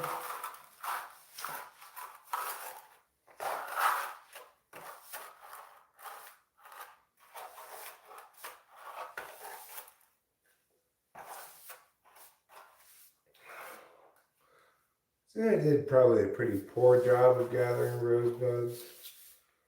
Certainly like I partied plenty, but seems like a poor choice of rosebuds to gather, perhaps.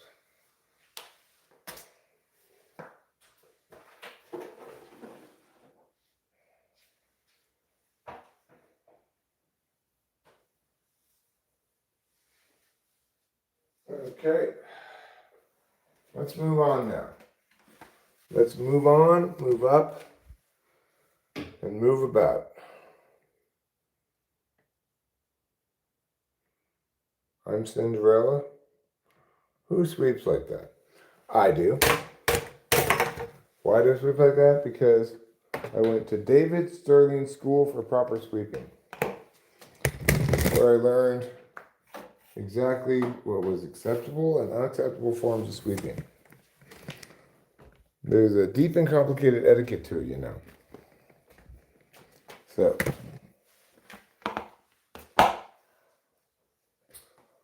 let's sweep like this.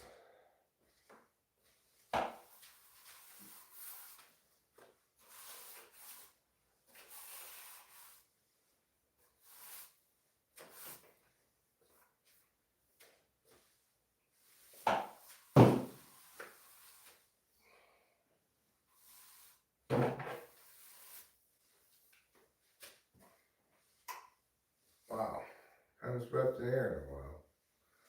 A lot of hair. A lot of cat hair in here.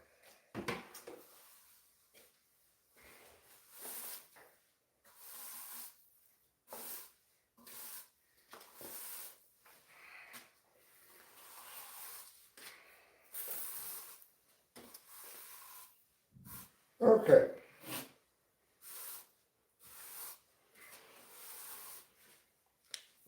More cat hair.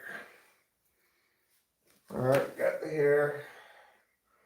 Now let's get the little stuff from here. As per now.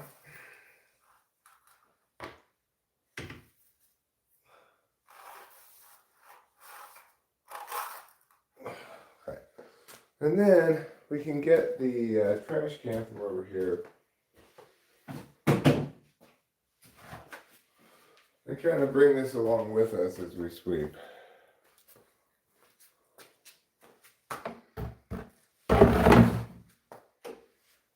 Okay.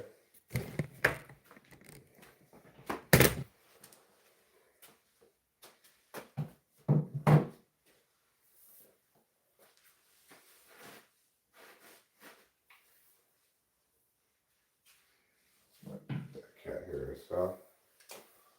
Okay.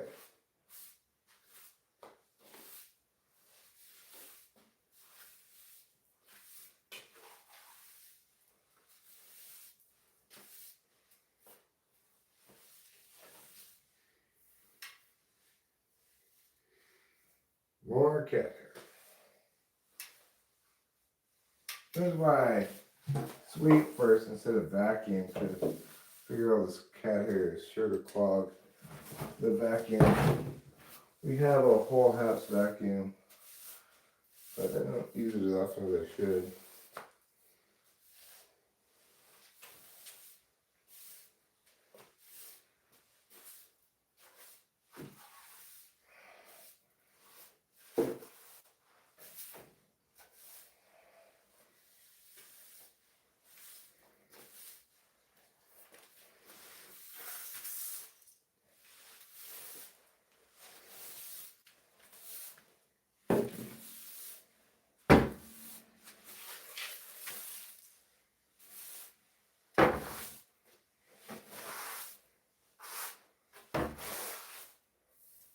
Okay.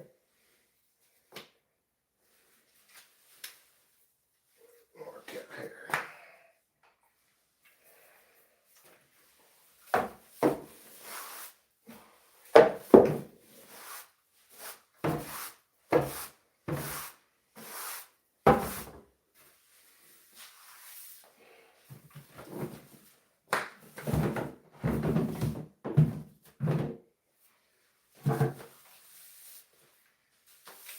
Okay.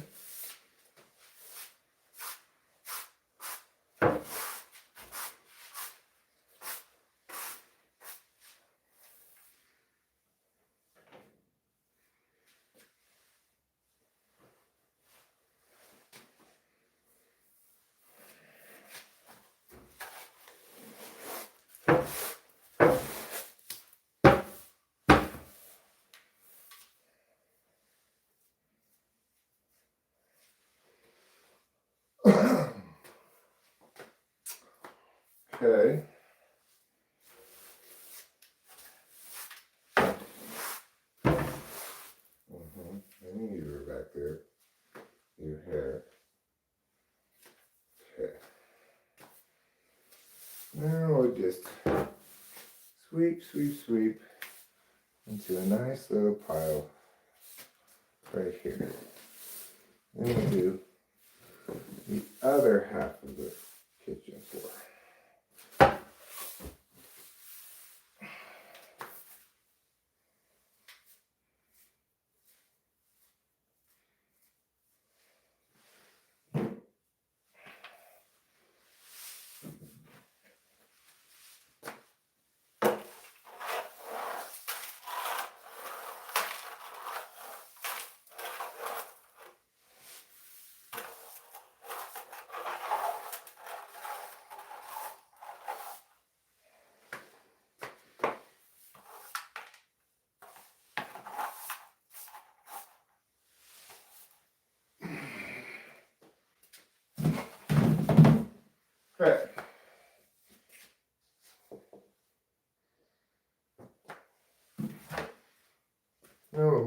here a bit. And we'll put you guys right here. Wait a second.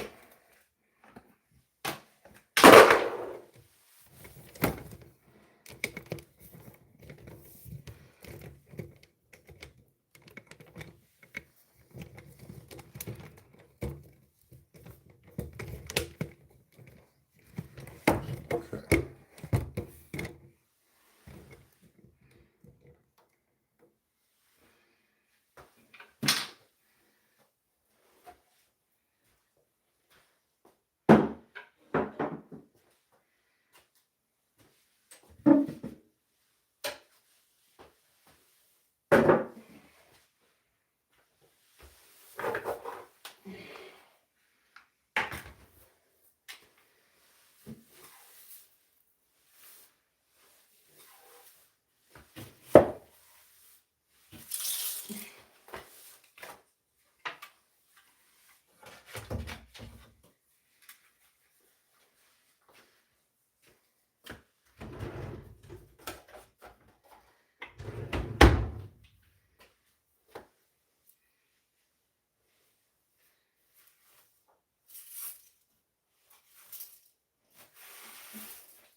Just look at all that cat hair.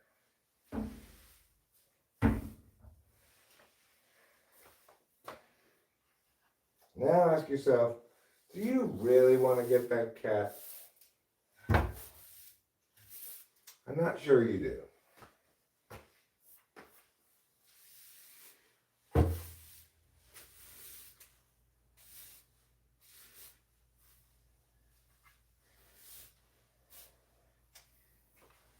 This stream is especially for people considering buying a cat.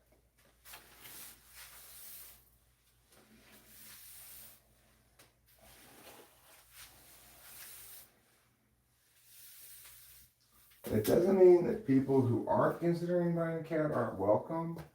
It's just that much of the messaging of this stream will probably not be applicable to you.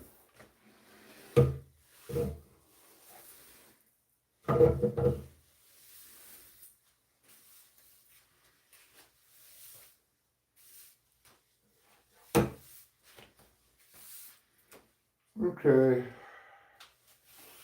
We're making progress on the old floors.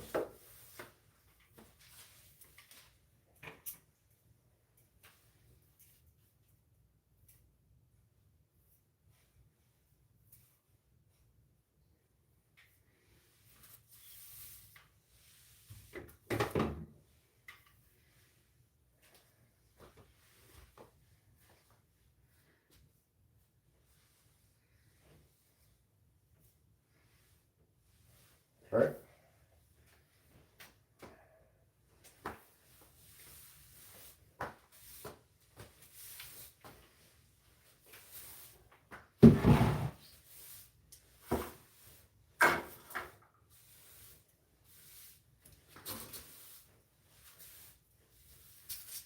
Okay. That's pretty good. Now, get the scooper.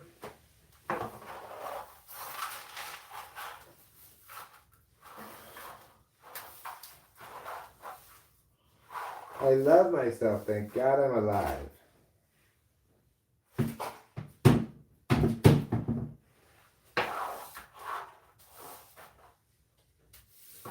I'm working on affirmative self-talk. You know, not in the absence of no self-talk, but rather as an alternative to negative self-talk.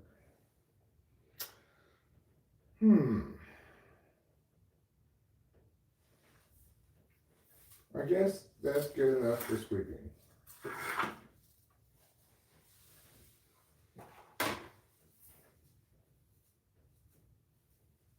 There's something to there. Get the cat here. Yeah, I certainly do. Let's try it again.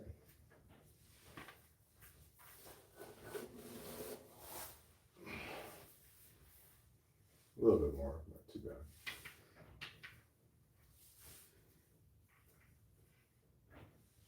Okay, now we'll put this back like that. All right, now let's put this broom back.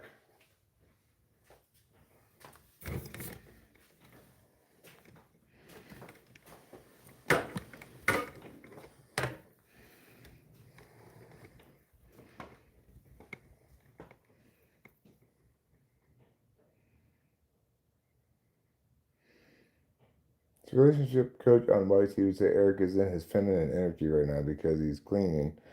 That's a feminine trait, but I don't think that's true.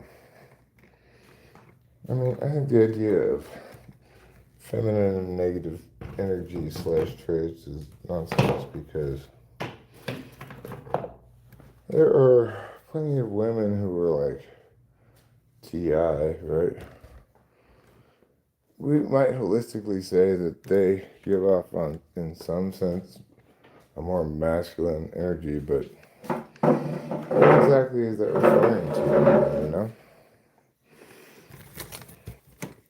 I guess it's TI's negationary, you know, whereas FI is affirmational.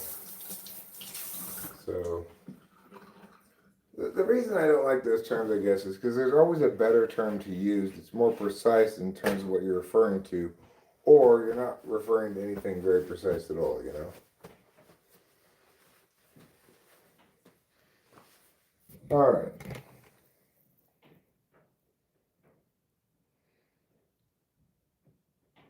Am I really going to do that next step too?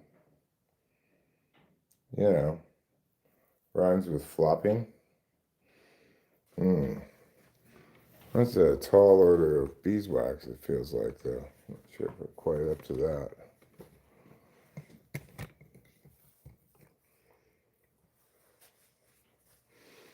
Men who take on a greater share of traditionally female chores often report having less sex. Egalitarianism, housework, and sexual frequency in marriage. Well, how much sex we have has absolutely nothing to do with what chores I do or when I do them or anything like that.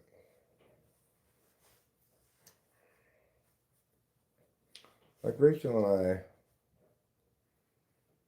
we have our like preferred love language. You know, I think my number one love language is acts of service.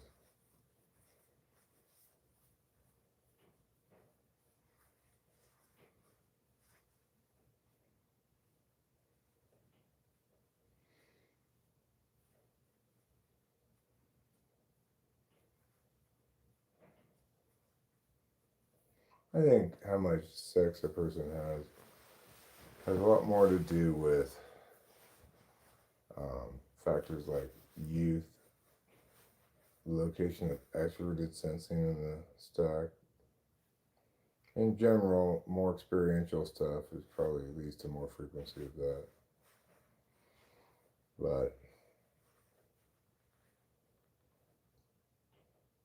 I couldn't be happier with our sex life. Our sex life is perfect for us, you know. I'm not comparing against some external standard. That's not the appropriate place to compare against an external standard.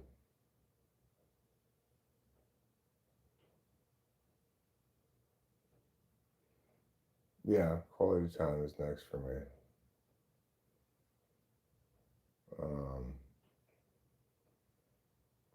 What's the other one besides gift giving? There's a fourth one, isn't there? I think I should probably eat a little bit more of my macaroni and cheese.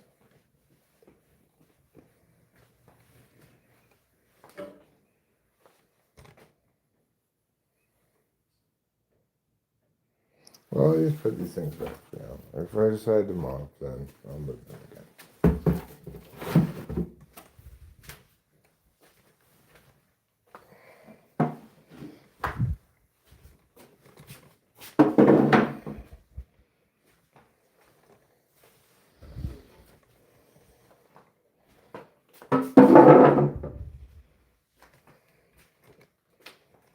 Macaroni and cheese.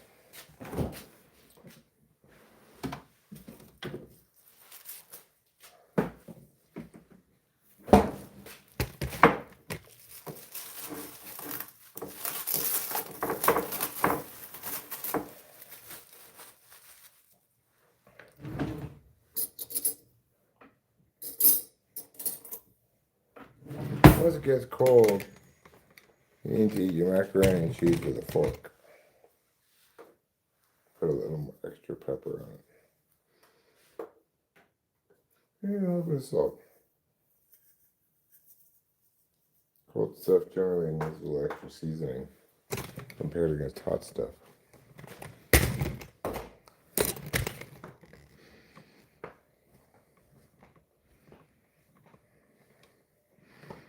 Studies never tell you anything about individuals. Well, I mean, the problem with studies like that is whether they intend to or not, even if they make language explicit in contradiction to this, it's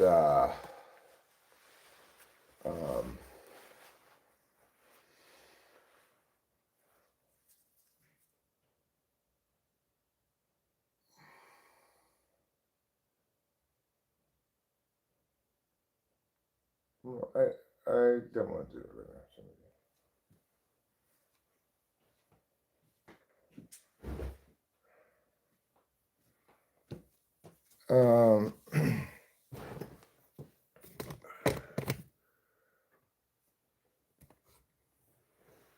The problem with studies like that is they kind of unavoidably, whether they try to or not, or even if they try to not do it, they set as some kind of, it gets upheld to some kind of norm that, like, less egalitarian and more sexually frequent relationships are better, you know?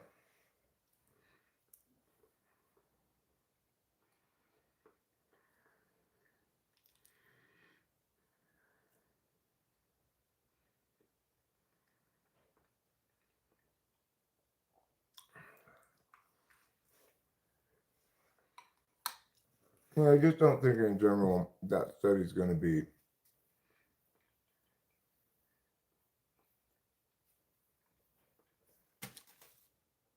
informative about, in good ways, about things worth informing, you know?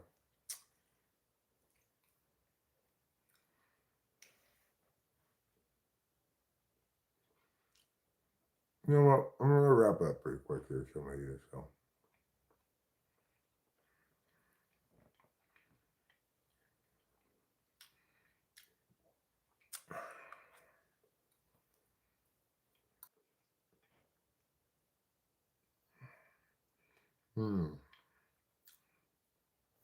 The extra salt and pepper on this is super good.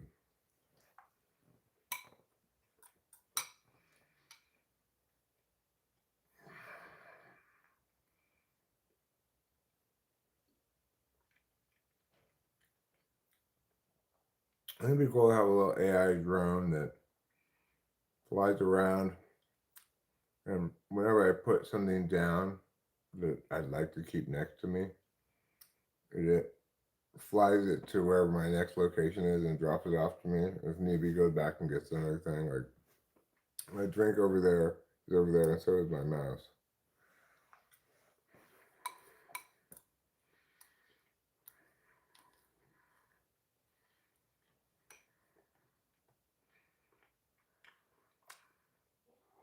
That'd be called, you know, object maintenance bot.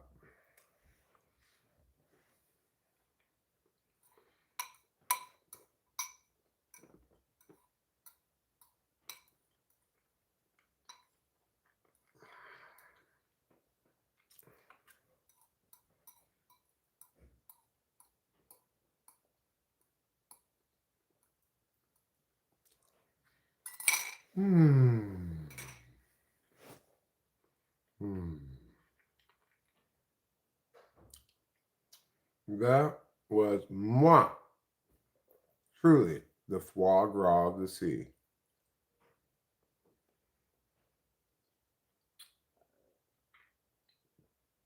So yeah, I think I'm gonna wrap this up and watch the new episode of Naked and Afraid.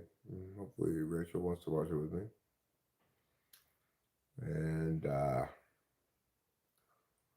And then probably go to bed after that.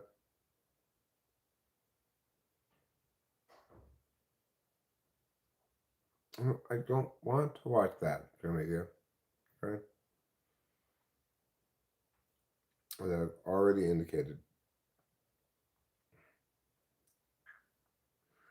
So I will see you later, alligator, and it'll be after a while, crocodile.